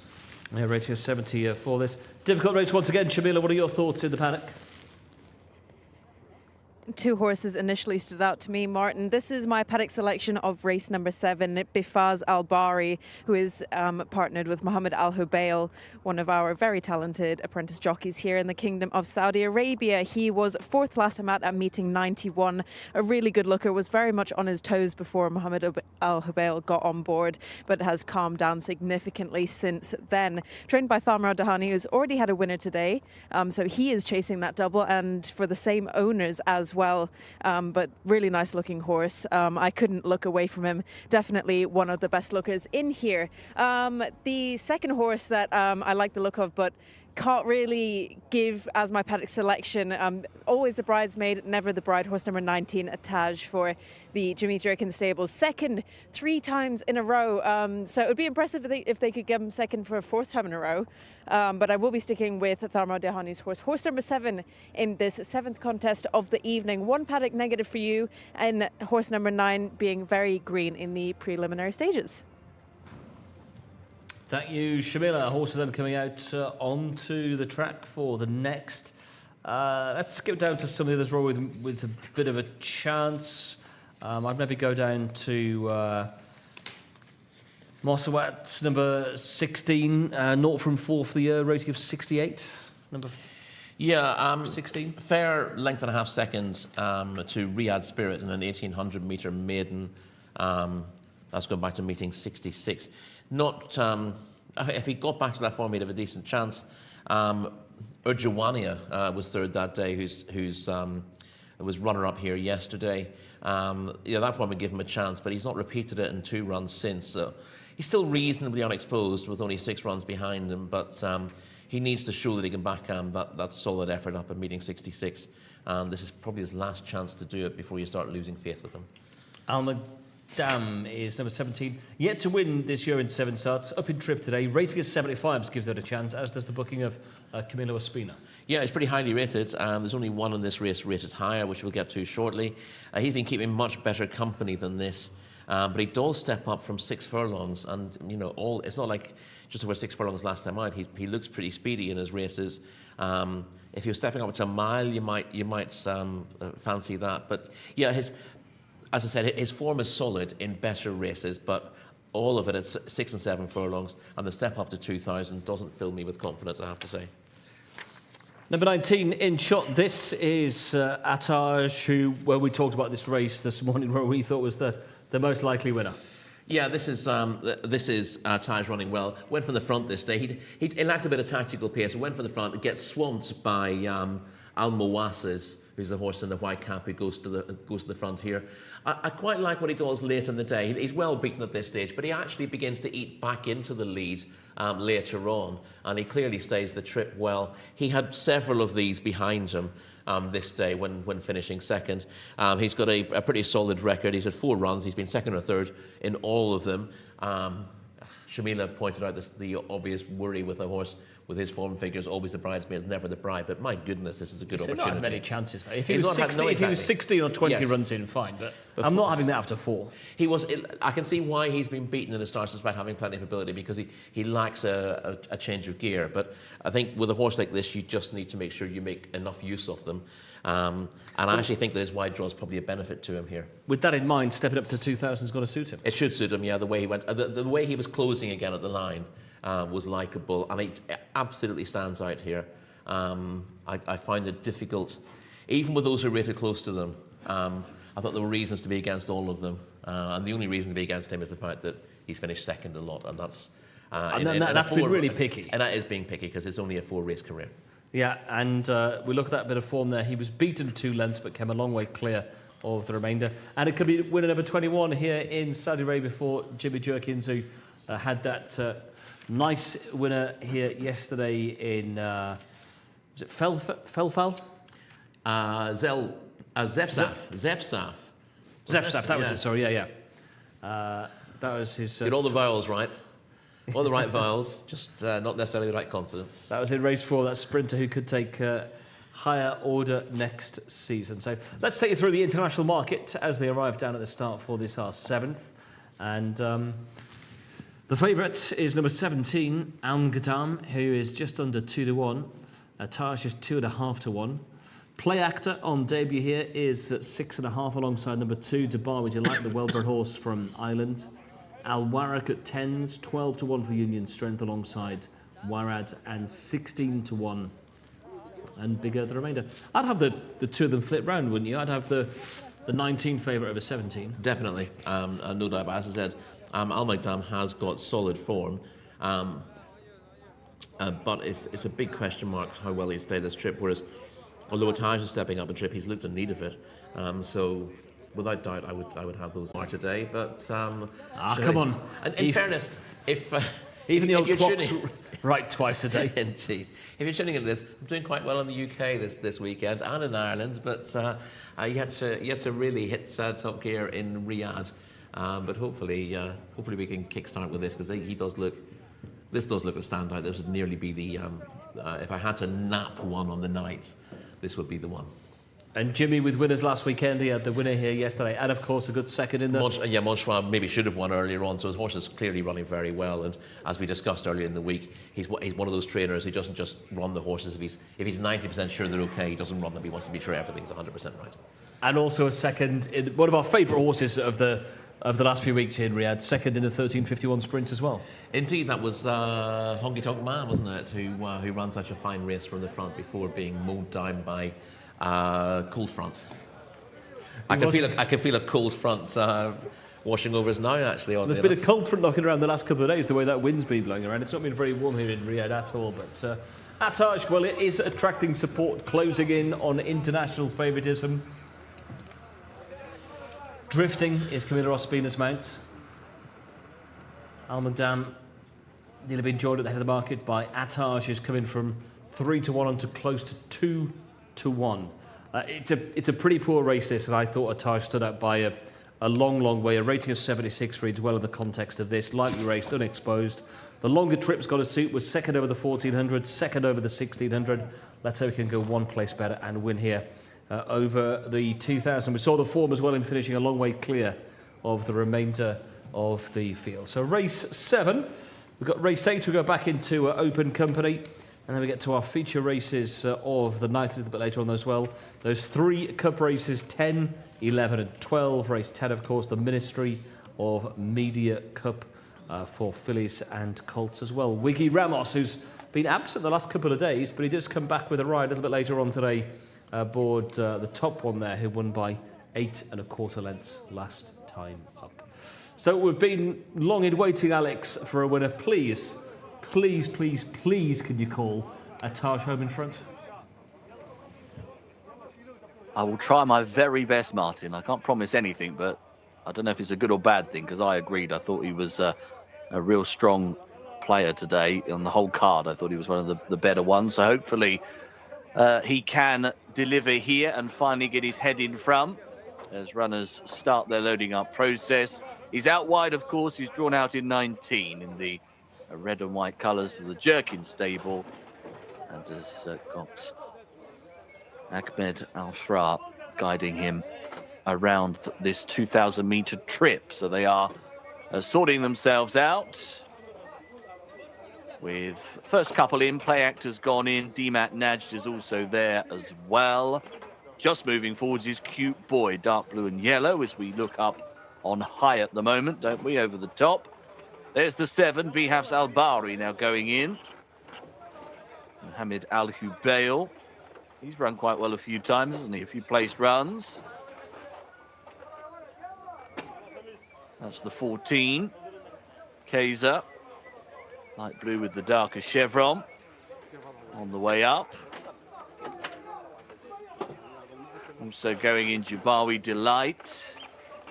Al-Marid comes forwards.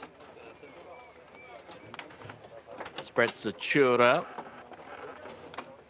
Abo Safouk. Hal Heel is in. Union Strength there. Blue Oud goes up. Couple to go now. Al Warak and Al Muqdam, the final 2. All aboard.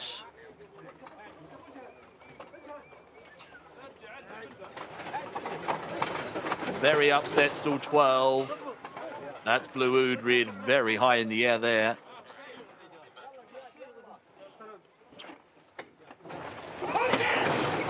They're off. Away and racing here. Cute Boy, very awkward. Slow to go and shifted left on leaving the starting stalls for this 2,000 metre maiden event. A good start made by Al Muqdam on the wide outside. Also away alertly was Al Habir. Back to the inside. Al Marid is right up there. Jubawi Delight and Play Actor are also forging forwards. So it looks like the pace is holding up on the inside with Al Marid just showing a narrow advantage. It would only be about a neck over Play Actor. Jubawi Delight is in behind those for third. They are then being followed by Bihafs Al-Bari. Yellow and black colours is next in the field. He's racing there in advance of Al Habir, and out wider, Ataj is not too far off them now. He's starting to get there, the red colours. Also making a spot of progress is Sprezza Chura between rivals, racing in advance of Al Muqdam, and the next couple of runners are Moswat and also Warad. Back to the inside to find Kieran, and that one's in company with Demat Najd.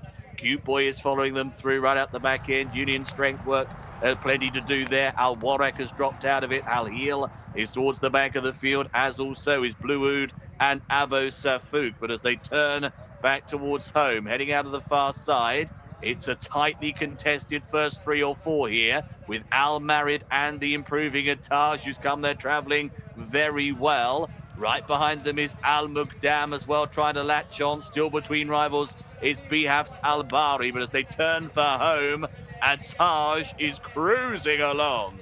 Ataj is away by 2.5. over. Al Muqdam in second place, running on a bit. Warad down the outside, still there as well as Moswat, but Ataj travelled well and has absolutely dotted up here. Will be driven out, breezed through it, shot clear, won it easily. Ataj gets off the mark at the 5th attempt, beats into second place Moswat. Third goes the way of Warad, and in the end Al Muqdam lost a few places late on, crossed the line in 4th. Nice stuff from Ataj, the 19 here, winning for the Jerkins team. Travelled well, was powerfully in hand at the top of the home run, and has scooted a clear to win impressively.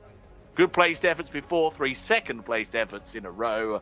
The head is in front and well in front today. 5.5 lengths is the winning margin over Mosawat in second. Warad is in third and Al Muqdam in fourth. A winner all round then with Ataj well tipped up here on the service. And it's 19, 16, 18 and 17. High numbers, the order of the day in race 7.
Race number 7 goes the way of horse number 19, Ataj, for the Jimmy Jerkins stables, and finally breaks his maiden 5th time of asking. Second the last 3 starts, and I didn't think he was going to get up there and do it again, jumping out of stall number 19, but he has defied all odds, and this is actually Jimmy Jerkins' 21st winner here in the Kingdom of Saudi Arabia. He got his 20th winner yesterday with on the turf race, and you can just see his wife is with him here, Shirley, and they're absolutely delighted about that winner. So very well done to Prince Faisal bin Khalid bin Abdulaziz as well. Jimmy's just having a quick word with his jockey there, so hopefully we can go over and get a word with him after that race, and if he thought that Ataj was actually going to win this time or hit the crossbar again. Very well done there, Jimmy. Ataj was second in his last 3 starts, which is almost more impressive than winning. Yeah, we thought he'd break his maiden a little quicker than this, but who knows? He might be getting his act together, and he'll he'll have a productive season next season, and as long as he stays sound, I think we'll have some fun with him. And what's the plan next with him? Are you going to keep him over the longer distances? Yeah, I think so. I didn't really think he was bred for it, to be honest with you. In Taif, he showed more speed, and he showed a little bit of both, but he looks like the more racing he gets, it looks like he wants to be a little more deliberate than I thought. So, but that's okay. There's good races going along, and just got to keep him strong. He's finally, he's another horse that's trouble to keep weight on him like you'd like, and maybe that's why he's not as fast to coming around quite as rapidly as we once thought. But he's probably just growing into himself. And like I said, this time I looked like he was carrying more flesh and he was stronger, and that's what they have to do. They have to develop the right way for them to improve, and I think he finally is. And he's your 21st winner here in the Kingdom of Saudi Arabia, so you must be delighted, and you're properly settling in well now into the Riyadh season. Yeah, it's been good, but a lot of support, good horses. You always need that. You can't do anything without the talent there, and we have a lot of good support. The help has been terrific.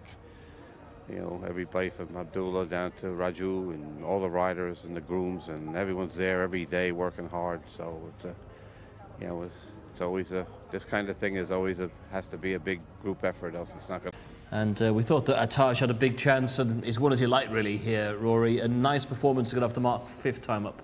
Yeah, as we heard from Jimmy, he thought that Ataj would be able to win before now, but this was a very good opportunity for him, and he's won it very nicely indeed over this 2,000-metre trip, relishing every yard of the journey, and the race in the end being dominated by those drawn wide, with Mosawat installed 16, finishing 2nd, and Warad from 18, 3rd. He's broken out from wide. There's been about 4, 5, 6 of them have gone on, but he's managed to get a good pitch early. He has, yeah. He's not. I mean, there was a pace briefly from the outside stalls. Then there's the horses in stalls 1, 2, and 3 all went forward, and they pressed on. But he's sitting in about 7th place at this stage. But in daylight, able to make his own way, and he always looked reasonably comfortable from this point. And the longer the race has gone on, the closer he's got to them, and he's proved pretty strong in this straight. He has indeed. It wasn't a race that was going to take an awful lot of winning, but he was the standout in what we'd seen so far. He was lightly raced. He'd been running well. The longer trip promised to suit, and he's probably the one horse that can kick on from this. You'd say so, yeah. Maybe just take a little while for the penny to drop, but this is a performance that gives him plenty of confidence. He doesn't have. I mean, he should be easy to place from here. He came in here with a rating of 76. He's beaten horses rated 68 and 61, so I don't think the handicapper can really hit him too hard for that. And obviously, a non-winners or 2 next time out would make sense, but he'd also make a degree of appeal in handicap company as well, because you'd have thought he'd still be able to run in a 0 to 80 or something like that next time out. He's by far and away the best of the race. And another great advertisement of Jimmy Jerkins' talents here. He's had a great campaign. He's a real mark here for the Red Stable since arriving here last summer.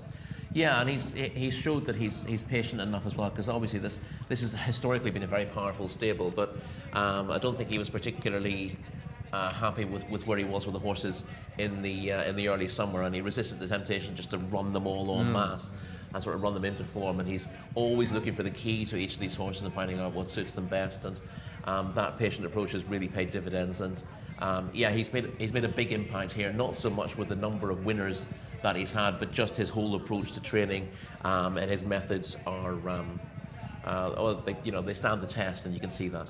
And we made the point yesterday, it's always insightful to listen to what he has to say as well. It is, yeah. I mean, he gives great interviews. As we said, he doesn't always. There are a lot of trainers who look more approachable than Jimmy, but he never refuses an interview, and when he talks, he makes an awful lot of sense. He doesn't just come out with the niceties. He doesn't, a lot of people can sort of spin off entertaining answers to questions, but you learn an awful lot more from what Jimmy has to say. And it was very much a case of Ataj first and the rest nowhere, really. Pretty much, yeah. A time of 2:07.90 in the end for the 2,000 metres, which is a decent time. The handicapper will put him up for it, but I don't think his new mark will be prohibitive, and I suspect he can go on to better things. Nice win for the Red Stable. We've got our 3 Cup races to come as races 10, 11 and 12. Next up, though, we've got the Arabian Phyllis Open as race 9. Race 8, though, is now just some 15 minutes away. We go over 2,000 metres for this. It's a race 8 on the card. Local bred horses open for 3-year-olds. Quite a big field once again. The early scratching was the 18 has come out. And the field headed by Fonda. Alexis Marino looking for another win. He scored early on aboard Namin. And he looks for another winner here as we get a close-up of Ajard there winning our 7th for trainer Jimmy Jerkins. Right, let's have a look at the field then, Martin. Thank you very much indeed. Just news of a late scratching as well. The 14 has gone as well, so don't take fibre. There'll be no connection, won't be running. Right, let's go for the field here in the 8th. Number 1 is Fonda, Alexis Moreno, as you've heard. 2 is Fart for Ricardo Ferrero. 3, Alcassi. That is the 3rd on the list, 0 from 3 so far. Number 4, Yahoum for Waswanas. 5 is Shab Nara for Ayad Al-Turisi. 6 is Eklas for Victor Gutierrez. 7, Umami. And that one 0 from 6 so far. 8, Nazmat Al-Massa for Abdullah Al-Credis. 9 is Galdaran, 0 from 4. Then the 10, Wafi Along, Naif Balanazi. 11 is Helm Abdullah, the mount of Jimmy Carrion. 12 is Sahal, Camilo Ospina. 13, Mokadam Belkia. Then, as you can see, the 14 on the list, but doesn't go. No 14 here. That's a late scratching. 15 is Nakwawia, Yarik Al-Bakawi. 16, Easy Horse for Wiggy Ramos. 17, Bin Bauria, Eddie Castro. No 18, that was an earlier non-runner. So then we go to the 19, Amir Al-Maidan, Mohammed Al-Hubail. 20 is Ale Waji for Asil Al-Sharani. And the 21, the reserve, will come in Al-Bahar Al-Mutalatim. That's Luis Morales. So the 14, 18 are gone. The 21, one of the reserves, will be running here for this local bred open. Runners on their way, as you can see, into the parade ring. And we are on our way to Martin and Rory. And our sincere thanks, Alex, for calling home the winner in the previous race. It was a much-needed tonic, Rory. Yeah, we were getting to the stage where we were just going to force Alex to call one of ours home in front, even if it wasn't. Just a phantom call. Yeah, exactly. But thankfully, we didn't need that. OK, well, let's take you through the runners then for race 8, 2,000 metres the distance here. Fonda is horse number 1. Alex Marino is on board. A dual winner over 1,600. Was over the 1,800 last time and comes up in distance again. Yeah, a second top rated in this race with an official mark of 79. He was 3 lengths behind Alawaji last time out, when 3rd to Mostata in an intriguing 1,800 metre non-winners of 3 last time out. Only a 4-runner race that, but all 4 of them had similar chances on paper, and we'll get to see footage of that. 2 wins here have been over a mile, but he does. Well, I was going to say, I'm not sure. He backed out of things a little bit later on there, having the danger off the bend, Fonda. So I would have Alawaji down as maybe the more likely stayer at the 2,000 metres. But Fonda on the ratings is one to consider in a race, again, where you can rule out half the field reasonably easily. You can indeed. And we will do that for you as well, because 20 and 1 do head the international markets. Alawaji and also Fonda are the top 2 on the international figures. On the actual figures of the race itself, we've got to give a mention to number 2, Fa'at, who's 1 win from 4 starts. That was a win over 1,600 metres in maiden company last time out, and remains unexposed, the mount of Ricardo Sousa Ferreira. Yeah, trained by Sami Al-Harabi, who's been in very good form of late, and Ricardo Sousa Ferreira doing the riding. He's clearly interesting on that, but it's worth pointing out that the horse he beat, Taif Al-Janoub, last time out is only rated 67, so he will need to step up again to win this. But he's only had the 4 runs. He got his head in front last time out, and horses with that kind of profile tend to progress a little more. And he's not been thrown into an impossible race. This is a very winnable open that Fat's in. So he got on top late in the day, just held on by a head last time out. But there might be more to come from him, and he's got a very, very good rider on his back. He has indeed. 3 is Al-Kasi, who's got a mark of 60, but hasn't had many opportunities to really better that as yet. No, he just had the 3 stars, and he did better than before, went 5th to Labe last time out. The winner was quite impressive that day. He was beaten 13 lengths in 5th. And looking at the horses who finished ahead of him, his mark of 60 looks about right in what he's achieved. But the positives are that was his first solid form, and he just seems to be getting his act together. So he should be able to do a little bit better with that behind him. I'd be inclined, Rory, to scratch 4, 5, 6, and 7. Yeah, I've put lines through all of those. Eklas does sort of tie into a couple of form lines, but he was disappointing last time out, and I did eventually put an X through him. So just give a mention then to the 8, Nasmat Al-Matar, who is a 11 race maiden, this 3-year-old filly, but has hit the frame a couple of occasions, finishing 3rd. Yeah, she was 5 lengths 3rd to Hadaba in an 1800 metre open in meeting 74. And she hasn't been disgraced in 2 stars since finishing 6th and 8th. The only thing I said about her, I thought after 11 starts, she's looking exposed now. I can't see her improving on the rating that she has, so she needs a couple of these to underperform if she's going to win. Not from 4 is Gal Duran, rating of 60, another one who needs to show more than we've seen so far. Stepping up in trip is the 10, Wafi Along, who has had the 1 win in 7 starts. That was a win here in handicap company over 400 metres shorter. Yeah, that was a 0-60 handicap when beating Salute Macho, who was conceding him £6 as well. So he's stepping up a little bit in class, Wafi Along, and will need to improve again. Obviously, you do give him credit for getting his head in front in some sort of race last time out, which puts him ahead of a few of these, but more progress needed to win. I thought maybe from the intake of breath you were going to give us a quick word on Galduran, but I jumped over it. Yeah, I'm just going to say that at least Galduran was in front of Eklas when 7th in an 1800 metre maiden, won by Ayam Al Riyadh, who was a very good 3rd on yesterday's card. So the form of that race has worked out fairly well, but you know the downside is that Galduran was beaten best part of 14 lengths on that occasion. Helm Abdullah, number 11, another one up in distance, but 0 from 8. Yeah, I thought fully exposed now, Helm Abdullah. The best of his form suggests that 62 is the right sort of mark for him, but he's not going on from it at the moment. Number 12 is Sahal, 1800 metres last time out, stepping up in distance again as well, but only had the 6 goes, and that wasn't a bad effort last time, finishing 2nd here at meeting 93. Yeah, again, this brings in that Ainal Riyadh form, and we mentioned with Galdron, he was 7th in that contest. Sahal was closer. He has been 2nd 3 times in maidens and was clear of the rest when beaten 5 1/4 lengths by Ainal Riyadh in that 1800 metre event last time out. So he holds the likes of Galderon and Eklas comfortably on that run, and really should be close here. Okay, well, we've got a couple more to throw into the mix, but once again, Shamila, this looks a difficult puzzle to solve. Oh, very difficult indeed, Martin. I've talking about hitting the crossbar. I feel like I've hit a crossbar a few times today. Maybe you guys don't retire just yet. And my paddock selection for this race is horse number 2, Fat, for Ricardo Ferreira and Sami Al-Harabi. Very impressive last time out at meeting 88. A really nice looking 3-year-old colt by Cat Dreams. Sami Al-Harabi and Ricardo Ferreira, when they team up, is usually for the better. And I really like the look of Fat. He is rated 70, a bit below some of the top rated horses in this race. Horse number 1, Fonder, looks really good as well for Alexis Marina. So both of those jockeys are chasing a double on the day. But I think Ricardo Ferreira will just get that. Will just manage to get that win.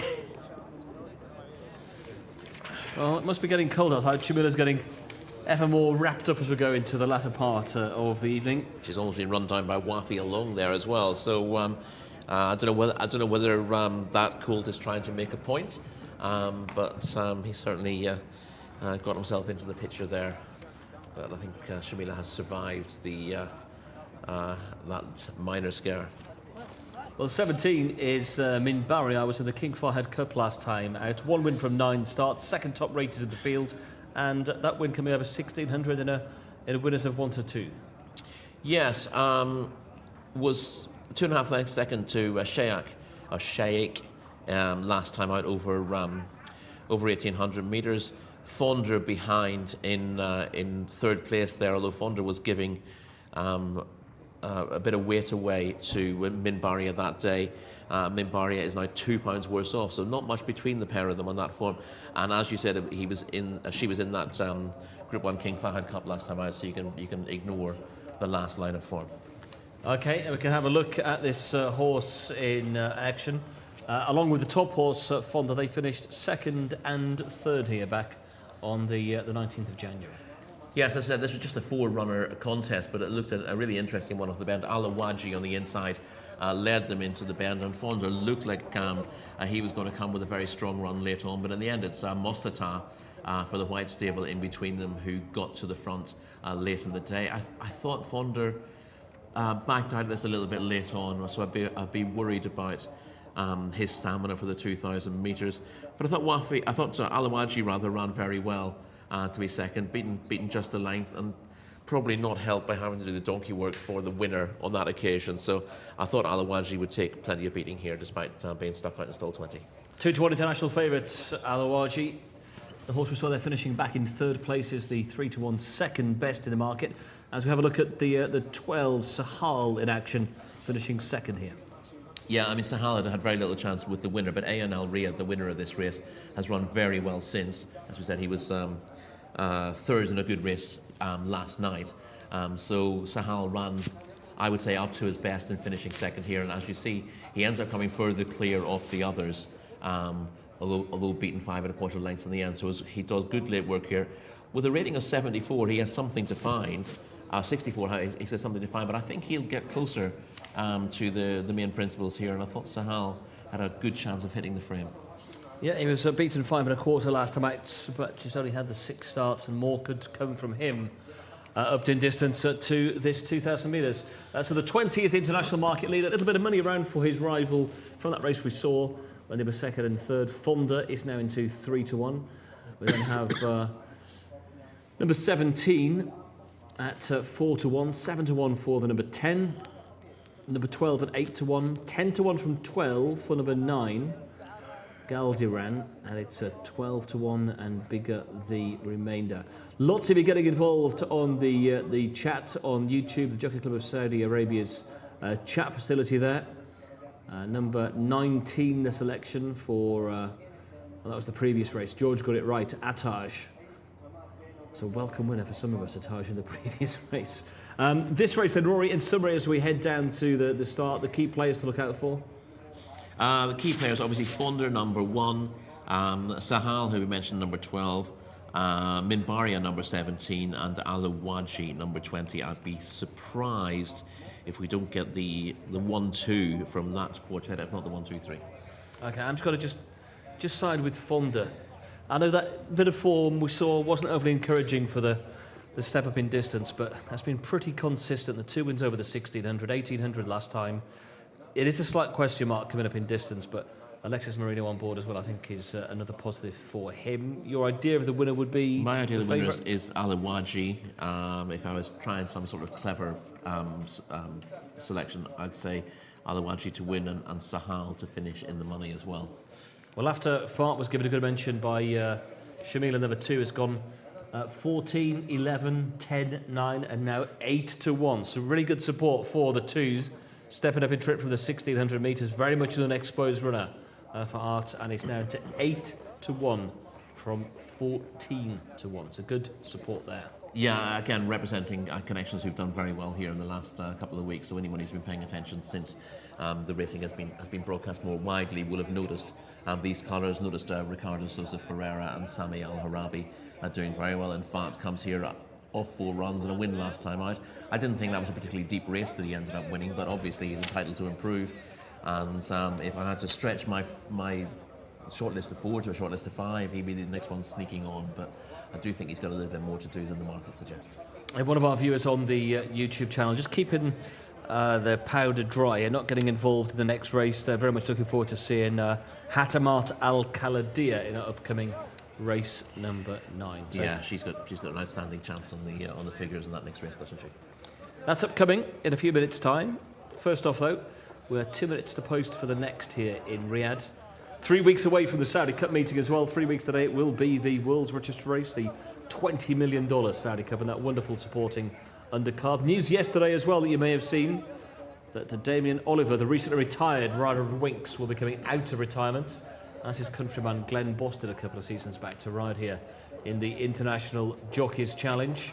And some worldwide famous names getting involved as well on the Friday ahead of racing here on the Saturday. Of course, we had all the trials last weekend. You can go back and look at the form on the website of the Jockey Club of Saudi Arabia if you want to catch up on the qualifiers from last weekend.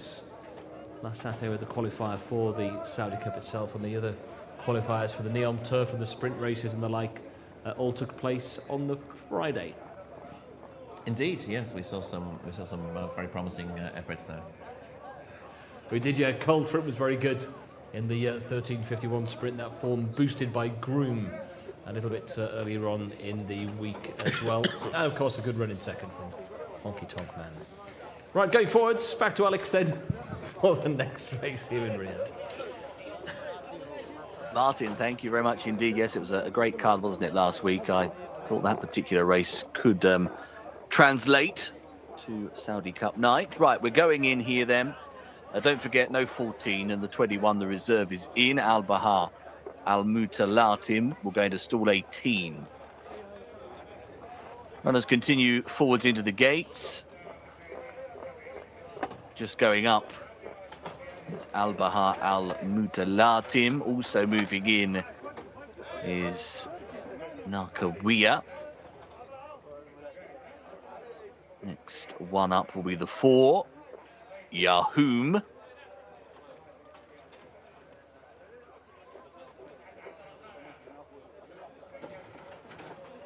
Needs a turn, takes a turn.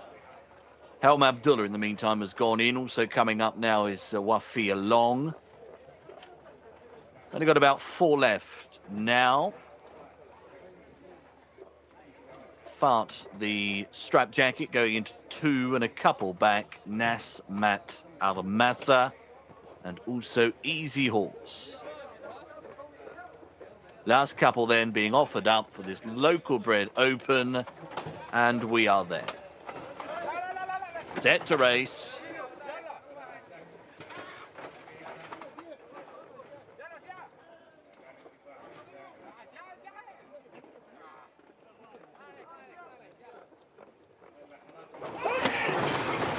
Gates crash back. They are off and away. A poor start for Al-Kassi.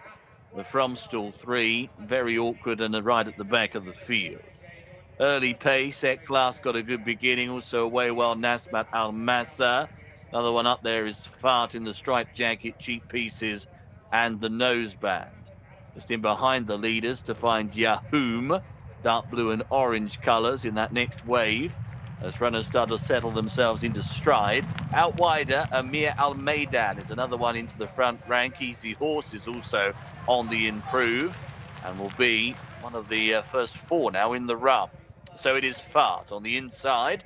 Striped jacket who leads the way over Eklas in second. Third position at the moment is with Easy Horse, who races just wider of Nasmat Al-Massa, who's between horses.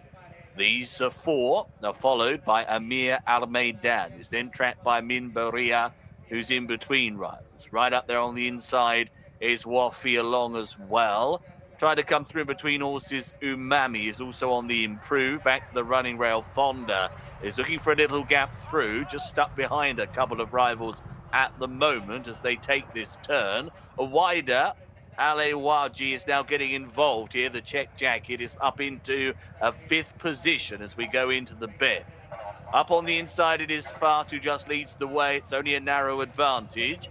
There and driven though is Eklas, and deeper still in the white jacket Nasmat Al-Massa. The checks on the sleeves. The check jacket though, Ale Waji has come over the top here and appears to be travelling best of all. Has gone on by and gone clear swiftly.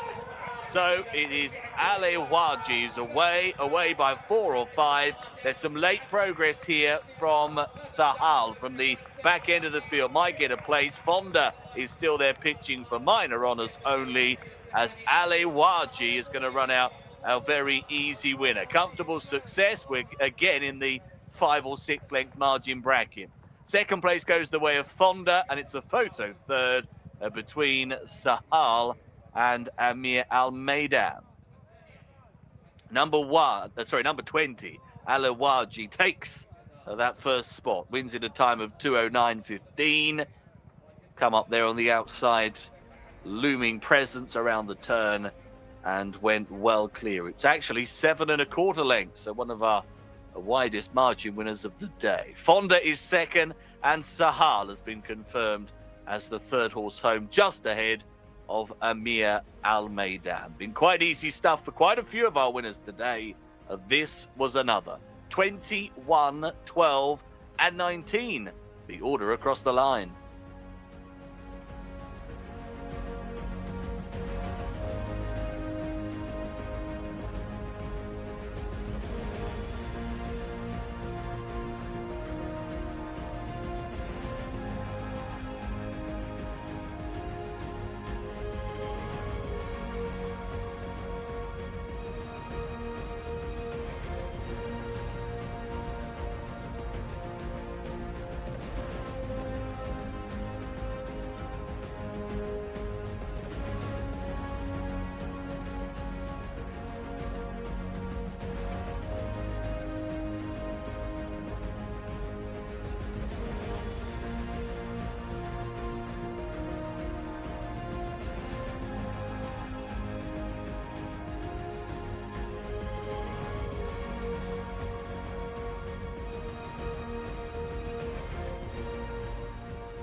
And there's the winner coming back in, well tipped by Rory.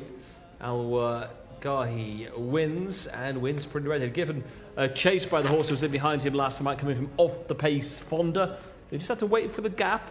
He wouldn't have won, but he might have well finished closer. But that bit of form that we saw, Rory, from meeting 92 proving key here. Yeah, we saw footage of all three of the placed horses here. Alawaji getting the better of Fonda when they were second and third to Mostata last time out, paying a compliment to the winner of that. Non-winners of 3 last time out. Only a small field, just the 4 runners in that race, but the form's working out nicely. And Sahal, we also saw in action, finishing second to A&L Riyadh last time out, and he's shown improved form, running on to grab third on the line here. So the guys are digging out our video clips, as always, coming up trumps. They are indeed, and this horse was a pretty comprehensive winner as well, Al-Gahi, just his 7th start today, and he's really stepped forward with each one of his last couple of runs. Yeah, he's going from strength to strength. I thought he was maybe a little bit unlucky because he had to make the running last time out in a small field, and he rather set it up for a horse who didn't travel quite as well as him into the contest. But he's coped well with the step up and trip today. The race is set up nicely for him, and he's at the moment going from strength to strength. And Fonda gave chase, but he's come probably further back when he's wanted to start his run. He was trapped down the rails, had to wait for the gaps. He's not done anything particularly quickly, but he has come home well. No, he's confirmed the impression of that run last time out. He's a solid performer. I wasn't sure that he was going to relish the step up and trip today, but he's seen it out well enough to be a creditable second on the day. And Al-Wagahi comes out on top. Has he got a future over this kind of a trip, do you think, the 2,000 metres? Yeah, the 2,000 metres seems to suit him on this evidence. I mean, it's worth pointing out that he was the best horse at the weights on the day, so it may well have been class rather than stamina that's seen him through. But he's, I didn't see any sign of him wavering in the last 200 metres, so he's worth persevering with at this trip. And just pick us out pick it back for us here, Rory. He was towards the back of the field here. We're looking for the... Yeah, he was in the widest stall of all. He's on the outside of a group of about 5 there horses, he is, towards the bottom of the screen there, but travelling very sweetly at this stage, and his jockey's in no hurry to move him forward. And when he does ask for an effort, he moves up easily enough. But he's in the same position as his market rival Fonda, who's on the inside, but he doesn't get the clearest of runs around the outside. The international favourite does get the best of the runs. He does, and that's the thing. You'll notice around this track, jockeys will hang out this wide.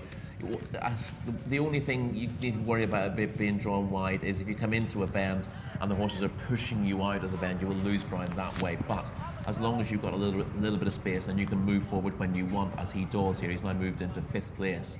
Whereas Fonda's waiting for a run. There's 2 horses fighting in front of him on the rail, and he's got nowhere to go. He's got to wait for the gaps to gradually appear. Now a little bit of space appears, and he's able to move. But he's probably lost 4 or 5 lengths on the winner in doing that, and that's why you'll see a lot of the top jockeys content to sit wide on the track, because you're always, if you've got a horse who's full of running, you're always going to be able to come through. Whereas sometimes you can save ground on the inside, and if the gap's open for you, then it works really well. But sometimes the gaps close. That's very much what happened with Fonda here, who's stayed on strongly. Listen, I think he doesn't finish any closer than the ground that he lost in the end, so you can't really call him an unlucky loser. But if he'd finished fast and got within 3 lengths of the winner, then you'd imagine what might have been if he got a clear run earlier. He is probably value for a very good and a very clear second. He should have been closer to the winner. He should have been closer to the winner. Yes, there's no doubt about that, and that's just the way the cookie crumbles. Sometimes you can see that happening now. The 2 horses immediately in front of him in this picture, he's on the rail on the noseband in about 7th or 8th place. And that too, because they're fighting for a position, they end up rolling onto the rail in front of him. He's got to come wide, but there's still a very, very small gap wide of the horse in the green there at that stage. That's Umami, who was just weakening out of it, and that's a problem when you're stuck behind poorer horses who will weaken at a crucial stage.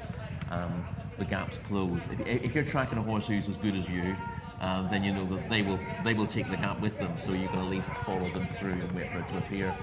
But with horses who are weakening, then they can roll around, they can fall into gaps that you were waiting for, and bad luck waits if you track the wrong horses. The one query you did have with Fonda was his suitability for the trip, but watching that, you'd have to say that he does stay the 2,000.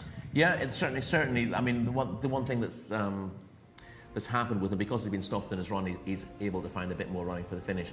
If he had got the run earlier and set off in pursuit of the leader, then he would have been sort of in high gear for longer, and it would have shown you if there were any weaknesses in his stamina. But because his run has been delayed, he's seen it out to the line. And you don't know whether he's relished the trip or whether it's as far as he wants to go, but he's hit the line hard enough in the end. And if it was yours, you'd certainly give him another go at 2,000. And the winner probably goes back into a better class of race at some stage? Yeah, I'd have thought so. I mean, he does have his limitations, Aliwaji, but he's got scope for further improvement. You can see he's quite tall, and he's got a bit about him physically. This will also help his confidence. What you don't want really is winners of this sort of race just going up too much in class too quickly, and hopefully Connections will find another, non-winners of 3, not to 90, not to 95 handicap. There aren't a huge number of races to choose from, as we heard earlier on from one of the trainers. Well, I'm not really making plans for the rest of the season because we're now going into Saudi Cup territory. You've got a whole different bunch of races there, and then there's only 3 more weeks of the season after that. So not many people are making plans for big races because, well, really we saw the last of the big races, the really big races last weekend, outside of those international races. So options are limited, and a lot of people are now beginning to think about what's coming up in Taif in June and beyond. Yeah, just one more week here in Riyadh before there's a short pause. Before the internationals roll into town, the Saudi Cup meeting here the 23rd and 24th of February, and 3 meetings on the back of that taking us through to the back end of March. But the international markets, if you're following those, they've once again got it right, as the favourite beats the second favourite. Al-Wagahi beating Fonda into second place. The market's got it right as well in the previous race, number 6 it was. I should say number 7, Attaj, the second favourite, and early on as well, the international markets doing particularly well with Bidouar in the opening race, Anud in the second race, and in the fourth race as well. Alamarjani as well was the international favourite. The international favourite for the next, which is going to be coming up in just over 15 minutes time, which is a 2,000 metre Arabian Fillies contest for 4-year-olds and upwards. And the market leader for that is going to be horse number 12, is the 2.5 to 1 favourite, Prakosia from Farid Al-Jazi. But let's get more on this upcoming race. Back with Alex. Cheers, Martin. Yes, Arabian action here. Arabian Fillies Open over 2,000 metres. Our third event in a row over 2,000. Number 1 is Jumana Ayad Al-Turisi. Number 2 is Shihana Al-Rayla. 1 win from 15 goes, Abdullah Al-Hussein. And number 3, Hatamat Al-Kaladia, been given a mention already on this afternoon's programme. Quite consistent, isn't she? Mohammed Al-Hubail. Number 4, Almash Al-Bahar. A 0 from 5, ran well though, second last time out. Number 5 is Kul Alain, Tariq Al-Mansour. 6, Princess Mu'azza, Naifal Al-Nazi. And number 7, Shibla Bara. That's another one for Al-Sharar, who's already had a winner today. Number 8, Modhissa, looking for a second career success. Number 9 is Tagruda, Mohamed Al-Ghami. 10, Iris de Violette, Luis Morales. 11, Farid Al-Jazi, that's Norway Al-Mudiani. 12, Preciosa Al-Shai, Alex Moreno. 13 then is Dara, and 14 is Ira, Mohamed Al-Dam. Our field of 14, no changes. For this one, Arabians in action for the 9th on the card. 2,000 metres, and let's hear from Martin and Rory as they hunt themselves another winner and go through this field. Still in the pre-parade with just under 15 minutes to go then for race 9 ahead of our 3 cup races. In fact, the first of them does just make its way into the paddock itself, and that is horse number 1. This is Jumana, a 5-year-old filly who's had 3 goes here this season. Yeah, but she's only got a rating of 69. She was third in modest company 2 starts ago, but didn't fare any better last time. And our top rated here is rated 103. You've also got 3 horses rated in the 90s in behind that. So a rating of 69 suggests that Jumana's got a mountain to climb if she's going to win or even make the places in this contest. Well, number 2 does have a bit of a chance here, which is Shayhana Al-Raila, a mark of 85, but just the 1 win from 14 starts. So that was a win over this trip at a Taif Maiden. Yeah, she ties into with a lot of these on the form that she showed meeting 92 last time out. She was well beaten in the 8th on that occasion. Her best recent effort went 7.5 lengths 4th in a 1 mile open 2 starts back, and she needs to build on that if she's going to make the frame. Number 3 is one of our YouTube viewers' selection here. This is Hatamat Al-Kaladia. 3 wins from 23 career starts, and top rated here off a mark of 103, and is quite versatile as regards distance. Yes, she is. We haven't seen her since meeting 72, but you'll see that her form ties in very strongly to the others through other races. She was 4 1/4 lengths 5th to Turkey Al-Kaladia on her most recent start meeting 72. Prior to that, she was a very good 3rd, beaten 4 3/4 lengths to Maitha Al-Kaladia in a listed open. That was in meeting 66, and a lot of these finished behind Maitha Al-Kaladia last time out at meeting 92. So if you take her Maitha Al-Kaladia as a good yardstick, then Hatamat Al-Kaladia comes out well ahead of the majority of this field, and that's what the handicapper thinks too, with a rating of 103, putting her £6 clear of anything else in this level weights contest. We can skip over number 4. Number 5 is a horse who's had just the 1 win from 11 starts. That was a win in handicap company over 1600. A little bit to prove over the 2000. A little bit, yes. But you mentioned the good run, meeting 83, beating Jara Afban, a 1 mile no winners of 2. But she was only 15th, behind 4 or 5 other runners in this field in that race won by Maita Al Khalidi, Jockey Club of Saudi Arabia Challenge contest last time out. Even if you weren't concerned about the trip, you'd certainly be concerned about that line of form that gives her considerable work to do with a number of other runners. Princess Muazzaz has got a mark of 94. That must give her respect here, and did win here at King Abdulaziz early on in the Riyadh season. Actually, it was the very last day. The very last day, sorry, 54. But yeah, and that wasn't a particularly strong contest. She came into it in reasonable form, but she saw out the 1.5 miles very well in Taif to battle to victory.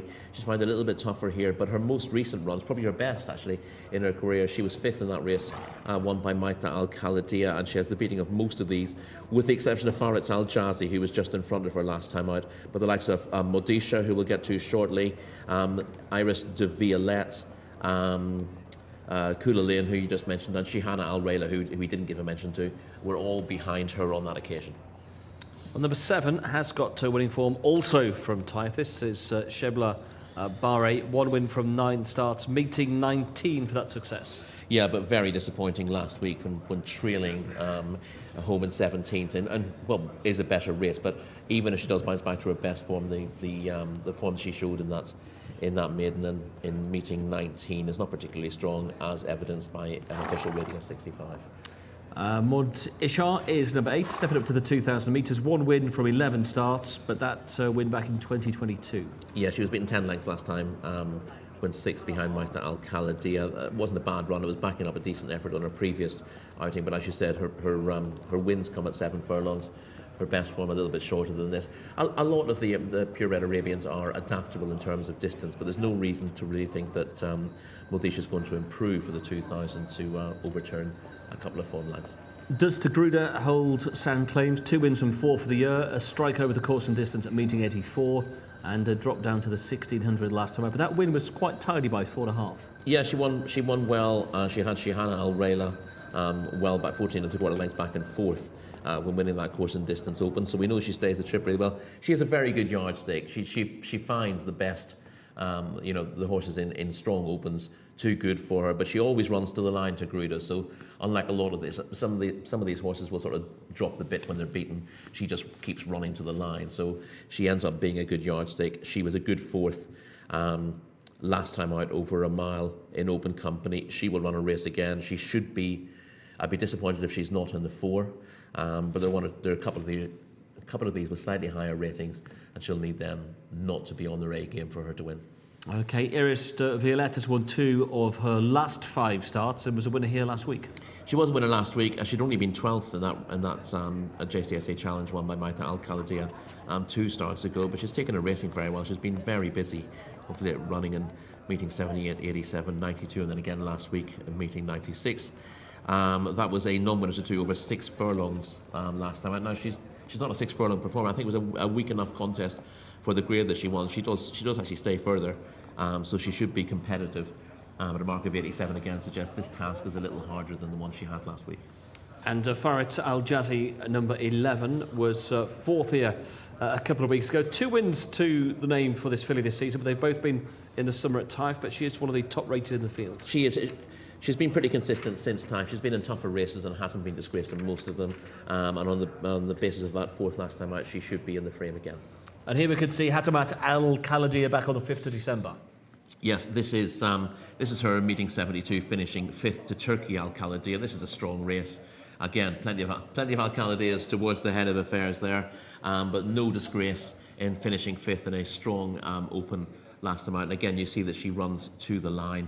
And prior to that, she was 3rd to Maita Al Khalidiyah in that listed open. So she's a consistent performer. She's struggling to get her head in front in better races, but this is the first time she's had what you might call a favourite's chance of winning in some time, and she ought to take it. Okay, well, they are on the way down to the start. Let's see what was occurring in the paddock. Shamila was there and can report back. I have decided to go in this race with horse number 6, Princess Muazzaz, who was 5th last time out at meeting 92. She's partnered with Naif Alanazi, and Naif hasn't had a winner this weekend, I don't think. So we haven't spoken to him in a while. He's a good friend of the channel, so I would love to have him back in the winner's enclosure. Obviously, we have the horse rated 103 in this contest. She looks really well. She's 5 years old, so a little bit younger than my selection. Hatamat Al Khaladia, but I just don't think she looked as fit as Princess Muazzaz. They were both 5th last time out. Hatamat Al Khaladia has had more of a break, but I think this is teed up really nicely for Princess Muazzaz, horse number 6, and Naif Al Nazi. So those horses caught my eye, and I do have to give a shout out as well to horse number 9, Tigruda. She always tries her heart out. She did win at meeting 84, believe it or not, but she does do really well, and they're both rated 94, my selection and Tigruda, so they are still up there in the selections. So I've got all my fingers and toes crossed for a horse number 6 in this fillies contest. Well, good luck, Shamila. Your selection looking for a third career win after a couple of decent efforts here at the last couple of meetings. Prakosia Al Arshi is the 2.5 to 1 favourite on the international markets, 3 to 1 for Faraz Al Jazzy, 3.5 to 1 for Princess Muazzaz, who is the selection of Shamila. Hatamat Al Khaladia is a 5 to 1 chance, bit of value maybe there on the 3. Iris de Violette, last week's winner, at 7 to 1, and Tigruda is an 8 to 1 chance. And it's 10 to 1 and bigger the remainder. On the way down to the start then, are you surprised that Hatamat Al Khaladia isn't the international favourite? I am, yeah. I mean, she's top rated here. She looks to have a very solid chance on paper. She's got the beating of a number of these, including the favourite, on a line through Maita Al Khaladia. And as I said, she's not really a winning opportunity in recent starts, and this is her best in a while. And I'd have thought she's a likelier winner than most. There are, Tigruda on her day, Faraz Al Jazzy on her day. They can throw it down to her. Princess Muazzaz doesn't have an awful lot to find on the ratings, but I'm surprised she's leading the market. She's game, but she's not the fastest in the world, Princess Muazzaz. And I thought Hatamat Al Khaladia had a bit more toe than her, but we've been wrong about the market before today. Yeah, we certainly have. 8 to 1 though on the international markets for Tigruda, for a horse who's been 4th and 1st and 4th in 3 of the last 5 runs. I thought was fair enough for this filly. I know she's quite exposed, 14 runs this year. She's not going to be showing anything different to what we've seen so far, but she's quite a solid proposition, and she does stay. She does, yeah. You're right. You're not going to see anything new from her, but she's on numerous occasions shown that she's got the ability to go close in a race like this, and the big positive with her is that even when she's beaten, she runs to the line, and that's a big positive in a race like this, where a few of them will be crying enough inside the final 200 metres. So this is race 9 on the programme. Still have 3 more to come on the back of this. Got our cup races to come. The Ministry of Media Cup for the Saudi-bred horses as race 10. 150,000 reals up for grabs there. And a similar prize fund for race 11 as well. The Saudi Broadcasting Authorities Cup for local imported horses. That's a 3-year-old race over the 1600. And our final race of the night comes up. Another Region Governorate Cup as well. That's race number 12 over 2,400 metres. Yeah, I'm trying to get to the bottom of the market here, and of course, what we probably should have mentioned earlier on, when Princess Muazzaz won in Taif, Hatamat Al Khaladia was behind her that day, and if you believe that form line, then she's obviously got a decent chance. A mile and as I said, Taif is a different track to Riyadh. It's a little bit tighter, but more significant, it's very deep, or it can be very deep. Compared to Riyadh's dirt surface, and that tends to put a premium on stamina at longer trips. I think although Hatamat Al Khaladia was 12 lengths in arrears when 3rd in that race, I think she got bogged down on the surface that day and made Princess Muazzaz look a little bit better than she was. Princess Muazzaz was the only one who really seemed to see things out that day, and what seemed to be quite a testing contest, and it's a slightly flattering form line, but we'll see how flattering it is after this race. And you touched on it being a slightly tighter track. The main one of the main reasons for that being it's not got a turf track on the inside. It doesn't, no, and that's, again, this is a, we had Joel Rosario here a few weeks ago, and he said, you know, if this is like any track in the US, it's Belmont Park. Belmont Park, the biggest, essentially pretty much the biggest circuit in the States, and wide as well. And yeah, the Taif circuit, it's a nice track, it's a perfectly fair track, but the bends are just that bit tighter because the circumference is less. And therefore it rides slightly different to the track here. You can't quicken there either. You can come from behind, but essentially you come from behind when they stop in front and you just keep plugging away. Whereas here, we've had Wiggy Ramos telling us this when he won a purebred Arabian race early in the season. He was riding a filly who can quicken, but he says she's no good in Taif because the surface is too deep for quickeners.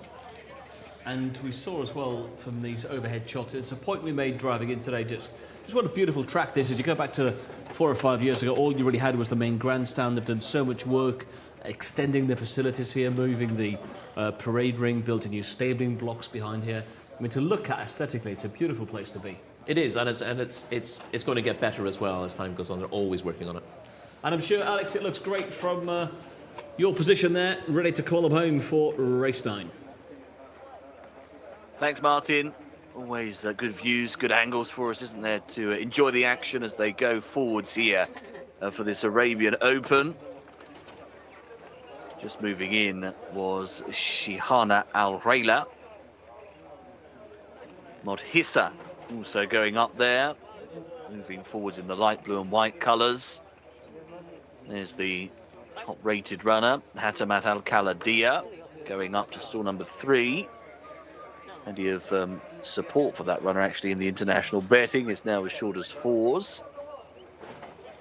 Moving in is Iris de Violette, Almash Al-Bahar, Preciosa Al-Ashai also going in. Won't be too far away from action here, will we? Last couple of runners up to the stalls, and we are ready to go.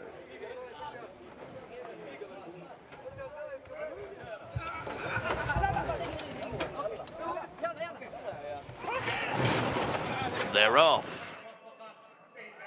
Underway over 2,000 for this Arabian Fillies Open. Particularly slow was Dara, this time out wide. Good early tempo from Tagruda, and Modhissa also was handy from the starting stalls. Another one trying to get involved is Shebla Bari. Wider now, though, improving, and coming beyond them all will be Era. So that runner's going to take off and go past. Era's ahead, moving away by 2 lengths over Tagruda in second. Shibla Bara is in third. They're followed then by Preciosa Al-Ashai, raced on the outside of Iris de Violette. Back on the inside rail, Modhissa is next in the field now, racing in company with Farid Al-Jazi. Up in between horses is Hatamat Al-Kaladia, the red and black colours. Almash Al-Bahar also between rivals, looking back down the field. Jumana has only got one behind, that's Shihana Al-Rayla. So it's Era, leading up by a couple of lengths here, over to Gruda. Up on the inside is Iris de Violette. Preciosa Al-Ashai is there on the outside as well. Wider of those is Farid Al-Jaz, who's getting a bit closer. Between horses is Princess Muazzaz, blue and white colour spotted sleeves. Deeper on the racecourse still is Modhissa as they go into the turn. Back to the inside is Kul Alain, also asked for more. Swinging on in, Hatamat Al-Khalidi is also under firm driving. Thinning out on the turn to the straight. And it is now Preciosa Al-Ashai who's come through to take it up. Goes on here in advance of Tagruda, who's trying to battle back. Right behind them then at the moment is Princess Muazzaz, who's trying to rally and switches back in between horses. Then to the outside is Farid Al-Jazi as they go into the final 200. Preciosa Al-Ashai is drifting off to the centre. Is clear by a length and a half. Princess Muazzaz is trying hard, but Preciosa Al-Ashai will provide Alex Moreno with another winner. beats Princess Muazzaz into second. Third place to Tagruda, and next was Faritz Al-Jazi. Win for number 12, Preciosa Alashai. For Alex Moreno, a winner back at meeting 80. And it's another one going the way of the international betting here, isn't it? 2:19.65. She has put on the clock, and she's won it by 2.5 lengths. She travelled up nicely, didn't immediately go away, but was always holding the challengers to the line. Princess Muazzaz in second there, as you can see, into the far rail at Tagruda. She again has given her all and taken home third money. 12, 6, 9, 11. The order here, the numbers across the line in our 9th race on the card.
Alexis Moreno. Alexis, well done. Well done, Alexis. Thank you Salman. مبروك تو خلف رباط شامري تبو شمر Laurent Asim. Well, she's a nice filly. She was placing with the colt, and today she was just with filly, so she did well. مبروك to everyone. That's all, man. Thank you.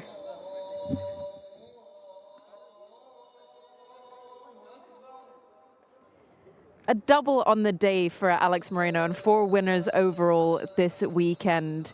Horse number 12, Preciosa Alashai, has won the 9th race of the evening, the last race for Arabians, and this was a Fillies Open. Preciosa Alashai was last seen at meeting 95, coming 7th over 1,400 meters, and that was in the Gulf Cup. So this was a lot easier of a contest for her, and definitely showed what she's made out of. She is by a really nice sire called TM Fred Texas, who is a very, very good Arabian back in his day before he became a sire and retired. And she is a lovely filly, to be honest, really nice and honest. And that is 2 wins of the week as well for the trainer Laurent, so very well done to all involved there. She was last seen in the winners enclosure at meeting 80, going over 1,400 meters. So they've stepped her up in distance. But, you know, as I always say, these Arabians are very versatile. They can go over multiple distances and do well in them as well. And they like the change up as well, not like thoroughbreds. Thoroughbreds like a bit of routine to go the same distance. But Arabians, they do better being a little bit more versatile and more versatilely trained. So she is rated 90. Definitely up there in the ratings, and I don't even know where Hamta Al Khaladia finished. I think she was 6th or 5th, but really well done to all involved there, and Khalaf Rabah Al Shamari as well, the winning owners. And of course, we have to get a word with the winning jockey, Alex Moreno, because he has had a double today. Congratulations, Alex. Thank you very much. And how's Preciosa Alashai today? We saw her, she was 7th last time out, but that was in the Gulf Cup. Yeah, I think she was running with colt, a good colt. Today she ran just with filly. She was riding well, so she doing good. You didn't look like you had to do much with her, to be honest. She kind of just took you to the winning line. Yeah, I think she was the favorite, you know. So just put her, I think, in a good position. After 600, she just wants to go, you know. So I just left her. She won over 1,400 meters the last time she was in the winners' enclosure. How does she take to the step up and trip? Well, I think she can go far. She showed up today. But, you know, I think if they keep in 1,600, it's going to be better for her. And 2 winners this weekend for Laurent as well. So, and we usually don't see you riding for him as much because you're with Atba Racing, of course. Well, Atba this week didn't have horses, so they give him the chance. And are you looking forward to anything else for the rest of the evening? Only a few more races to go. Do you think you can get another winner? Well, I hope I can win the 2 cups today, so. Very best of luck, Alex. Thank you. Yeah, it was in the Gulf Cup for Arabian horses last time. Finished 6th that day over the 1,400. Did try the 2,000 early on, Rory, in a handicap, and had been quietly progressive in handicap company. Did strike over the 1,400 back on the 22nd of December. Yeah, it has been running pretty well, to be honest, all season. She had a rating of 90. We didn't get a chance to talk much about her before the race, so she didn't have masses to find. And obviously, that's 4th to Jcsa. 2 starts back was Frank and Jcsa in the same ownership, won the other day as well. So yeah, she had a tough task last time out, but we see quite a lot of horses who step up to Cup company. They can drop down straight away and show improved form, and this is probably a career best from Preciosa Alashai, and yeah, she's one to look forward to.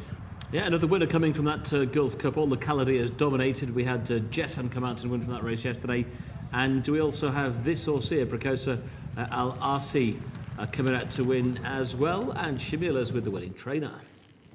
I am indeed with the winning trainer of Preciosa Alashai. So congratulations, Lauren. You must be super delighted with that. Yeah, very satisfied. I mean, Alexi rode a perfect race yesterday and the same as well today with Preciosa.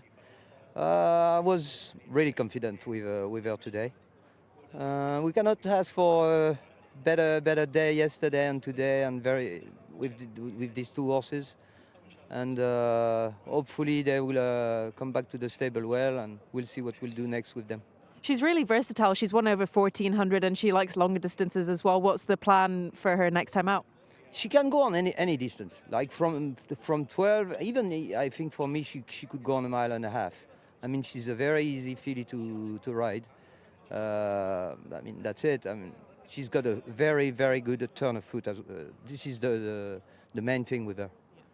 And it's our first time speaking to you here on the English Coverage Channel. And how many horses do you have out in training here? Not much. I mean, we have few thoroughbred babies for next season and Arabic babies. So as you can see, I have only 22 or 23 runners. But we have now seven winners and like 2 or 3 seconds, 3rd, 4th, 5th. I mean, we are doing well with a small bunch of horses. And how long have you been out training here in the Kingdom of Saudi Arabia? That's a good question. I started in April this year, but I was here. I was riding an assistant trainer for Jerry Barton from 2003 to 2011. So that was the great days. I mean, of Saudi. I used to go and ride and assist Jerry in Dubai. Like I used to stay here 4 months, and then I used to go every year 5 months in Dubai with the best horses. Like I don't know if you remember Big City Man. I was the rider and the assistant for the. I rode the horse for 2 years. And how do you find it being a trainer here out all on your own? And how do you find the facilities? It's a bit better. I mean. But the races are tougher now. I mean, it's not the races that we had like 15 years ago. It's very tough now. I mean, for me, thoroughbreds you need to bring them from America or buy them from America. And for the Arabic horses, it's a different thing. You need for me to buy them from France. Brilliant. Thank you so much for speaking to us, Laurent, and I wish you the best of luck for the rest of the season. Thank you very much. Well, great to hear from the winning trainer. Not been here long, but making a big impact. A bit like Jimmy Jerkins, who's only been here for a season or so as well. And this horse, as we say, coming from a good race last time out. We didn't really give much credit to her beforehand, Rory, but she's come nicely clear in the end. Yeah, she's clearly come forward from that run last time out. She was far from disgraced, obviously, in a stronger race than this, and she's dropped back into open company. She had a little bit to find on paper, but she wasn't too far behind the best of these. And with Hatamat Al-Khalideh coming back from a break and just looking a bit laboured in fifth, the race was there for the taking. But she's definitely stepped up a little bit. Again, you can use Tagruda as a marker there. She's very reliable. 94 rated filly, and she's again run a really solid race in third. So I would say that with Tagruda rated 94, Princess Muazzaz in second rated 94, you'd say that Preciosa Al-Shai has improved a fair bit on her pre-race rating of 90.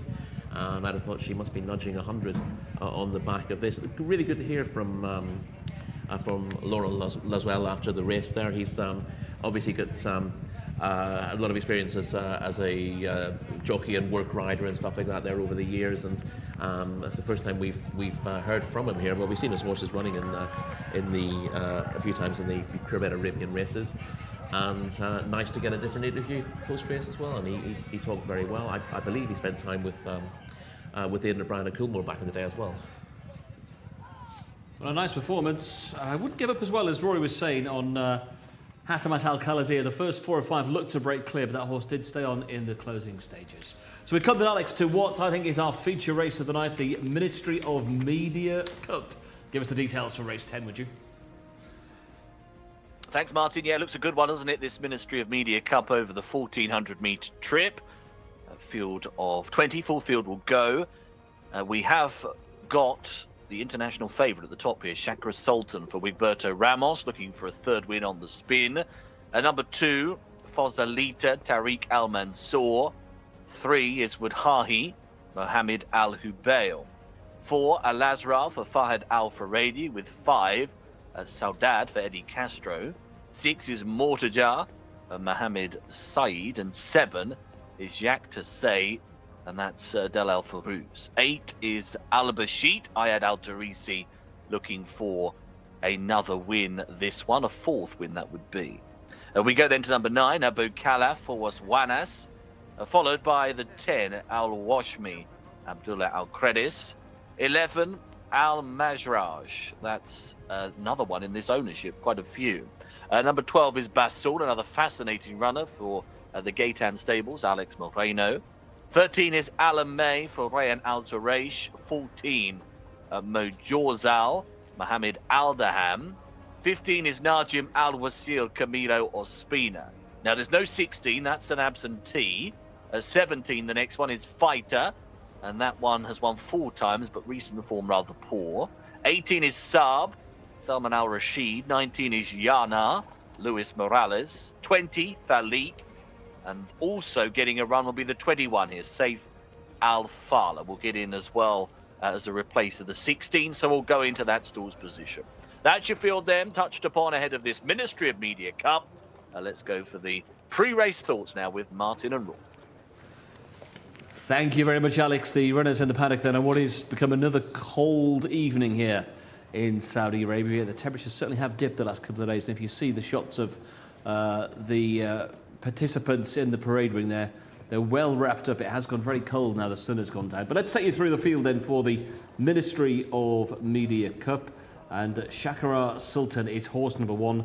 Wiggy Ramos back on board, as he has been for 2 very impressive strikes over the course and distance. Yeah, he's on a hat-trick of wins over 7 furlongs. The first was actually goes back to earlier season in Taif, but he was very impressive over course and distance last time out, when beating Ayadat by 8 1/4 lengths in what looked a competitive course and distance Jcsa challenge in December.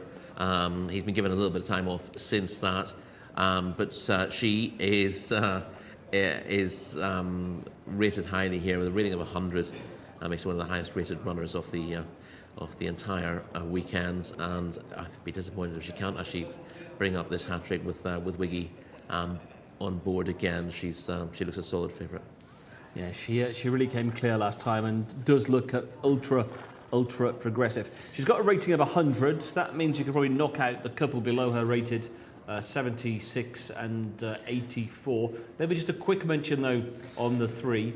Wadahi, who was a winner in handicap company at meeting 86. Yeah, was running in the Mishrif bin Mutlaq bin Shanan Cup last time out, and wasn't disgraced in finishing sixth there. Won a course and distance open back in meeting 79. Been a little bit up and down since, but has an outside chance here. A relative outsider, but definitely has more chance than the two above it, Zaleta and Wadahi on paper. Just the 4 runs this campaign, 4 wins overall, 3 runs this campaign. Shall I start again? 4 wins overall for horse number 4, Al Asrar. 3 wins this campaign from 21 runs, and the most recent of those was a 400-metre strike at open company at meeting 79. Yeah, that gives Al Asrar an outside chance of getting involved here. It does have a stone to find with the Jcsa Sultan, and probably not as progressive as that one either. He's been around a while. That last race probably found his way up to his highest possible rating at the moment. But if he builds on his last run, which wasn't a bad one, in better company, then he's entitled to be there or thereabouts. Eddie Castro is on board number 5. So Dad, who put together back-to-back wins between Taif and here in Riyadh early on in the campaign. Has got winning form over a variety of trips and represents a second last time out from the King Khalid University Cup. Yeah, listen, he's been a win machine over the years. 18 wins from 43 starts for Saudade. He's getting into the veteran category now, but he was right back to form when second in that King Khalid University Cup last time out. He ran into a real a tartar in the shape of Kay Rama, who won that by 10 3/4 lengths. But I'd have thought Saudade, who's only got £2 to find on the ratings with Jcsa Sultan, but does have to give her the Mares Alliance as well. He is solid second best in the market. Mortar J is probably one a third of the career starts, probably the second string though here for Prince Faisal. Yeah, he's not quite the force of old. He's a year younger than Saudade, but hasn't really held his form quite so well. Unplaced in course and distance opens in his last 2 starts. I think on paper weaker races than this, so he's got a bit to prove at present. Number 7 is Jcsa. He got form that ties in with Al Asrar and 13 wins from 68 career starts. Adel Al-Farazi is on board as we head back to Shamila. Thank you very much, Martin. It's our 10th race, the Ministry of Media Cup worth 150,000 Saudi Riyal. My paddock selection for this race is going the way of horse number 12, Basul, just coming up here behind me. A little pocket rocket, but Lucas Gaitan absolutely loves this horse. Rated 100, third last time out at meeting 90. So Alex Moreno, the jockey, has already had 2 winners this evening, and he's looking to make it a hat trick on Basul in this race, and he's just about to get the leg up onto him here now. When I did the stable tour at Lucas Gaitan, he was really keen on this horse, one of his favourite horses in the stable by far. So it'll be really interesting to see what he does in this contest. And I hope it is a good battle between him and horse number 1, Jcsa Sultan, the 4-year-old filly by Mendelssohn, who also looks stunning in the parade ring as well. So it was really tight between those two of who I was going to choose, but I think I'm going to go the way of the colt, horse number 12, Basul. And I do have to say that the Prince Faisal bin Khalid runner, horse number 5, Saudade, looks stunning as well under Eddie Castro. So lots of really nice horses in this contest, very competitive, and I've got my fingers crossed for Lucas Gaitan stable. And Jcsa Sultan and also 12, Basul, just under 2-1, nearly much joint favourites on the international market as we draw our attentions down to number 8, Al Barshet, who's 2 from 11 for the campaign and hasn't been disgraced here on the last couple of starts, finishing 3rd. No, very consistent sort to Al Bashet. Won a 0-75 handicap over 6 furlongs back in meeting 71. Was just half a length behind Abu Khalaf, who's the next one on the list. Wins 3rd to Tarabot and a non-winners of 4 over the mile last time out. And those two are quite closely matched on this form. But we're getting to see Jcsa Sultan in winning action. This is her win over Ayadat in a course and distance Jcsa challenge. Back in December. She's really impressive the way she comes away from her rivals here. The runner-up was highly regarded, Ayadat, for the white stable. There are plenty of horses close up behind the second, but Jcsa Sultan did look a class apart on this day and probably could have won by further than the I think it was 8 1/4 lengths in the end that she won by. So she's clearly going to take a bit of beating here. She runs into a couple of win machines, obviously, in this contest. We do have the likes of Sodad, who's won 18 of his 43 starts. Basul has won 6 of his 25. And although he's probably not the force of old, Mortgage has also won like 11 of 29 in his career. And here is Shamila's pick. Basul finishing third, 1 from 5 for the year. He's top rated, though. That 109 rating sets a fair standard. Yeah, he is highly rated. This was a decent performance last time. Again, there are plenty of horses quite close up behind on that occasion. My slight concern about Basul is that although he has 1 win at 7 furlongs, 5 of his 6 career wins have come over 6, and he is fundamentally a speed horse.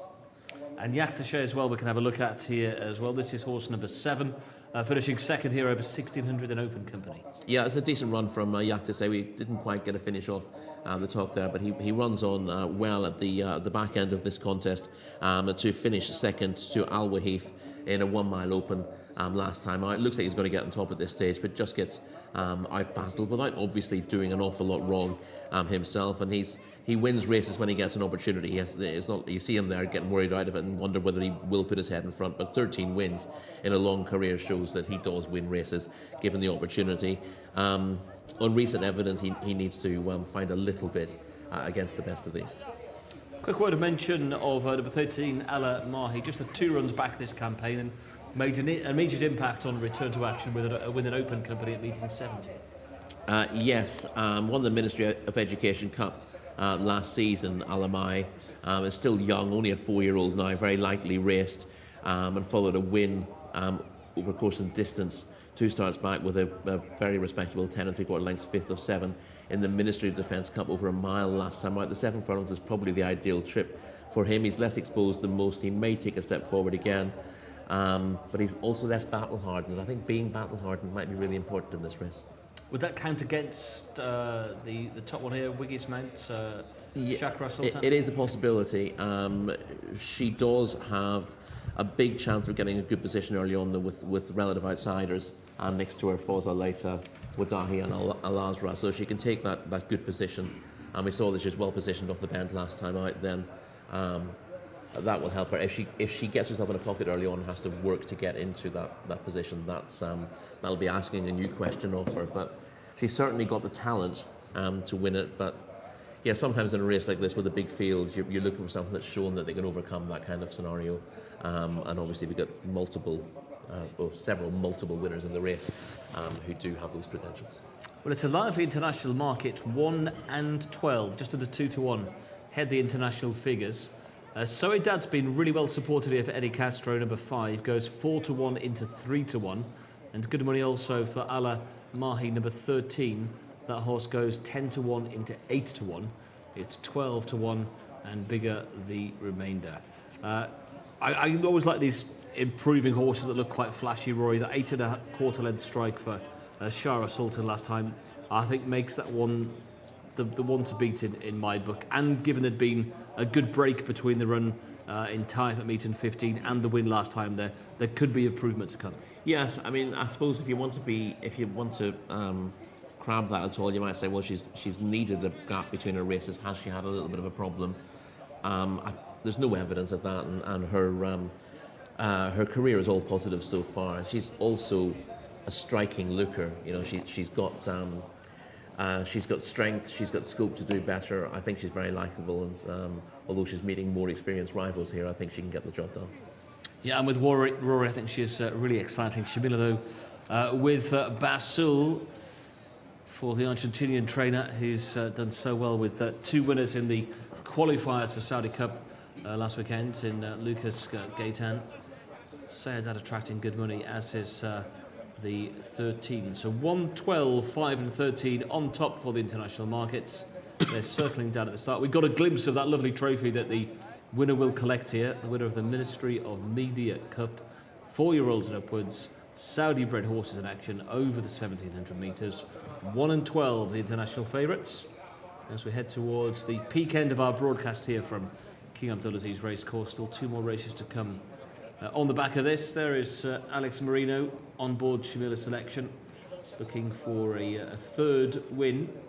He's had 2 so far today to add to his 2 yesterday, 4 over the last couple of days, but we've not seen Wiki Ramos at all, have we, the last couple of days, Rory? But No, he's been absent from the time we saw him on Wednesday night, but that's a different kettle of fish altogether, isn't it? He was riding here last week, and he's back in action today. Let's hope that he can make his return to action a winning one as well. And there are the dignitaries watching our feature race of the evening. Good luck with your selections as well. Once you're getting involved on our chat facility on the Jockey Club of Saudi Arabia's English language channel.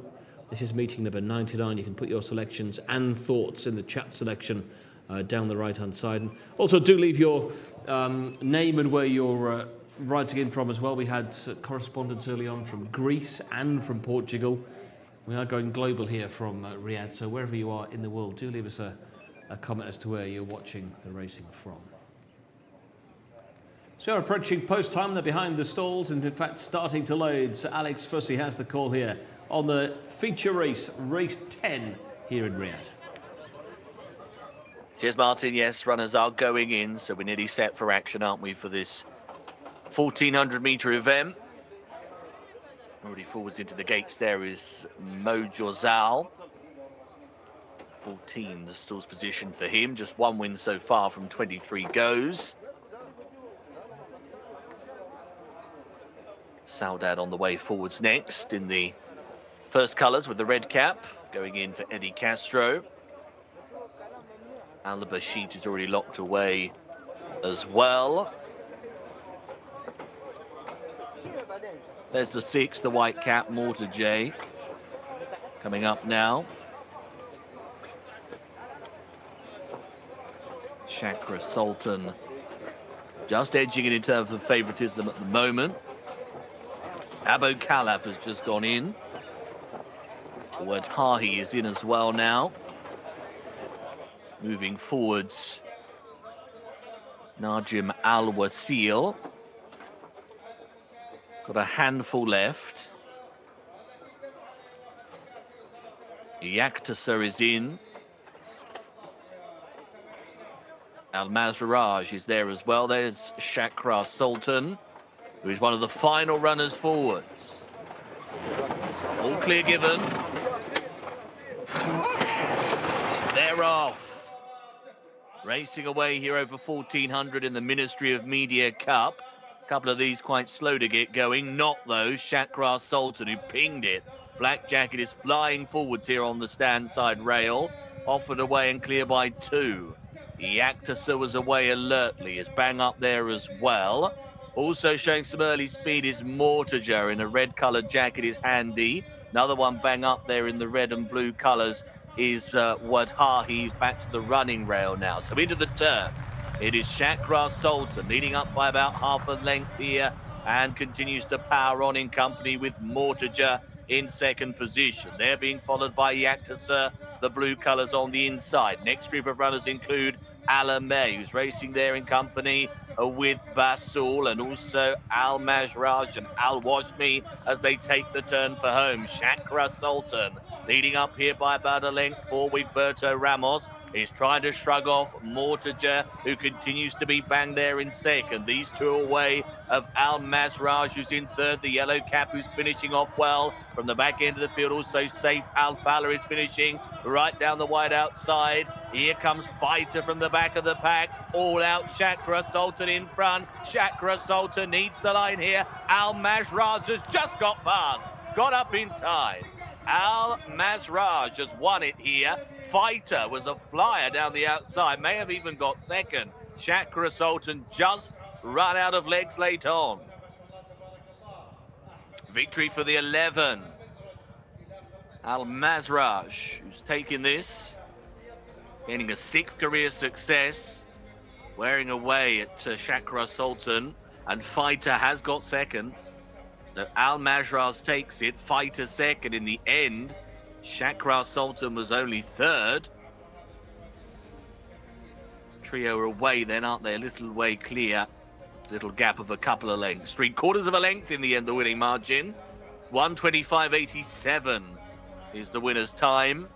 The reserve, Saif Al-Fala, finishes in 4th. It is 11 17, 1 and 21.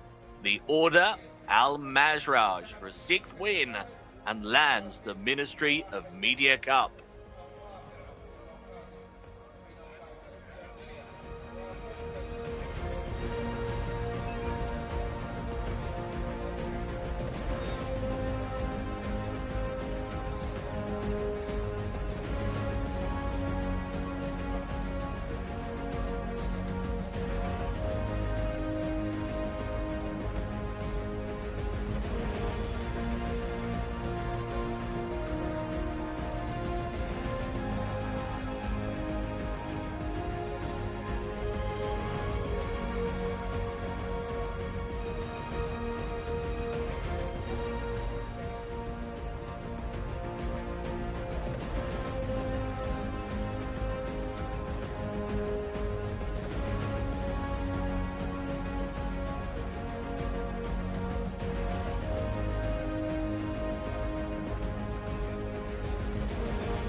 Well, a minor upset in our feature race of the night, but it's the Red Stables who take out the win. Prince Faisal with the winner.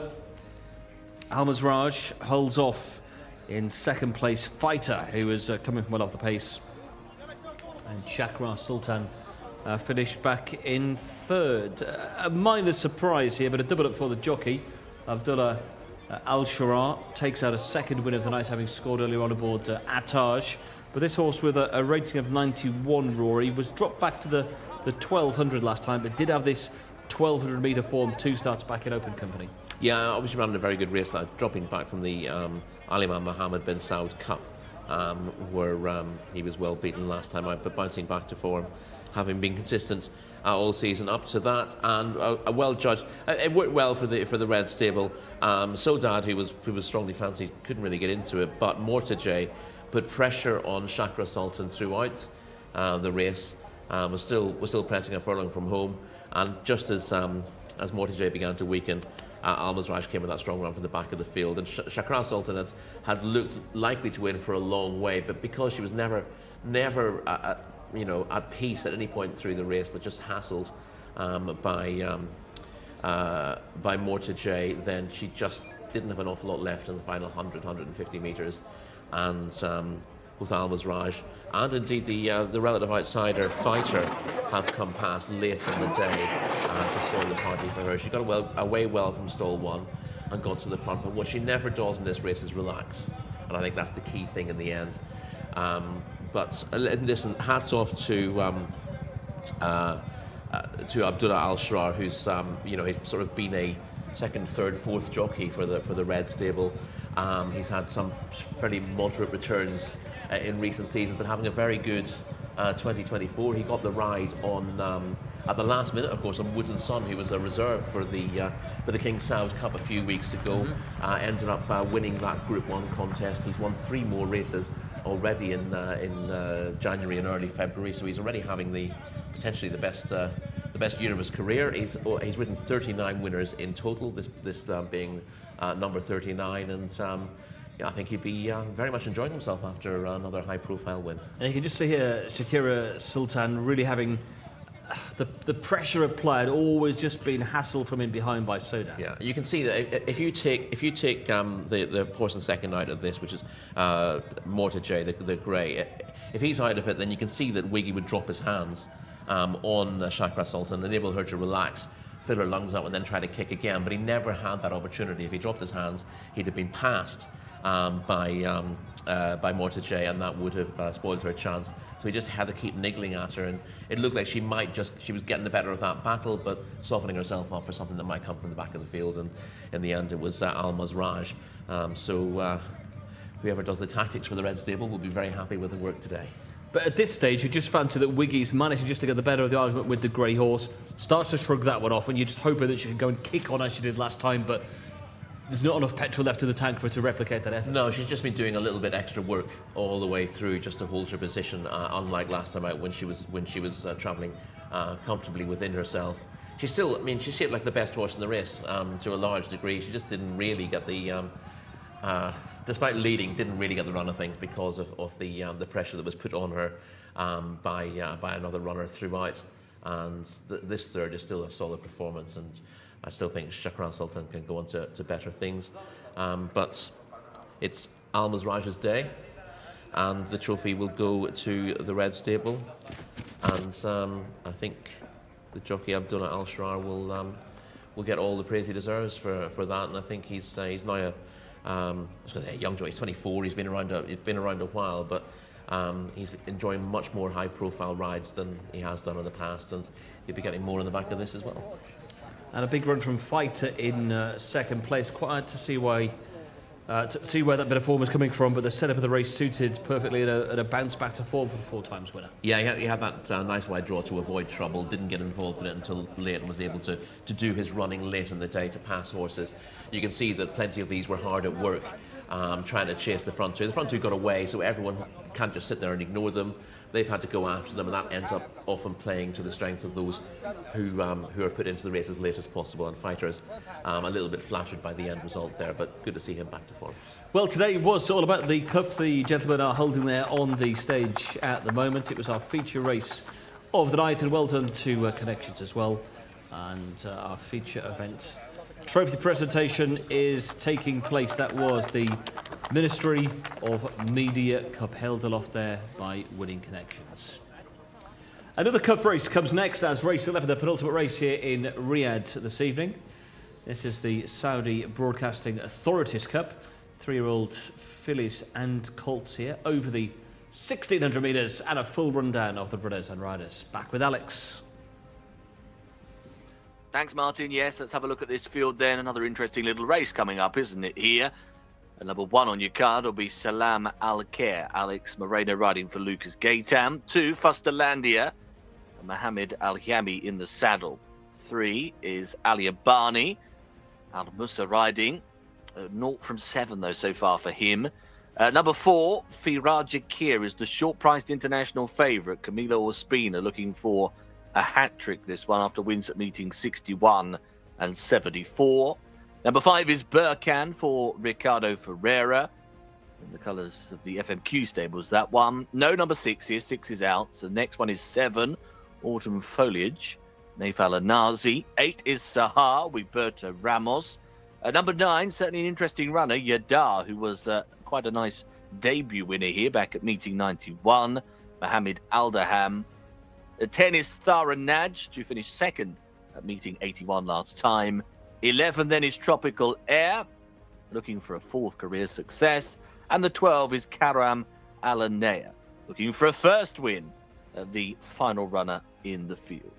So 1 absentee, 11 of them contesting the Saudi Broadcasting Authorities Cup over 1,600. Yes, that's the field for race number 11. Thanks very much to Alex for that. And we do have an outstanding favourite in this race with Fee Regicare absolutely dominating this market. He's been very impressive so far, the son of Premium Tap. I've just seen him go past me in the parade ring as well, and he looks extremely well.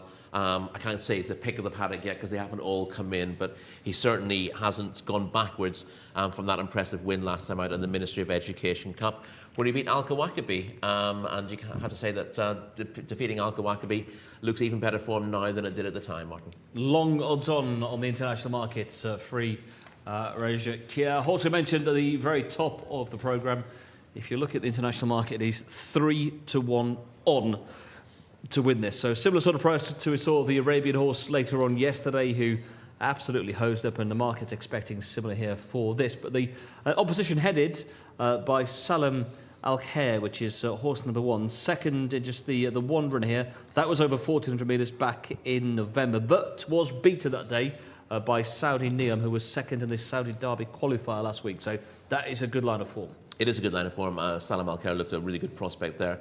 Obviously, he lacks the experience to be going into a race of this nature, but he's clearly promising. And as you said, Saudi Neom ran a very good race in the Saudi Derby qualifier last week. He was also runner-up in the Ministry of National Guard Cup on his penultimate start as well. So he's been making waves here. Saudi Neom looking a well above average 3-year-old, and the fact that Salam Al Khair got within 2 lengths of him on his racecourse bow speaks volumes for his ability. And we see his jockey Alex Moreno in the parade ring at the moment with trainer Lucas Gaitan, smiling as always happy. Lucas, although we don't tend to focus on him after his horses get beat, so he may look a little bit sadder there.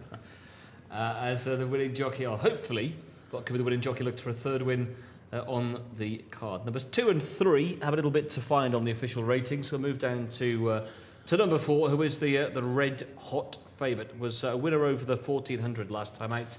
Has got some very good form. Camilla Ospino on board, and probably the best yet to come. Yeah, won over a shorter trip last time out, but has won over horse and distance in maiden company in his previous start. Very impressive in winning that. The form of that maiden also worked out very well, and obviously then winning and bolted up in the Ministry of Education Cup last time out, beating a very good yardstick in Al Kawakabi. And he thumped him as well. He really did. Yeah. So there's no reason not to doubt that form. Obviously, we have seen some short-priced horses turned over here, but I can see why Free Jcsa should be a very short price, and he's very, very hard to oppose in this company. We've got a couple of interesting ones further down, some promising horses for the future, but he sets a very high standard. As we said, Salam Al Khair is a horse who will clearly do better. We see him a picture at the moment. He looks well. Clearly, a maiden win would be a certainty for Salam Al Khair, but there aren't many opportunities to step him up for races like this, so I can see why connections are going for this Saudi Broadcasting Authority's Cup, and he's an interesting one as well. But Free Jcsa hard to beat. And Mark Francis, who you may often hear on this channel giving the commentaries here, he's really stuck his head on the block today, and he's put his reputation on the line to say that Free Jcsa was the most likely winner on the card. I mean, he's gone dangerous there. He certainly has, yes. He didn't make any promises not to come back out if this gets beat or show his face in public again, but he's in no doubt that Free Jcsa is a good thing here. But, there are others worth talking about. Burkhan, number 5, just below it, had 2 goes over 1,800, comes back. Yeah, represents some powerful connections. He made his debut in an open race, so he's had a tough enough start. He ran well there, went 4th. He stepped up on that, went 2nd in an 1,800 metre maiden last time out. Comes back to the mile now.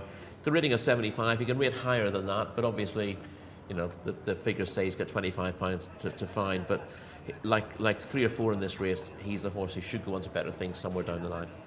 Similar comments, I guess, would apply to Sehar, horse number 8, who is a cup winner over 1,800 metres, back down in trip today. Yeah, we saw quite a lot of Sehar in Taif, and indeed when he was second in a maiden, the horse that was down the field came out and won a maiden earlier in the cards here, whose name escapes me just at the moment, but no doubt you can find that. That was a boost to Sehar's overall form, but he's improved a lot in recent weeks. He was 4th in the Ministry of National Guard Cup. That was actually behind Saudi Neom. And then he won the Prince Mohammed bin Abdul Rahman bin Faisal Cup over 1,800 metres last time up. That was a career best performance from him. Drops back to 1,600, but it shouldn't be a massive problem today. A rating of 91 gives him £9 to find with free Jcsa. He looks a bit more exposed, but he's only really taken off in his last couple of starts. Yadar is 1 from 1 so far this campaign. That was a maiden with over 1,600 back on January the 18th, and fits that sort of similar profile we see from Amalek Al Sabah's horses coming across. One run in the UK for George Bauer, but he was an expensive purchase early on. He was sold for €185,000 early. Yeah, and he was an eye catcher in the paddock, I believe, that day at Yarmouth, as your predecessor told me who was there that day. I think we were reporting for the first time. Yadar was well beaten on the day, but was very, very green. He came here and he won on his Saudi debut, despite still showing signs of residual greenness. You'll see that in the video that we see. He was a little bit, he carried his head slightly awkwardly, but he quickened between horses late in the day to get up to win. On his pedigree, he's going to stay much further than 1,600, so he might be more interesting when stepping up to 2,000 metres another day. Yeah, he was pretty tidy though here back at meeting 91. So penultimate race of the day. Shamila, what do you like? Hopefully I can finally get a winner in this penultimate contest of the evening. It's horse number 4 that I'm going with, Fi Jcsa for the White Stables. Highest rated in the race at 100. Camila Ospina will be partnered. We haven't seen him since meeting 74 when he won last time out. Very nice, super consistent horse. A little bit on his toes there, just as Camila Ospina is trying to mount him. However, not always a bad thing. He is not getting hot and sweaty behind the saddle at all, but he just looks absolutely revved up and ready to go, this 3-year-old son of Premium Tap. Definitely an eye catcher. He's absolutely stunning. He is built like a bull. I absolutely love this horse, and we know that the White Stables is dominant in these big cup races. And do you know who else is dominant in these big cup races, Martin? Yep, it's Thamar Al-Dahani. Horse number 9 at Yadar, looking superb as well under Mohammed Ad-Daham. Just coming up here behind me now, little chestnut gelding. Oh, one win from one run at meeting 91 last time we saw him. But he looks really nice. He doesn't look as revved up as Free Jcsa. I will be sticking with them and Camila Ospina for this 11th race of the evening. Thanks, Shamila. Yeah, the very warm favourite on the international markets is the 4. Well, let's number 8 in shot. This is Sahar. We're touching on that win at meeting 92 a couple of weeks ago over the 1,800. We can take in the action as well as he powers clear off the bend. Yeah, this is a career best effort from Sahar, winning the Prince Mohammed bin Abdul Rahman bin Faisal Cup last time out. This is over an extra furlong, but he got to the front, good furlong and a half from home, and just sort of idled a little bit and held on. I don't think the drop back to a mile on this evidence is going to be a bother to him. Obviously, he's meeting an even better horse than those he met on that occasion, so he needs to step up again. But he's going the right way, Sahar. He looks the main danger on paper to Fi Jcsa, and we're going to see that horse in action now. That's and doesn't he look fit there? He looks really well. Yeah, yeah. He's quite lengthy, and he's got a little bit of size about him. When we see him putting his rivals to the sword here, when winning the Ministry of Education Cup last time out, as we said, he wins by quite a wide margin. And it's Al-Kawakabi, who's quite a long way off the pace at this stage, but finishes really strongly in the red noseband to grab second place. And obviously we saw Al-Kawakabi win a decent contest last night and run a couple of very good races since this as well. The trip was probably on the short side for the runner-up on this occasion, but I think it might be true to a degree of the winner, who'd already won over a mile prior to this. So a really likeable performance, and there's no surprise that he's an outstanding favourite.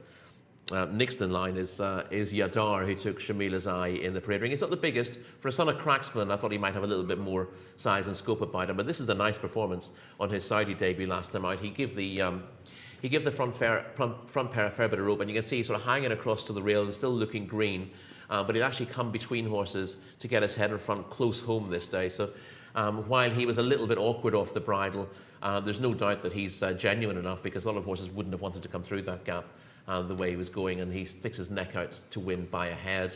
I thought this was likeable. I did think at the time that he's a horse that I'd want to be with over a mile and a quarter next time. He's staying at a mile, and that might just be a little bit sharp for him in this company. And also a look at, this is Thara Najd as well. A look at this horse in action who's lightly rated, only had the one start here. That was second at meeting 81.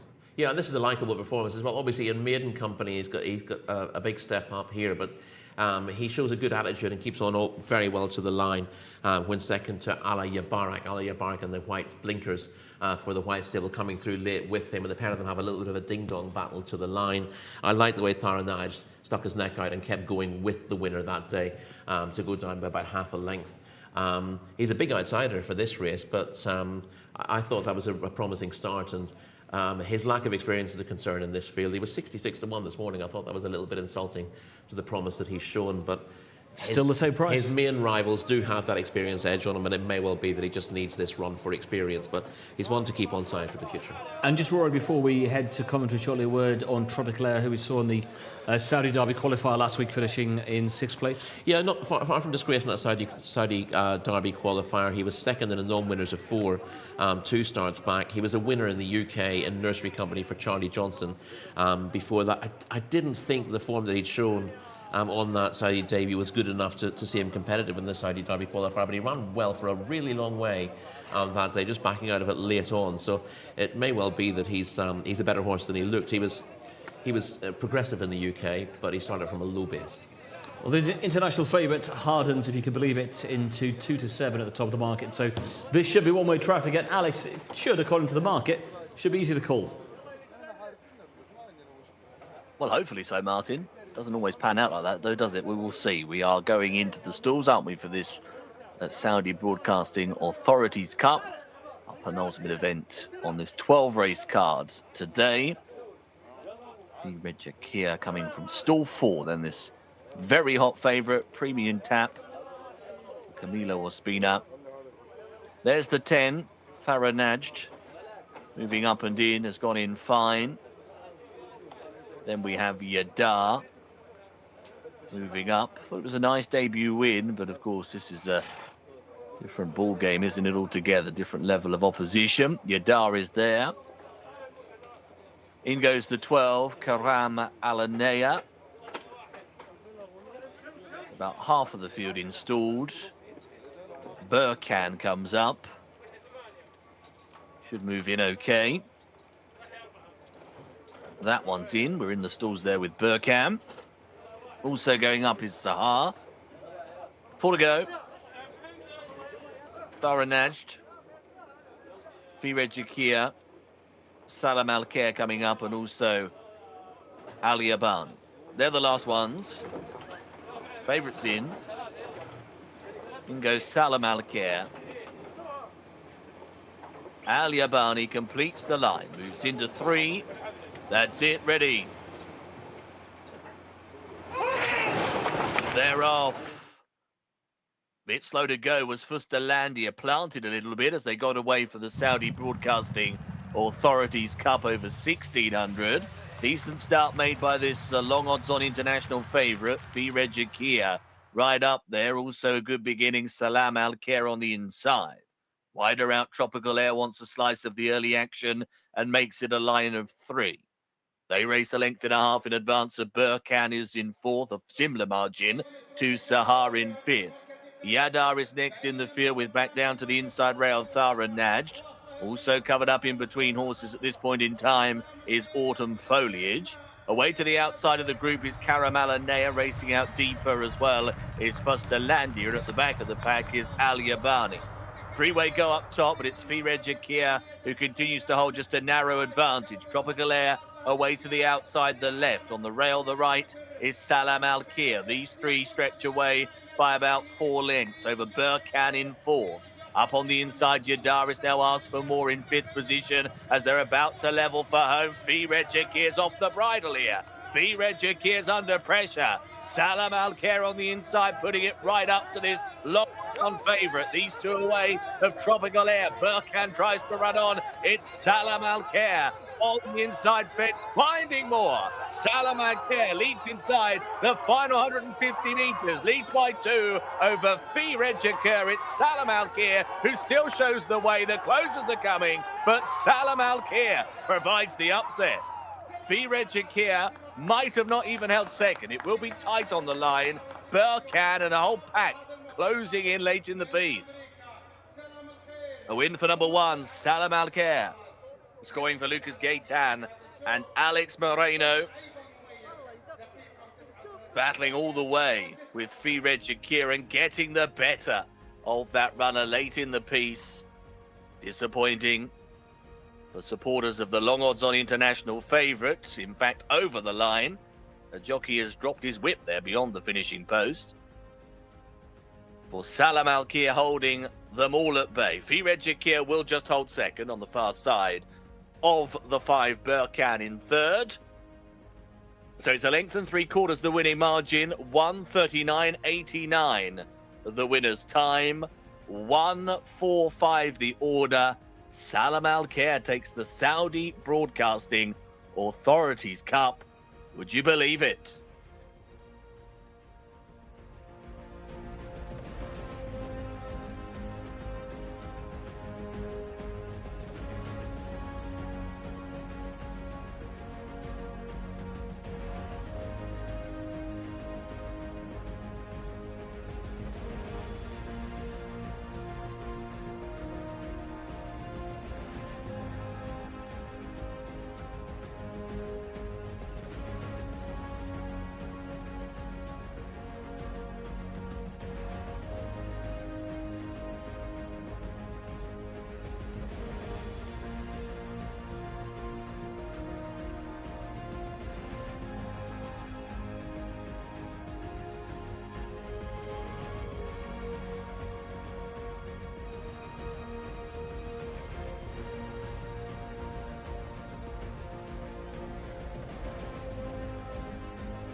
Congrats wire to wire today. Well, first of all, مبروك to Amir Abdulaziz bin Ahmed bin Abdulaziz, Abdulmona, Luca Gaitan, our team. Wow, today he just fly away, you know. He's a beautiful horse. I hope he can have a good future, and you know, مبروك to everyone.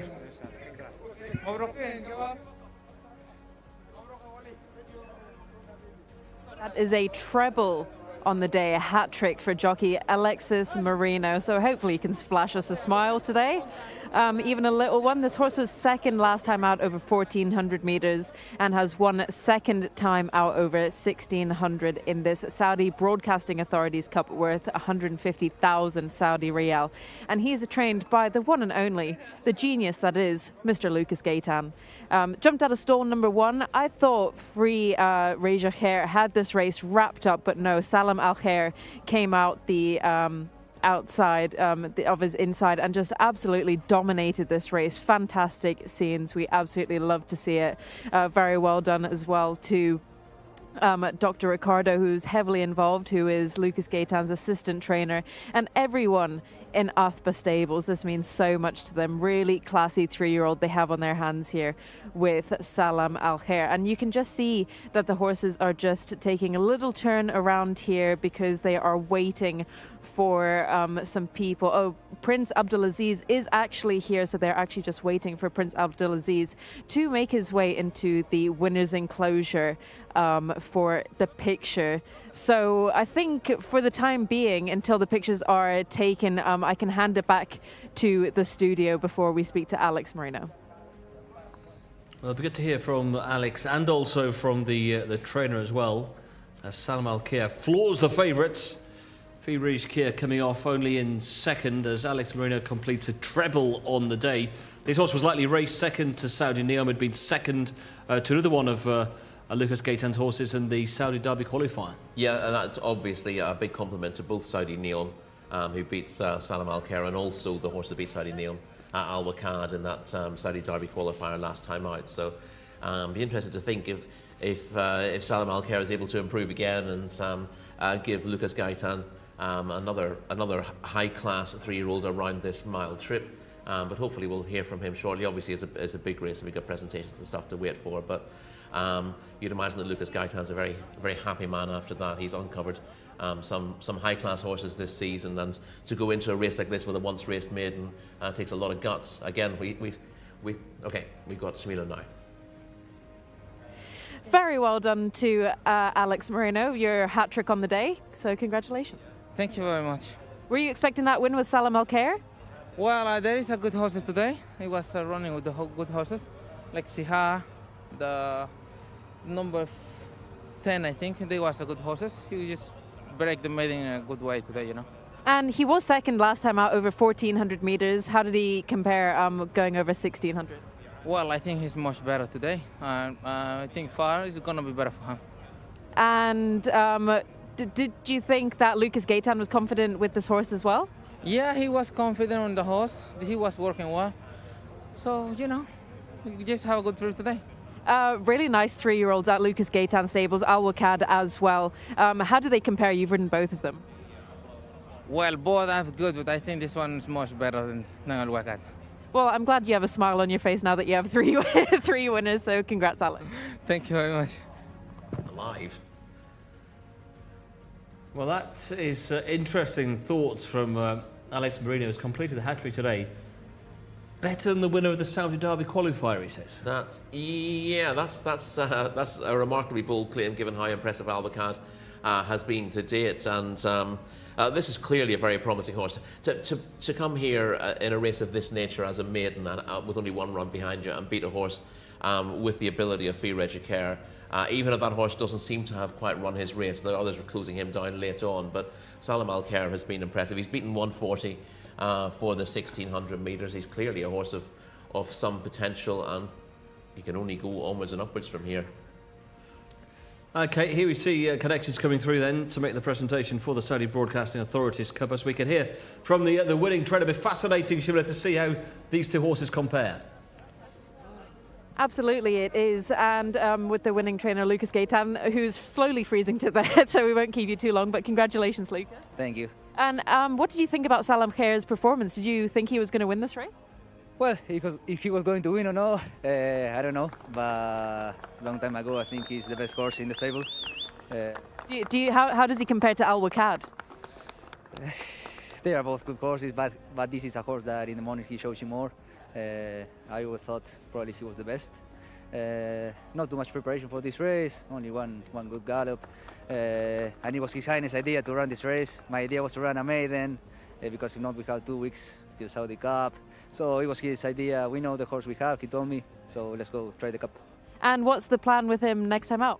Well, I would love to see him in Saudi Derby, but well, we will see if we have the chance or no. But well, he's a great horse. Brilliant. Thank you so much, Lucas. We'll let you go.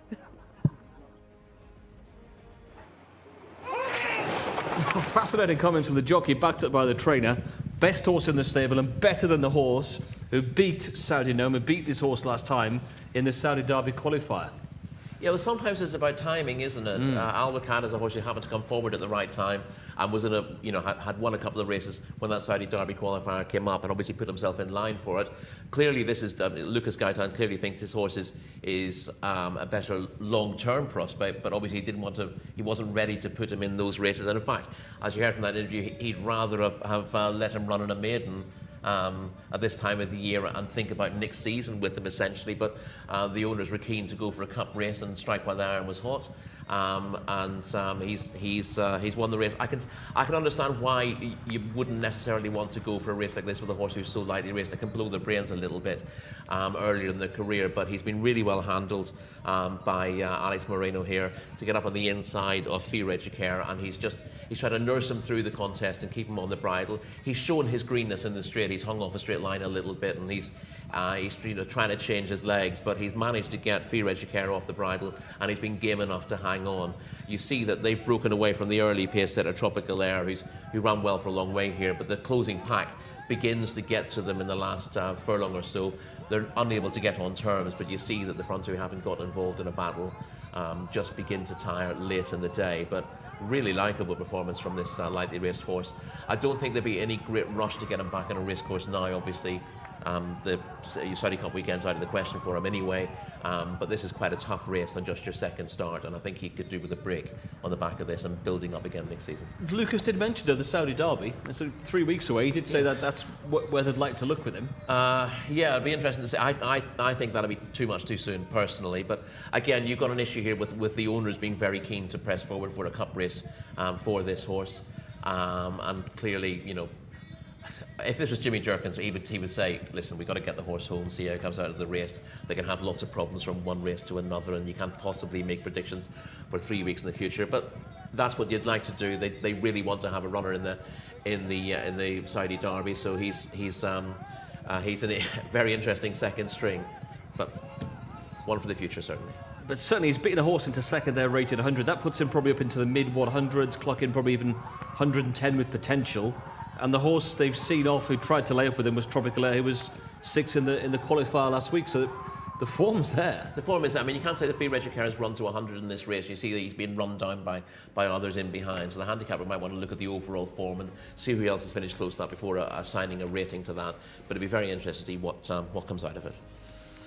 Well, as we just see Alex's whip there just taking a fall as he celebrates the win as Salam El Khair, as Lucas Gaitan says, one of the best, or if not the best in the stable, makes it second time lucky here in Saudi Arabia.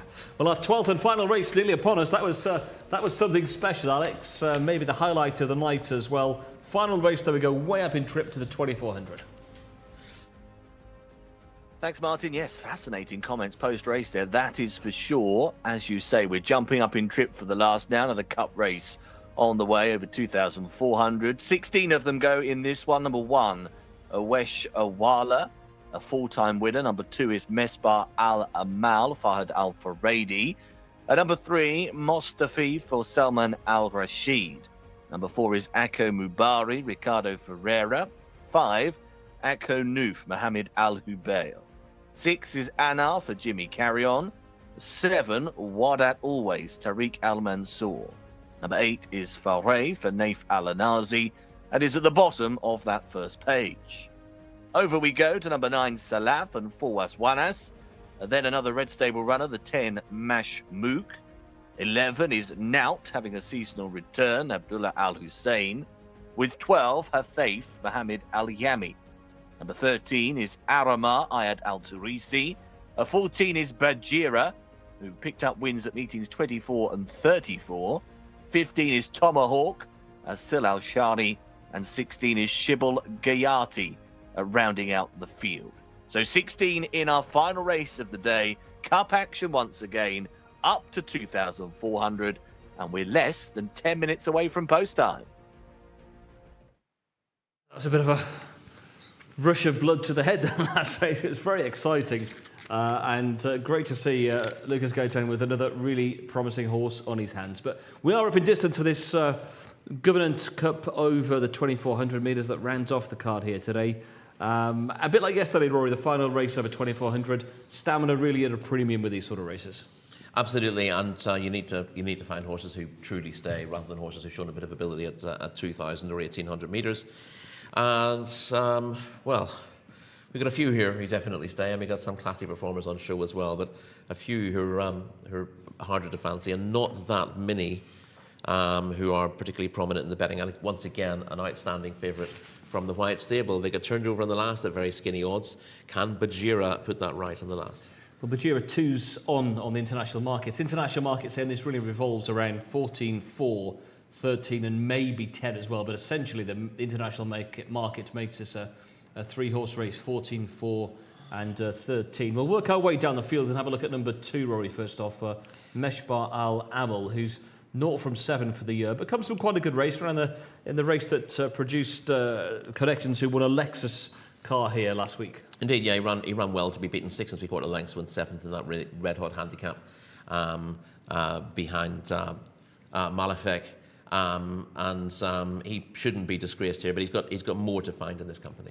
And this is moving on thick and fast here. They're already coming out onto the track, so we'd better get down to the paddock and rejoin Shamila quickly. Thank you very much, Martin. It's our last race of the evening and it's worth 150,000 Saudi Riyals. Yet again, another cup race. I've decided to go the way of horse number 4, Akko Mabari, rated 95 for Ricardo Ferreira. Genuinely the nicest looking colt in this race. On the older side at 8 years old, but he just has that bit more experience under his belt. 51 runs and 8 wins from that. So definitely a very exposed type, but he just looks really nice, a really nice kind type of horse. Cannot forget the beautiful 6-year-old filly Bajira, horse number 14, rated 96, the highest rated in the race for Abdullah Al Fayrouz. White Stables, I thought they were going to win the last race. They could well take this cup race home, but I think that it's a fantastic day for the Red Stables, and I think they're going to continue their winning streak with Akko Mabari winning the last race. I'm with you, Shamila. Yeah. I think Akko Mabari's got a big chance here for the Red Stables. Ricardo Souza Ferreira looking for a second winner after indication call early on today, made his debut here in the Kingdom. But Akko Mabari, we're talking about stamina being at a premium. This horse has got winning form over the 2400. Yeah, he's an 8-time winner in his career. Akko Mabari was a winner over course and distance in Open Company and Meeting 84, and then ran a very good third to Al Mubir over this course and distance in the Prince Saad bin Abdul Rahman bin Faisal Cup. The only issue with that good run was he was a length and a half behind Bajira on that occasion, who was second. So he's got to turn that around. Not a huge amount between them, and as we've seen in races today, the way the races run can turn these tables around markedly.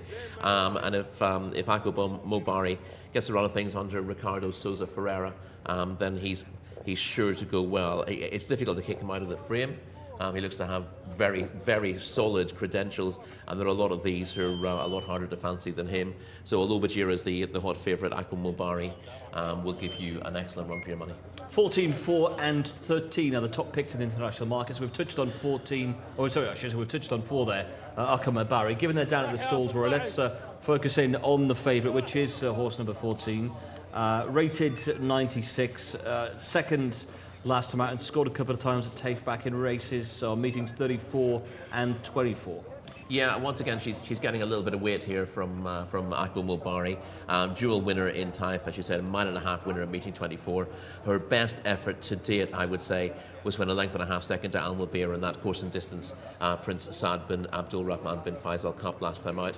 She holds Akko Mabari on that form. The only thing I would ever say is, just because horse A holds horse B on one piece of form doesn't mean that's guaranteed to pan out the same way. So the run of the race will be important. She's parked out quite wide. Abdullah Al Fayrouz on board. The same jockeys who rode this pair in their last race are on board again. They've got the same weights to carry. So there's not that much to choose. But Jira clearly just has the edge, but the market strongly favours that one anyway. It does, but there's been good money. There's been good support, I should say, for Akko Mabari. The other one, the international market's favourite, is horse number 13, Aramar. 3 goes for the year so far.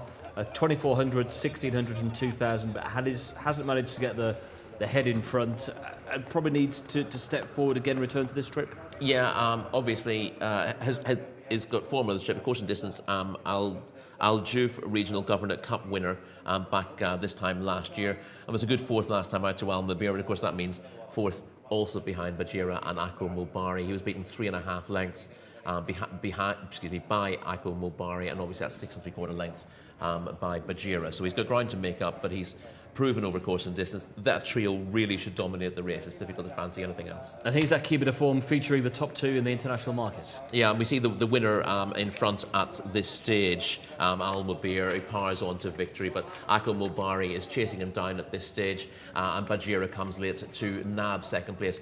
I would mark up Ako Mobari slightly because he's the only one who tried to get after the winner on this occasion, and the fact that he got nabbed late is partially due to the fact that he did a lot of running before that. Bajira does run on strongly in the end. It gets actually quite close to the winner, but she never really looked like winning the race at that stage, whereas at least Ako Mopari did try to make inroads earlier. So although there's, what is that, a length and a half between them on that form line, I think there's slightly less between them in general terms, and this could be a really interesting clash. I mean, do you see it as a straight shootout between the top two? Yeah, and as I said, I think the big three should fill the three spots, but Orama's got a little bit. It's harder to make a case for Orama. I'd go with Ako Mobari here as well. I don't think he's a good thing to turn the tables around, but I think at the prices on offer, he's more attractive, and without something else, a better horse to be there in front of them in a straight match between Ako Mobari and Bajira, I don't think there's an awful lot in it. Well, certainly the price has been hoovered up on the international markets. 3-1, 11-4, 5-2, now 9-4 for Ako Mobari. So Jcsa sets the standard, has got the beating of Ako Mobari, but the market suggesting that form could be turned around here over this 2,400 metres. Many thanks to Alex Fussy for his input here. Best of luck to him. He's got the call here on our final race, race 12 here from King Abdulaziz. Thanks, Martin. Thanks, Rory. Good to work alongside you again as the last few runners are going forwards for our final race. Another cup race, longest race of the day as well. Swarm order international favourite Bajira, number 14, looking to gain a fifth career success and regain the winning run after those couple of wins much earlier in the campaign. There is Bajira going up. White cap on Mashmuk will also head in to stall number 10. And one of the final runners is Ako Mobari. Just taking a turn. And they're just waiting as well with Bajira to push forwards. They slot in and we are ready.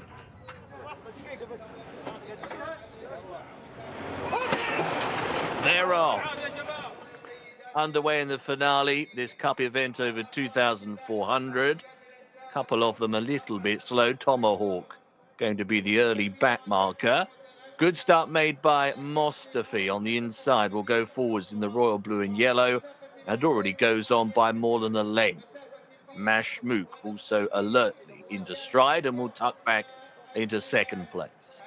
Third position then is with Ako Noof, who's on the inside. Light blue sleeves and cap. Next batch of runners include the improving Nout, who's right in between horses. Athaf is on their outside as well, posted a bit deep into the bend, will be about 4 wide. They race in advance of Salaf, who's in a combination of orange and blue. Next then is Bajira, who races up on the outside. The green cap is racing a wider out on the race course from Faray, who's sandwiched in between horses as well. Faray at this point in time is there in company with Wardat always. They are then being followed through by Aramar, looking back down the field for Wesha Wela. Also towards the tail is Ako Mubari. Behind that runner is Anar and also Mesfar Alamal. And the final couple of runners include Shibble, Gayati and Tomahawk. Up top then, up on the outside, the striped jacket Ako Noof is just ahead of Mostafi, appears to be giving way. These two have now got plenty of company. On the outside of them, Nout is still there in the stars, and Bajira has travelled up very much on the bridle, appears to be lobbing away on the outside. They're then followed by Hathaf, who's in 4th place as they come around the turn for home. So Bajira, breezing forwards here, has taken it up on the bend. Bajira goes on. Will Bajira go clear? She's moved away by about a length and a half. Right around the outside, improving, is Aramar, has taken second. Backing behind them then for third is Naut, still there with a chance for a place. On the rail is Aku Noof. To the outside is Hathaf, but as they drive inside the final 200, it's Bajira who leads by 2.5 lengths. Aramar is trying very hard and is getting closer. Bajira is very much out on his own, paddling, and here is Aramar. Aramar has picked him off. Aramar picks off Bajira late on. These two went clear of Hathaf in third. Number 13, Aramar, has gone on to win here, has scored for Ayad Al Turisi. Shooting back into form, this filly, and she's picked off Bajira. The filly who just gave way late on, looked to have everything covered apart from at the line. And the winner has won in a time of 2:36.02. Beats Bajira by a length. These 2 miles clear. They're 11 lengths ahead of the third, which was Hathaf, and Naut is your fourth across the line. Good little tussle between the pair then. They pull well clear, but it's Aramar who takes the concluding cup race of the day. The order 13, 14, 12 and 11.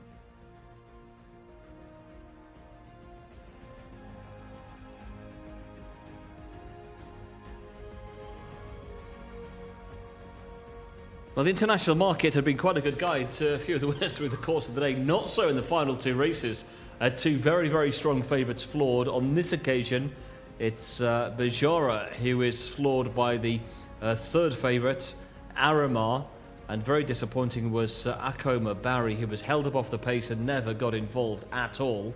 But the White Stables horse Rory came with a big run, looked as though that the win was in grasp. But this pint-sized horse on the stand side has got the better of the favourite. Yeah, it was the worst of the 3 who ran in that that good race last week. The Prince Saad bin Abdul Rahman bin Saud Cup, and he was the third best in the rankings, third best in the market.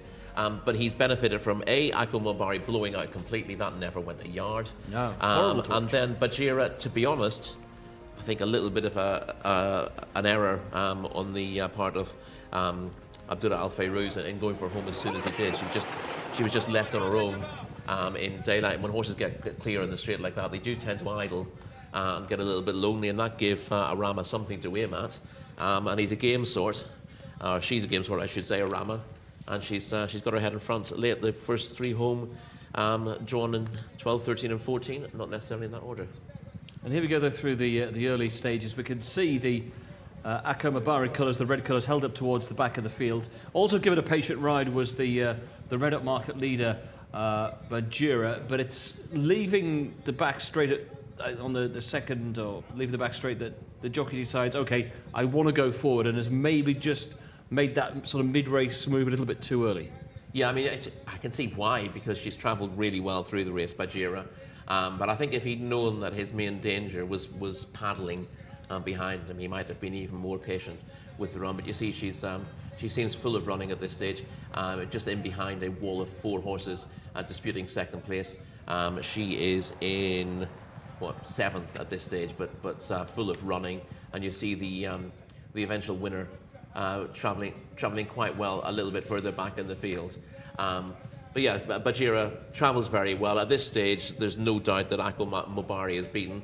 He's been nudged along. I thought Ricardo Ferreira was being very patient early on, but it was clear that he just wasn't getting much response from Akil Mulbari, who's struggling to make any ground at all from the rear. She now makes a big move, Bajira, on the outside of the field. Still travelling very comfortably. You'd have thought, she looks home and hosed at this stage, but those in front of her weaken from this point onwards. They're all lower rated horses. She's kind of left in front, and you see all the time she's being stalked by Arama just behind her, and she makes the big move for home. Arama follows her through, and I just think she just gets a bit lonely from this point. She should win at this stage, but she's got nothing to race with, and that's often a negative for horses. So she has to be ridden along now just to keep her concentration, and Arama's getting closer all the time. She's got a target to aim at, rather. Bajira doesn't, and although Bajira was better than Arama last time out, things have just conspired against her the way this race has panned out. She's left in front, and Arama slowly grabs her and goes on to win narrowly in the end. I mean, she's been nabbed late on. Do you think if the eventual winner had challenged early, there'd be more of a chance for the second to respond? Possibly. In fairness, when she does get past, you don't see her obviously battling back. It's worth pointing out. But yeah, if her run had been delayed, then they could have gone. It could have been a nice battle between them. But unfortunately, she's given her all to go clear and had nothing left for the late challenge. And we've been very kind to Shamila. Rather than going outside tonight to close the programme, we brought you inside. Thank you so much, because my hands are absolute ice cubes after tonight's racing. It was definitely colder than yesterday. Colder than yesterday? Yes. Okay, and yesterday was very, very cold, I can promise you that. Well, let's take you back to what was the highlight of the night, no doubt about it. It was race 11 here. It was the Saudi Broadcasting Authorities Cup. We had a very, very warm favourite in this, but the favourite was turned over by a horse called Salam Al-Kir for Lucas Gaetan. We can have a look back to the closing stages once more, and the White Stables horse, Free Jcsa there, was there with every chance. These two, Rory, had it to themselves from a long way out. They were always up on the front end. They were, and they got involved in a battle with each other from the home turn. In the end, if you take a snapshot of the race at the line, they're not that far clear of the rest, and you'd say that actually it was quite a close and well put together race. But the pair of them absolutely dominated. But because they've ended up like boxers slugging it out with each other, going toe to toe, they've damaged each other a little bit in the closing stages of the race, particularly Free Jcsa, who got very tired in the last 100-150 metres. Saw a little flash of the tail from Salam Al-Kir, but actually he went on nicely after that and put distance between himself and the second. They end up getting closed down by other horses very late in the day. The time is good without being exceptional, but I get the impression that there's a much better performance in the winner at some stage. Whether it's in the Saudi Derby turned out really quickly on the back of this, I'd be very doubtful. I think this was a really hard race. I'd be looking to give this horse a long break on the back of it, but Connections clearly want to have something in the Saudi Derby, and if it's not Al Wakad, this is the one they'd like to be in there. And what was the impression you got from Lucas afterwards? We were quite surprised. We heard Alex say this is better than the winner of the Saudi Derby trial, but then that was backed up by the trainer.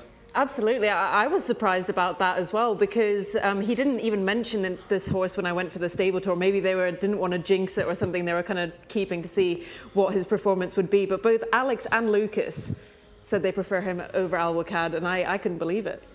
No, but the form's kind of there, because he's beaten a horse rated 100, whether, as Rory said, that horse has run to 100. You had Tropical Air in there as well, who was fourth in the Saudi Derby qualifier. So he's almost put himself up there with the very best 3-year-olds in the kingdom. Absolutely. And I mean, it wasn't the Derby qualifier or anything, so that's why it seemed like a smaller race maybe. But as you said, it could be a really quick turnaround for him to run in the Saudi Derby if he was going to put up his best performance in there. I mean, Rory's pouring cold water on the idea of him having that quick turnaround. Was the impression you got from Connections that they want to go for the Saudi Derby in 3 weeks? 100%. Okay, well, there you go, Rory. Yeah. We could see him there. If he takes another step forward again, he's going to be up there in what, the 1-teens? Yeah, he is. I mean, what you can say here is Burkhan was third, and Burkhan carried a rating of 75 into it, so you can use him as a as a stick to beat the form with. But it was a funny race the way it panned out in the end. Horses were flattered by where they finished, who did their running late. Horses who were up there early didn't quite show exactly how good they could be. But the winner's clearly very good to be able to basically go head to head with Free Jcsa and beat him.